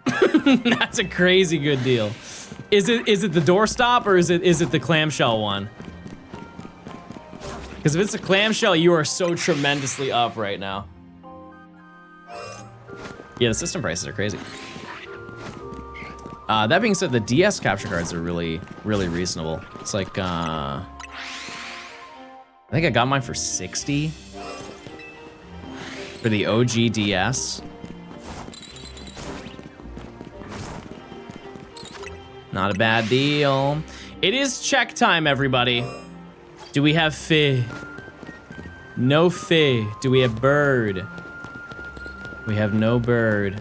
Okay, there's nothing that spawns on the other side. Well, there's really any point checking. Might as well just run around. Ice Queen. Hippo.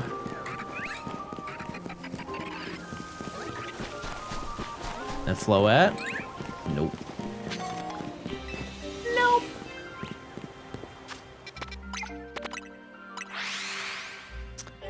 I'm about to concede to the scalpers and buy an analog pocket and a dock for $600. While I do love the analog pocket, chat, it is 1000% not worth $600. And it will never be worth $600. Do not do that. That's bad. Are you mods who can get the prediction, please?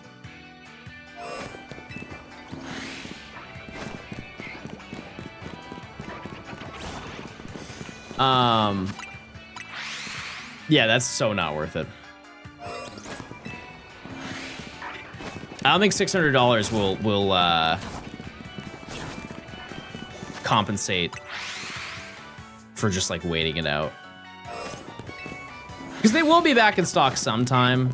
I don't know when. Because I saw recently that the only thing that they really have in stock is like the accessories that they have, and specifically just the white dock. I think it's either, yeah, they only have the white dock in stock. They don't have the black one. $600 would get you a Switch 2 and a Pokopia. That's true. That's a lot of gaming right there. It is, it is.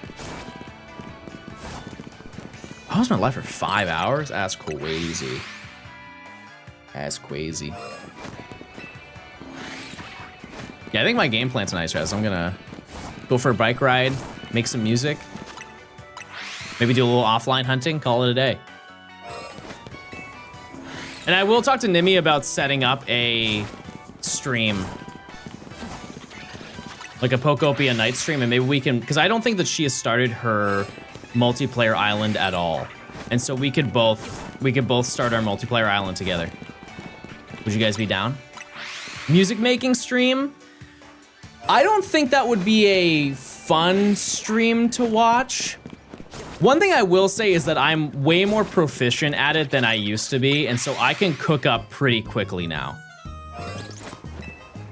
I'd still be nervous to do it, but I definitely could cook something up pretty fast.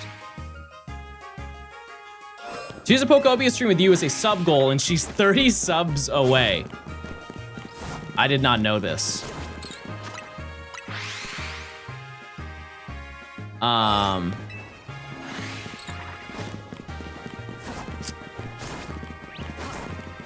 Yeah, if I were to ever stream making music, it would probably be like on an alt. What do you use to make music? I use FL. The way that I see it is the same way I see video editing. I don't think it really matters what DAW you use. It's really just like what you can do with it. Because at the end of the day, the plugins matter more than anything. It's really just an interface. Like there are stock plugins for you know, like Ableton and stuff like that, or Pro Tools, but at the end of the day, I think it's really just like what you've spent extra on top.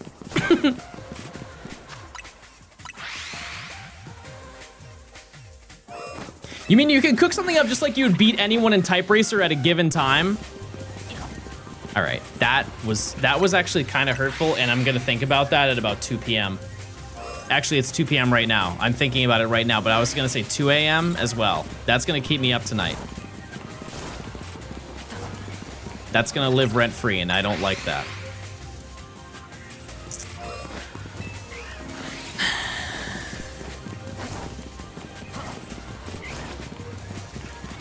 But yeah, I spent a lot of time like learning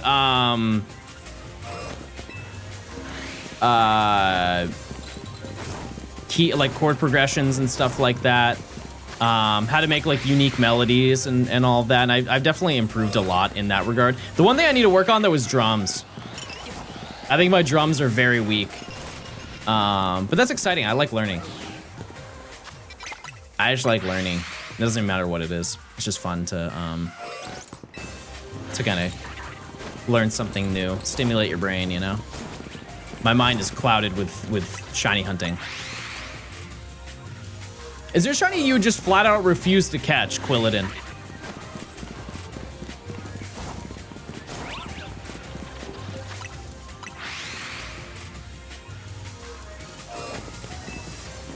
I love mixing interesting instruments, yeah. You get something kind of crazy. You get something kind of crazy, kind of silly. Hop the freak off of my goat. Yeah, I'm sure that's the goat. Yeah.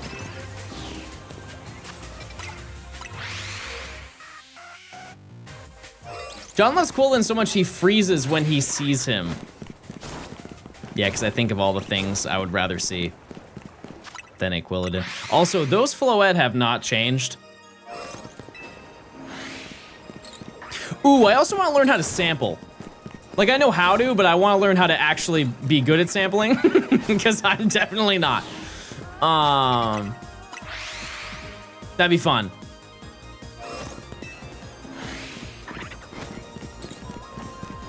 Do you upload your music anywhere? Nope, I don't. I should, though. I absolutely should. And here's the thing is I am such a hypocrite because we had that conversation earlier about like you should just do it to do it.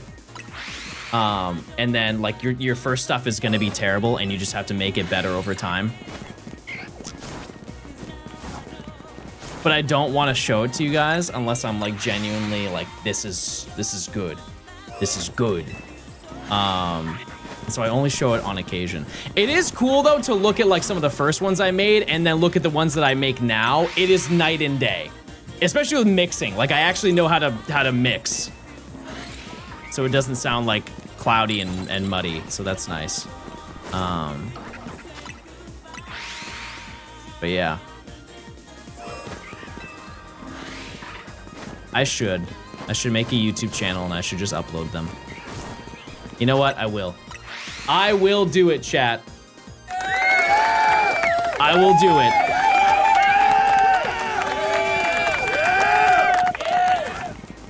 Have a good rest of your stream. I appreciate it. Will you send Quavo any of your beats? I don't think I make beats for Quavo.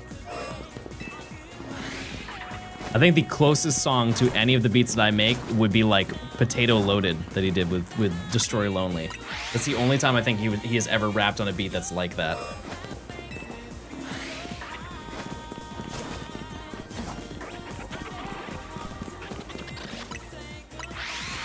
Too Hollis, maybe. I've seen those concerts, they look crazy. How would you feel about people using your music for stream? I don't think it really would, because chat, they're like rap instrumentals. A lot of it is very repetitive. I don't think, it doesn't have, it's not like Pokemon music where there's like 17 melodies that happen during the course of the song. It's pretty like, you know, it's meant to have voice over it. So it's kind of empty in that regard. Please use your real voice. This bit is getting old. Hey, I'm sorry, guys. I just don't like speaking in my real voice. I just like value showing, you know, the stream version of me.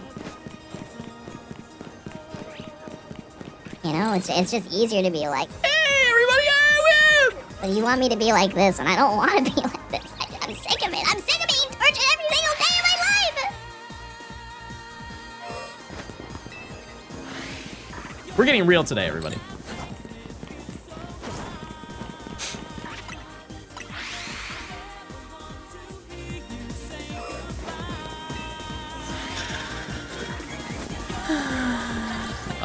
Okay. Are you a living soundboard? I feel like you can do any voice. I don't think that that's true. I think you guys ego boost me. I think that's the reality. I know that I've done a good impression if Nimi vocally expresses that to me. There have been some times that I've done a voice to her and she's like, that's very good. So if she doesn't say that, it's not worth bringing up. That voice kind of suited you. You think I should sound like this every single day? You think I'm a better streamer when I sound like this?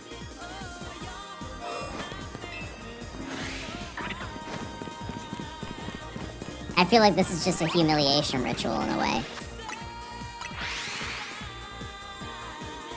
I can't tell the difference. Also, is there a solar flare happening in game? Why is everything so bright? And before you guys say, oh, it's John's first time outside. Shut up. Second, hypocritical. Third, I'm sending your chat logs to your parents.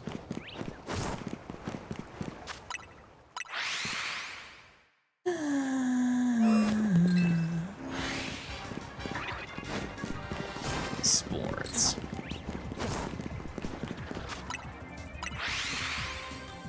You made Groudon angry again. I need a reason to play Emerald. Ooh, we could do the Battle Frontier. We could do the Battle Frontier.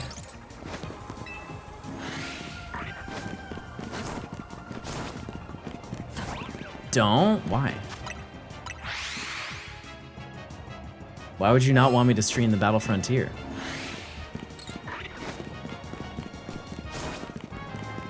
You want to see me do Battle Factory? Fun fact, that was my first stream. It was Battle Factory, but you guys chose my Pokemon.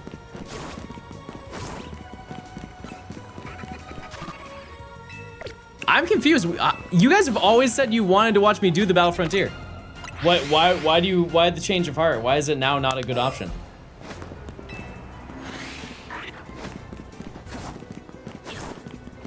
That would be the only good one. I want to note just one thing. If you think it's not going to be good content, I have been rolling through Zone 7 for 5 hours today.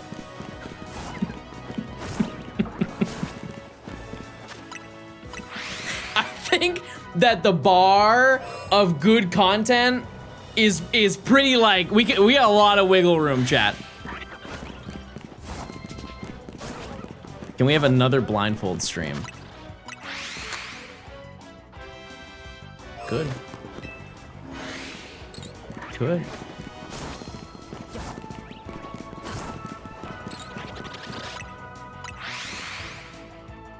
What's Skarmory's catch rate? 25. Hard. Oh. Oh. People like Shiny Hunter because you don't have to concentrate and you can talk to us. Yeah, I mean, I guess that's fair. But also, I wouldn't take it too seriously. Name a time I've locked in. Go ahead.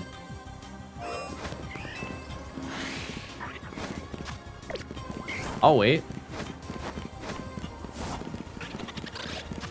The randomizers? Chat, that was the epitome of locked out.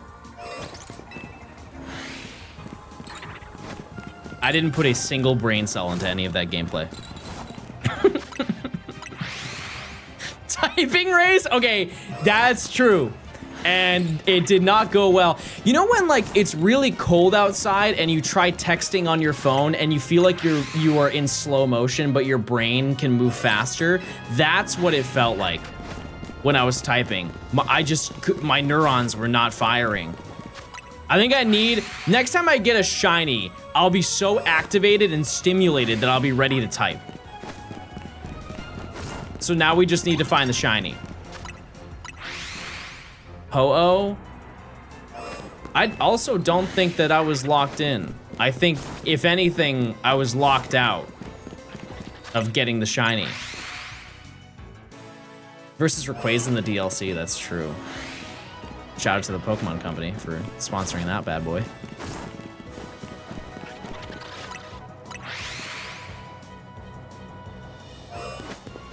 Secret video about Mewtwo?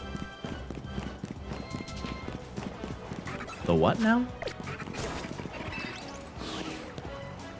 Chicago tickets for GoFest are live? I fear I will not be there. Nope. I think that's a no-go on that one. I already got plans. When's the next big video? You were watching it live. Here's the beauty of it, chat. We've already made progress today. I always say one a day. What's worse, GoFest or Chicago? Chat, GoFest is great. What don't you like about GoFest?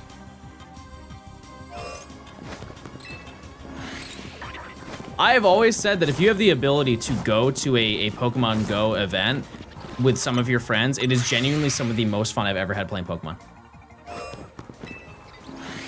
You just hang out and explore the city, and it's usually a city that you've never been to. And you just go hang out with your friends and catch Pokemon all day. It's a very fun time. GoFest drains the bank account? Sure, but so does any convention. That's just like what happens. If you go on a trip, you're gonna spend money. That's just how it goes. Dare I say, it's also one of the cheaper. It's one of the cheaper trips you can go on. Like, cause conventions. We were talking about it with Pokemon Worlds. How much are Pokemon Worlds tickets going to be? $250. I think it's $250, right? But that also includes XP. $150. Was there one that was $250? Maybe not. Either way, it's definitely more than GoFest. Please don't get the con/fest flu. True. Also give gamers deodorant, please. Bait them with Pikachu deodorant or something. Yeah, I've dodged Conflu quite a lot. I got hit at 2024 Worlds. How many encounters has it been? Like total today? I would say 8 16,000? No. 16,000. 16,000. Can we get some Johnstone scented deodorant? No. However, I can put the fellas onto ball. I can. And this is surface level ball. I can let you know about, you know, scents and stuff like that. Deodorant, native. It's always native. I can't wear Old Spice or anything like that. Any gel deodorant, I get chemical burns. Can't do that. Native, I like every single scent. If anything, I wear women's deodorant. Women's deodorant is so much better than men's deodorant. All of the men's deodorant is like beef tallow, bismuth and artichoke, bear. But like women's deodorant is like cherry blossom and vanilla. That sounds fantastic. That's like probably my favorite one. Then you get like cucumber and what's the native one? Is that? It's the one I'm using right now. Cucumber and mint. That one hits.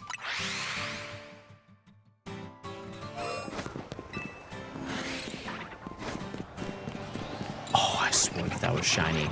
Ooh, I swear that was shiny.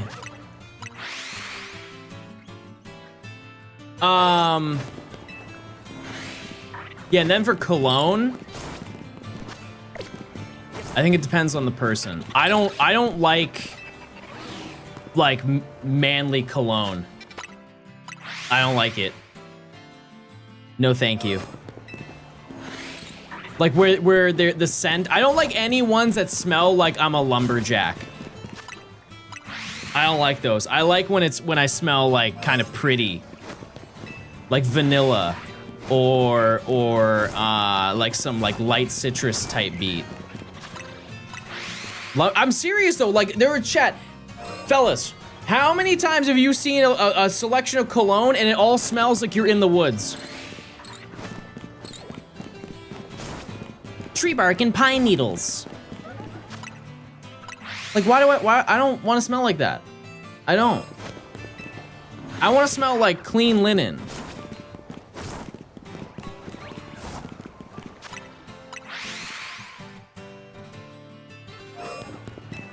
What's it smell like a tree? See what I'm saying? We gotta check in 10 minutes, by the way. But yeah, there's a lot of banger First smells. Stream back in a while, hooray. Now, I'm not gonna leak the one that I use. I will say it's something you could easily buy in like a Sephora or an Ulta. The reason why I'm not telling you is not because I'm gatekeeping. I just would find it unbelievably weird if somebody was like, hey John, I'm using the cologne you recommended because I wanna smell like you. I don't wanna ever have that scenario in my life. That would be unbelievably creepy to me. However, I can let you know some previous bangers that I used to use that are like all common spawn. You can go buy it.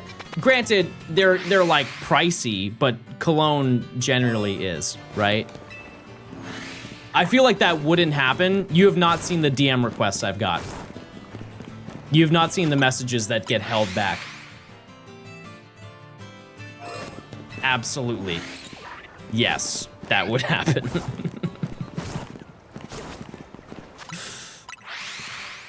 Chad, I had a person commit a HIPAA violation to get my personal information just to reach out to me. People will go crazy lengths. People will go crazy lengths in this world.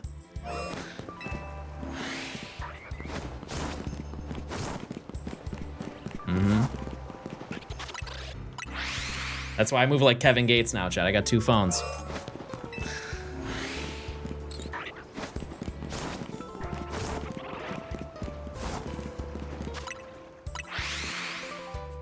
Anyways, if you want a real showstopper, and this like everybody different stroke for different folks, right? Everybody's different. And the beauty of you can go to like a Sephora and you can test them. So you don't have to like, don't buy it and be like, John told me it was good and it sucks.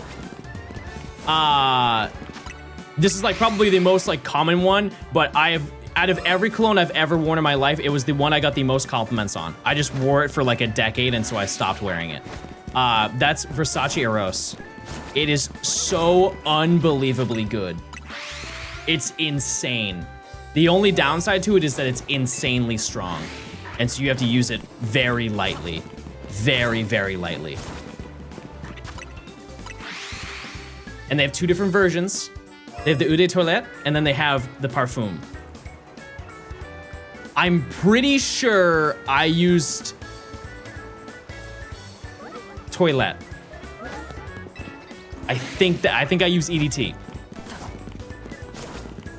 What's the scent profile? It's like orange and vanilla.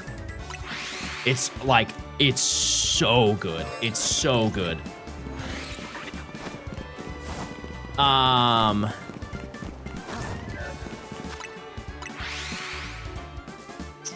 gonna say something. I'm gonna say a hot take. I bought Sauvage. So painfully overrated. I gave into the hype. I bought it and tried it, and I was not crazy about it.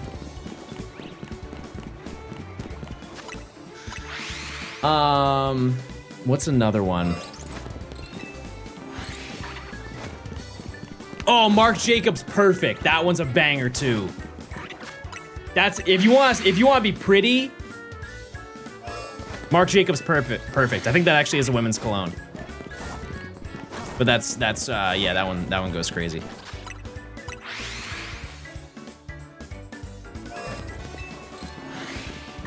And those are my recommendations. What am I hunting right now? I need Hippopotas, I need Audino. Check, please. Bro's trying to get out of the restaurant, am I right, chat? I'll be here all week, everybody. I'll be live. If you want more funny one-liners, I'll be here.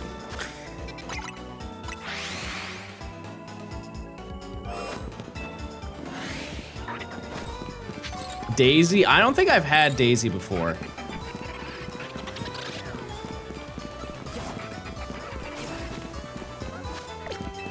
Okay. Can't go wrong with Chanel. I think I've had any Chanel before. I don't think so. I don't know. I don't know anything. The aren't one-liners when everything John says is funny. Thank you so much for your nice unpaid comment. Just out of curiosity, just because I'm feeling really generous today, what's your PayPal?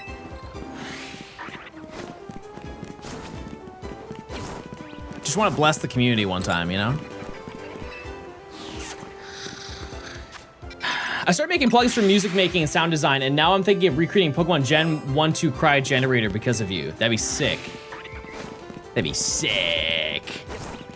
Yeah, I have a really small selection of VSTs that I use. Like, I've got like the ones that everybody has. I got like Halftime, Shaper Box.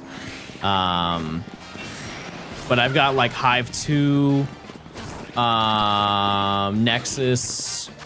It's on 5 now. I didn't even know it was on 5. I had Nexus 4, but it's on 5 now.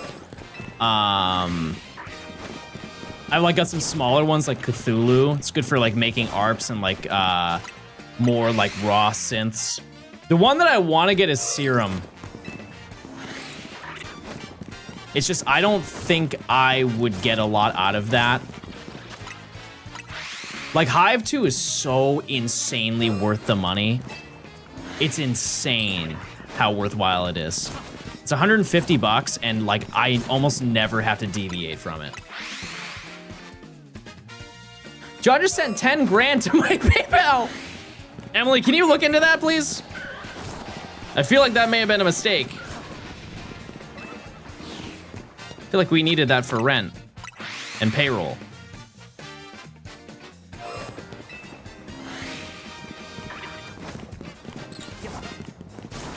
Did you listen to Rocky's new album? I actually didn't.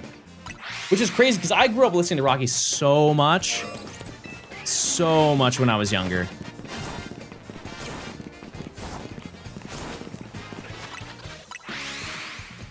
Yeah, because I used to listen to like mixtape ASAP Rocky, or actually just like the entirety of ASAP when I was in high school. Like Brand New Guy was probably one of my favorite songs. With Schoolboy Q. That's a great song. That and like What's Up. That whole mixtape actually is insane. Because it also has, actually that's on Spotify as of last year, right? Gort Gaming. And Palace and Sandman. Oh my God, Sandman. Oh my God, that song is unbelievable. Do you eat frozen yogurt? I can get down with some froyo. I think a canon event for every human being is going to froyo and not understanding that the froyo is cost by weight. And so you load up your first bowl only to realize that you just spent $32 on frozen yogurt. Oreos, cherries, why not?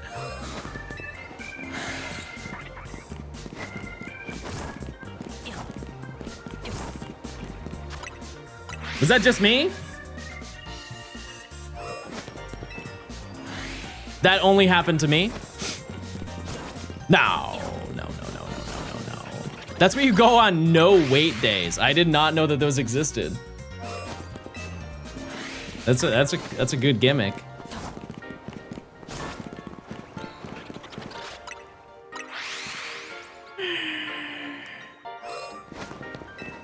It is really weird that they make you stand on the scale when you're holding your froyo. Like they take into account your own weight as well. Because I went to this froyo place in Atlanta and they made me stand on the scale. They're like, maybe climb on the counter. Yeah. And they're like, yeah, your total is $703. And I was like, phew. Anything to support a small business, am I right?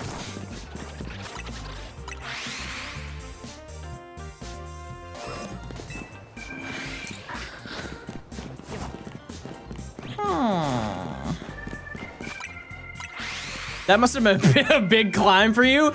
You're a bad person.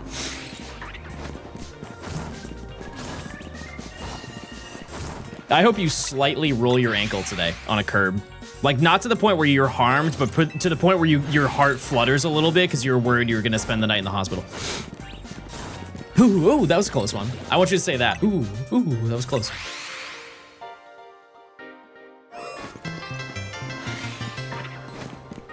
Nice. It's check time. It's check time.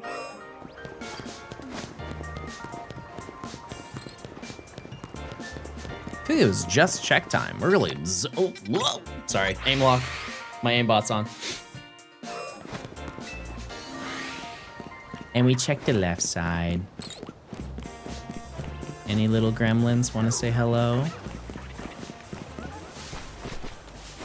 Nope. Nope. Nope. Nothing.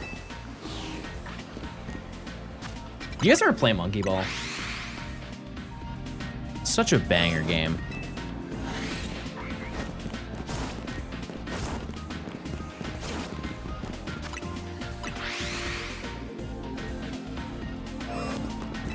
When I got my CRT, I was so excited. Like, so insanely excited to play Monkey Ball for the first time. Or not for the first time, but like for the first time in years. Have you played the newest one? Was that Banana Blitz? Which one was that? They have an arcade version of Monkey Ball? I guess that's not surprising, but I've never seen that before. I feel like I've spent a fair share of time in arcades. I wanna play the Pokemon pinball game. They have a store locator where you can find out what places get it. And I think it's gonna be a lot of mom and pop shops, but there's gotta be one in San Francisco. There has to be. Because if you don't know, it's more than just pinball. You actually catch Pokemon with it. That's enticing. You understand why that would be exciting for me. You guys ever seen the Pokemon arcade machine where you catch Pokemon and you get like little tokens for catching them?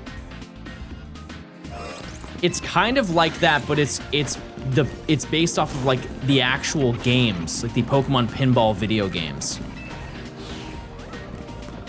And so I really want to play that because you know I love Pokemon pinball. I do. Can someone explain what a Shiny Professor Oak is? It is where I catch every single Pokemon, every single shiny Pokemon, and level them up to their highest evolution on one singular copy and before each rank up. That's it. I think it might be Frenda, Pokemon Frenda. I'm not entirely sure on that because they've done a whole bunch of those because they did like Batrio back in the 2000s. They've had so many different Pokemon, like full arcade cabinet games. Yeah, it's whatever's the most recent one is. But yeah, if actually, Emily, could you check the Pokemon Pinball store locator and see if there is one in San Francisco? Where am I near? Am I near the end or midway? We are over halfway done. Over halfway done. There are 14 shinies we need to get in this section, and some of them are easy, some of them are hard. Have I missed any shinies? Oh, we got King Gort, the champion. Ooh. Stand up, stand proud. It's time, everybody. We will get a shiny today. It's in our heart. If we all work together very hard and believe. We can do it. David, thanks for the 2 months. Thank you. Thank you. Another 2. Okay. It's a 1 in 1,000 if we get 3 Audino. You've gotten 4 today? That's not possible. Oh, you're talking shinies. That's also not true. But we will. I like your manifesting. I'll believe in John today. Anybody want to counter that? Use your Pookie coin, chat. Big Gamba. Yeah, we're at 3 shinies for the day. We have not found one for quite a while, so I would say we're pretty due. I wouldn't say we're like double over odds, but we're inching close. Here we are.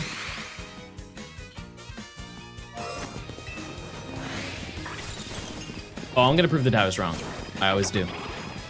Except when I don't. Yeah, it'd be cool to play that pinball game. Mostly because and I mean this in the most respectful way, I know a lot of people don't really care too much about pinball, and so it would be easy for me to play it for a long time. And you know what? I could stream it too.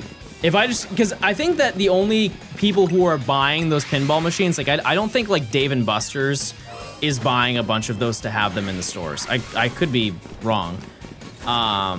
But I think it's a lot of mom and pop arcade machine places. And if I can get their permission to stream in there, I could do an IRL stream of me playing Pokemon Pinball. I would totally be down to do that.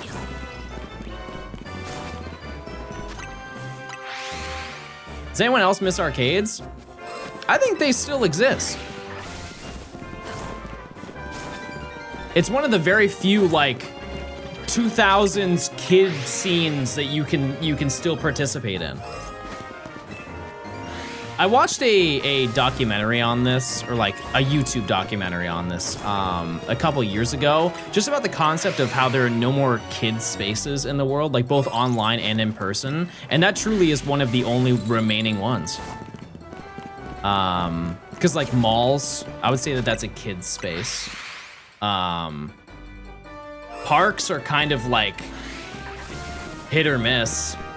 Like sometimes they have a space for, you know, for skate parks are another one that just like gets routinely taken down for no reason whatsoever. With the excuse of like, hey, it requires government funding, but like it doesn't cost a lot to upkeep a skate park, you know? Unless it's like completely cracked beyond repair, but usually they like shut them down just because people don't like skaters, which I find that very weird.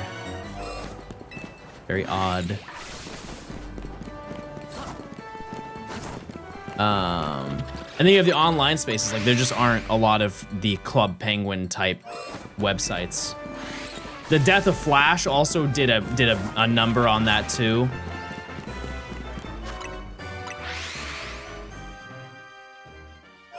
Bring back Pop Tropica. I never played that game. Never did. We are seeing so many Audino. I have a very weirdly good feeling.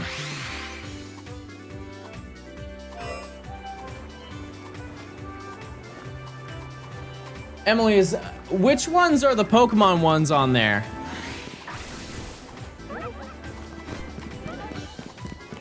Can you tell if those are Pokemon ones? Emily just sent me a giant list. A bunch of like pin markers across California.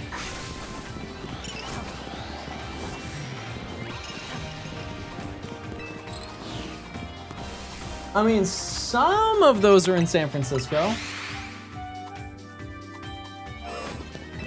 Not bad.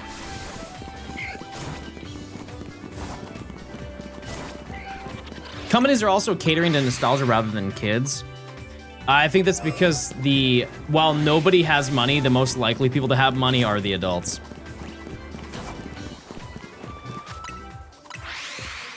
And maybe this is a brave thing to say, but millennials are probably the most consumer generation of all time. Like, they are nostalgic consumer fiends.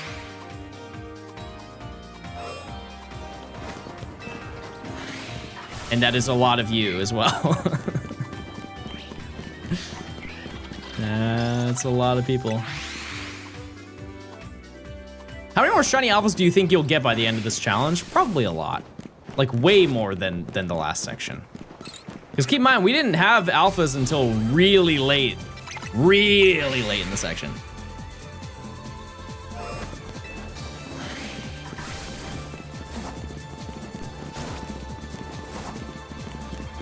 There's a Pop Tropica DS game? I didn't even know that. Any Shalfa Gorts? We've got King Gort. It's close. Is very close. I checked the pinball maps just for the Pokemon ones, and the only place is San Diego and Bend, Oregon. Chat, can you go ask Nimi if she wants to go to Bend, Oregon this weekend? We have Saturdays off. We could take a quick flight. I'm sure she'd be down. You can visit the last Blockbuster. Isn't that in Alaska?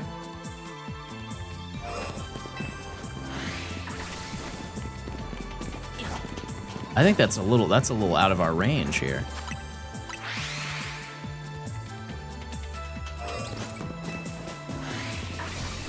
Someone link me to her stream. Mods, could you just do a shout out for her?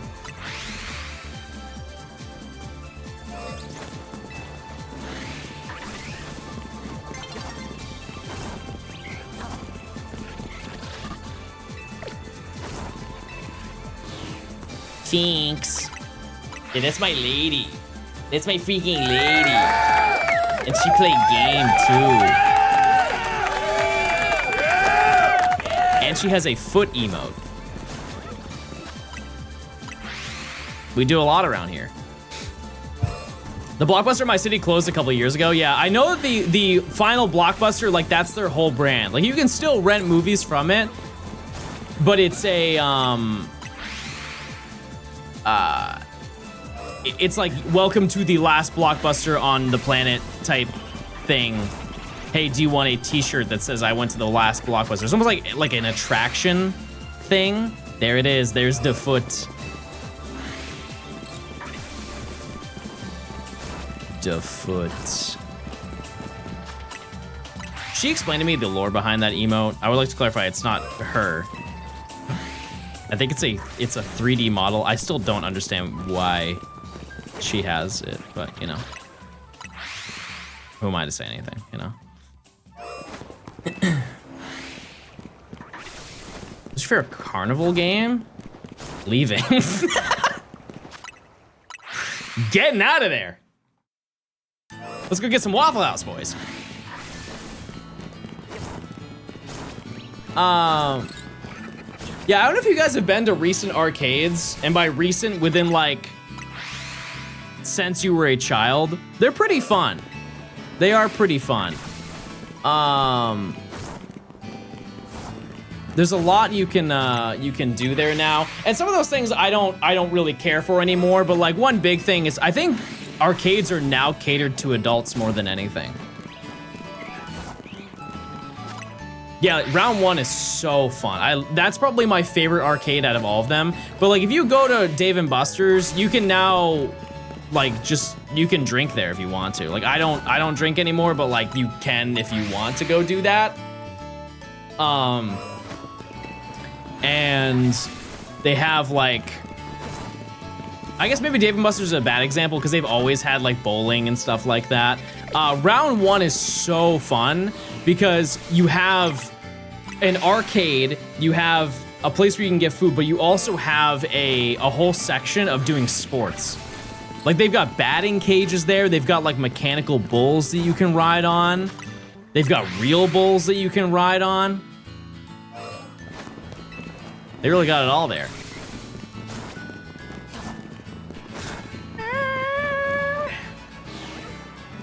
Where do you think will be the to stream on?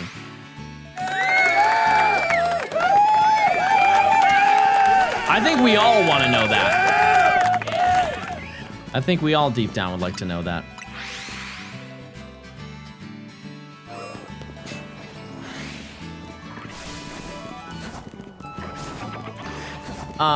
Yeah, I haven't been to round one in a minute, but that's a fun little place. I also just like batting cages. It's a rare activity to do with people, or just in general. I feel like it's like the likelihood of you coming across doing batting cages in your life is like very few, very few opportunities.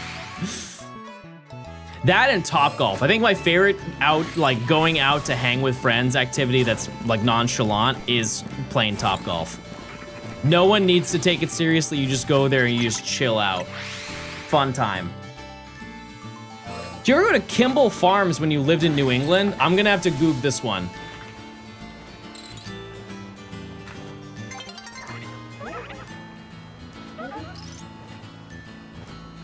Oh my God.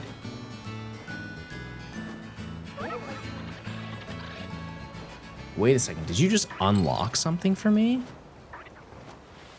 I think I did.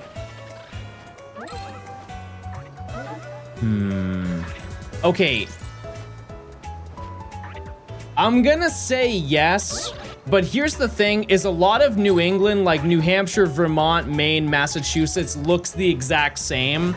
So I'm pretty sure I have not been there, but I've been to something exactly like that. Because that looks a lot like, Storyland. That looks a lot like Storyland. They've got the little water boats and everything. I think they really should just consolidate a lot of those states in the top right of the US. Just make them all one. They really all do look the same.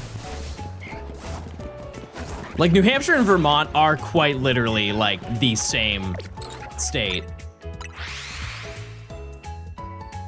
The main location is on the Mass NH border. Yeah, maybe I have been. I can ask my mom. I can see.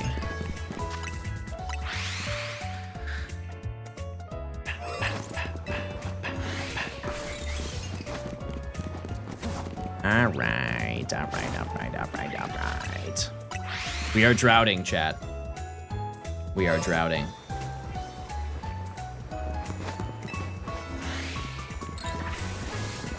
Yeah, whatever happened to Hampshire? People don't talk about that.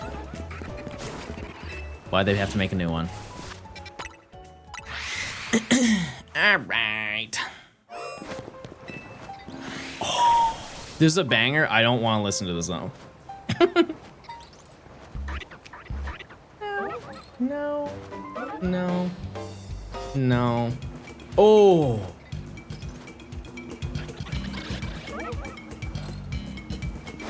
I'm calling shiny in the next 10 minutes. Well, we have a check in about 10 minutes anyways. I'm not against that. How much longer do you think of streaming? Today or in life? They are different answers. I don't know. We'll just kind of see. We'll kind of see. I'm chilling right now. I would like to find one more shiny before I end stream. I think we're pretty due for it. But also I kind of want to make today count just because I'm not gonna be live tomorrow. That being said, I will be hunting tomorrow, just offline. It's just the plans that I have are in the middle of the day, and it's so in the middle of the day that I would just be live for an hour and then be gone. And like 1 hour is better than no hours, but I feel like I'll get too invested. I'll get too sunk into my gaming.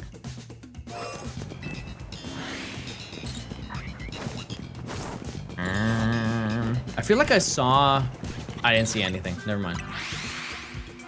What will I put on TV during bingo? Yeah, Chad, eventually there will be no more John Gaming. But there will be an entire archive of John Gaming. That's the beauty of it. You can pretend that I'm live 20 years from now.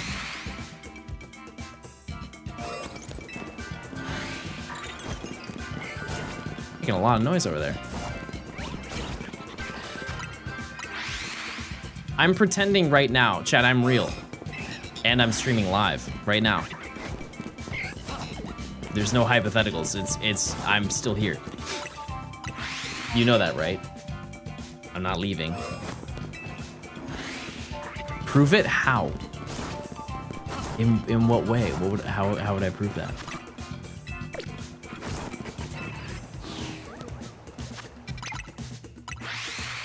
I remember Johnstone, he always did never find those shinies.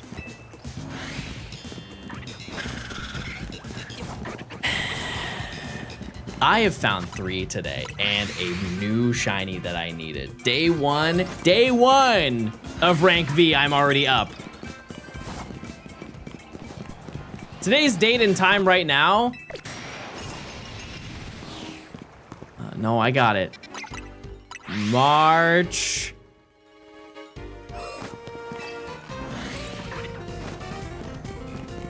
12th? Oh my god, it is March 12th. Holy moly, that was very cool. I can't believe I guessed that. I had no idea what day it was. It is March 12th, everybody. I was gonna say 9th, but that's not true at all.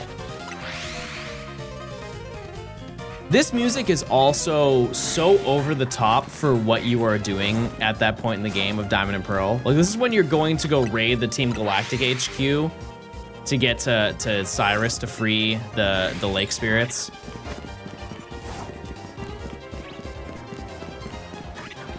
It's such a banger. Tomorrow's my B-day. Oh, I won't be live, I fear. Oh, never mind. It looks shiny. It did. Also, apparently this song is in Pokopia, but like remixed. It's one of the music discs. Any shinies after ice cream? Oh yeah. Oh yeah, we got Roselia and we got King Gortz.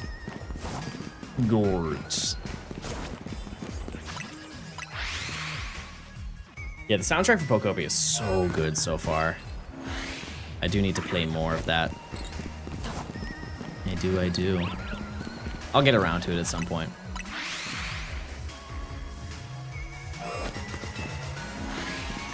The issue with getting shiny, or like noticing shiny Hippopotas is that you just can't tell from a distance because it's just like green. Is there a reason you just don't fly spam? Yeah, it's insanely boring.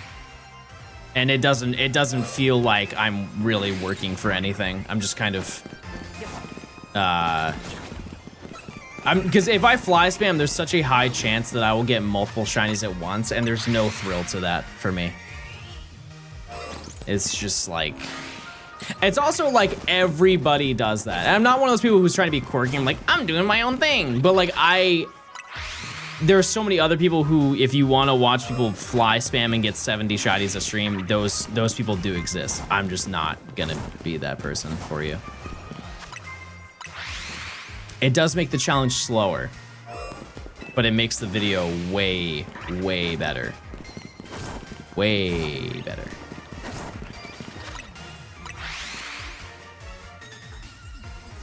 Mushi, thanks for giving a sub. I appreciate it. Thank you, thank you. Yeah, I think I'm gonna do a little hunting. Oh, hi, Gian. Gian is sleeping. He's sleeping under the blanket right now. Yeah, I'm gonna do a little bit of hunting tonight. And so hopefully I can walk away with Hippopotas or something. Yeah, and I won't be live until Sunday, because I won't be live on Saturday either, so I won't be live for the next 2 days. Did you manage to find King Gort? Oh yeah, I did. Like, insanely under odds, too. Crazy under odds. I am Gort maxing today.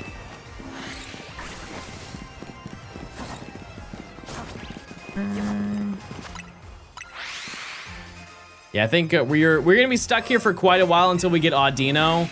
But that is one of the 3 difficult hunts for this section.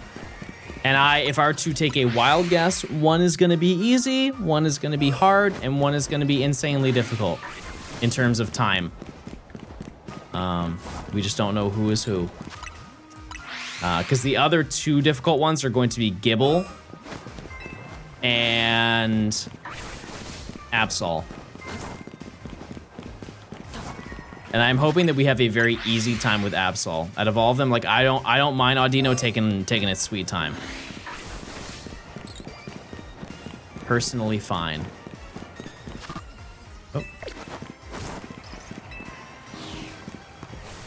It would be cool to get Hippopotas though today at some point, whether on stream or off stream.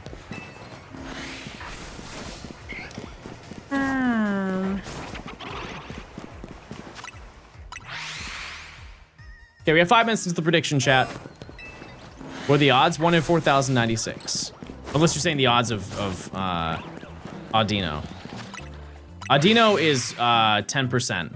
So out of every 10 spawns in the center around that fleshling, all these Hippopotas, 1 out of every 10 is Audino.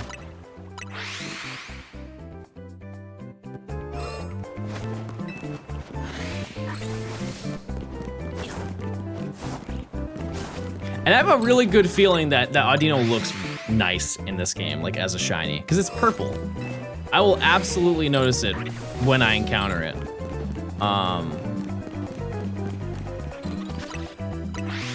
I think it's gonna be very vibrant. Does that have to be a shiny alpha? No. No, that would make it so much harder. Way harder.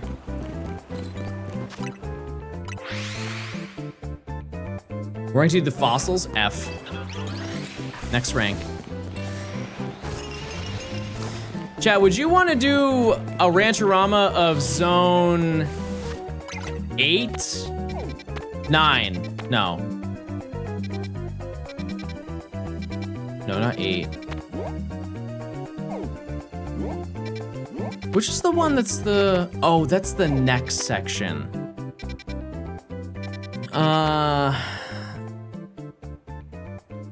See, 10 is gonna be fine because I only have to stay in the lower section, which is really, really, really good. Zone 9's not really exciting me at all. Yeah, we could do zone 8. We could do zone 8 and see if we can get Gibble. Zone 6 in East Atlanta. Yeah, we'll hang out with Nudie on stream.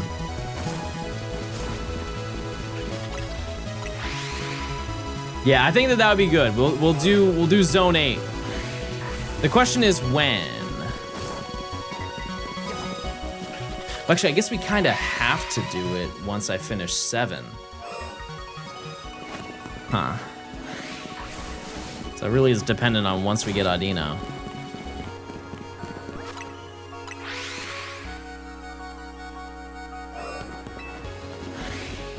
Gibble?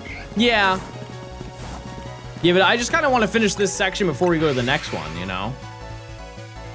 Is there Rancherama once a month? No, but I would love for that to be a thing.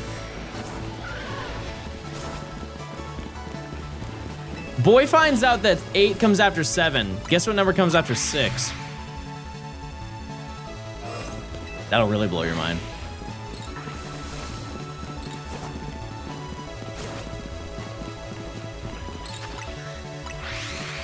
You're not the only one stream Pokopia, and that makes me... You're the only one not stream Pokopia, and that makes me very happy. Why am I cultivating all of the Pokopia haters, chat?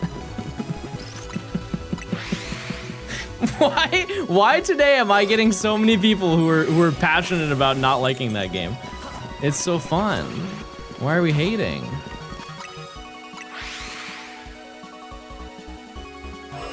It's such a good time.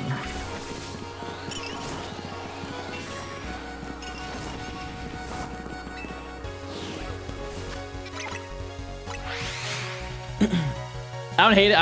It's just kind of boring to watch. I mean, I think once people start getting building materials and really start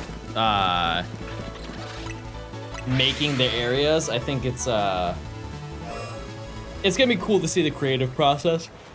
Oh no! Oh, I'm eepy. Oh boy, oh boy. Okay, we've got 1 minute till our check.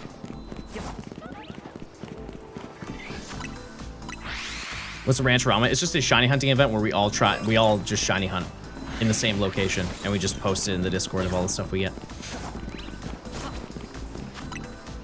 Oh yeah, you guys hate this song even though I love it. Rats.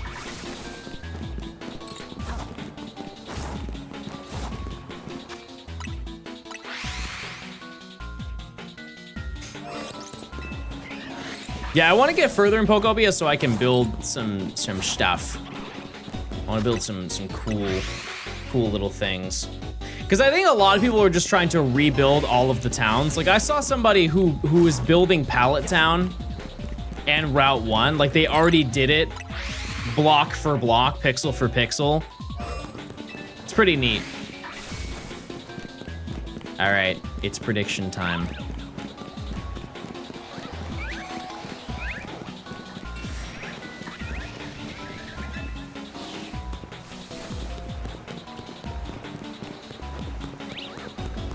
And I like that because I think a lot of people don't want to play Pokopia because they fear that they're not creative, but they already kind of give you an opportunity to be creative just by finishing like the rough outline of the city that they've put together for you.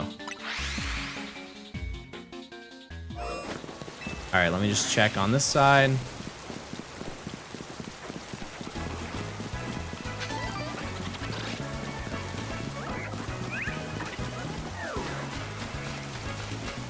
I fear that is no shiny, chatters. All right, chat. I think that's probably gonna do it for today. I am getting eepy. However, we did manage to find a new member. We're almost a 10th done with this first section. Look at him. He's so nice. And then on Sunday, we'll just continue going. And we'll we'll just keep going, and we'll hopefully find a few more fun little guys. Yeah, I think that's gonna do it for today. Let me see who is live. Who is live? Yeah, I'll send you guys to Nimi. Shocker. Yeah, and I will see you guys on Sunday. We will keep going, and I will see if I can try and get Hippopotas, and maybe get Audino while I'm gone. Who knows? We'll have to see. But yeah, I will see you guys on the next stream. Okay, goodbye. See ya. See you later. Goodbye. Have a great day. See ya.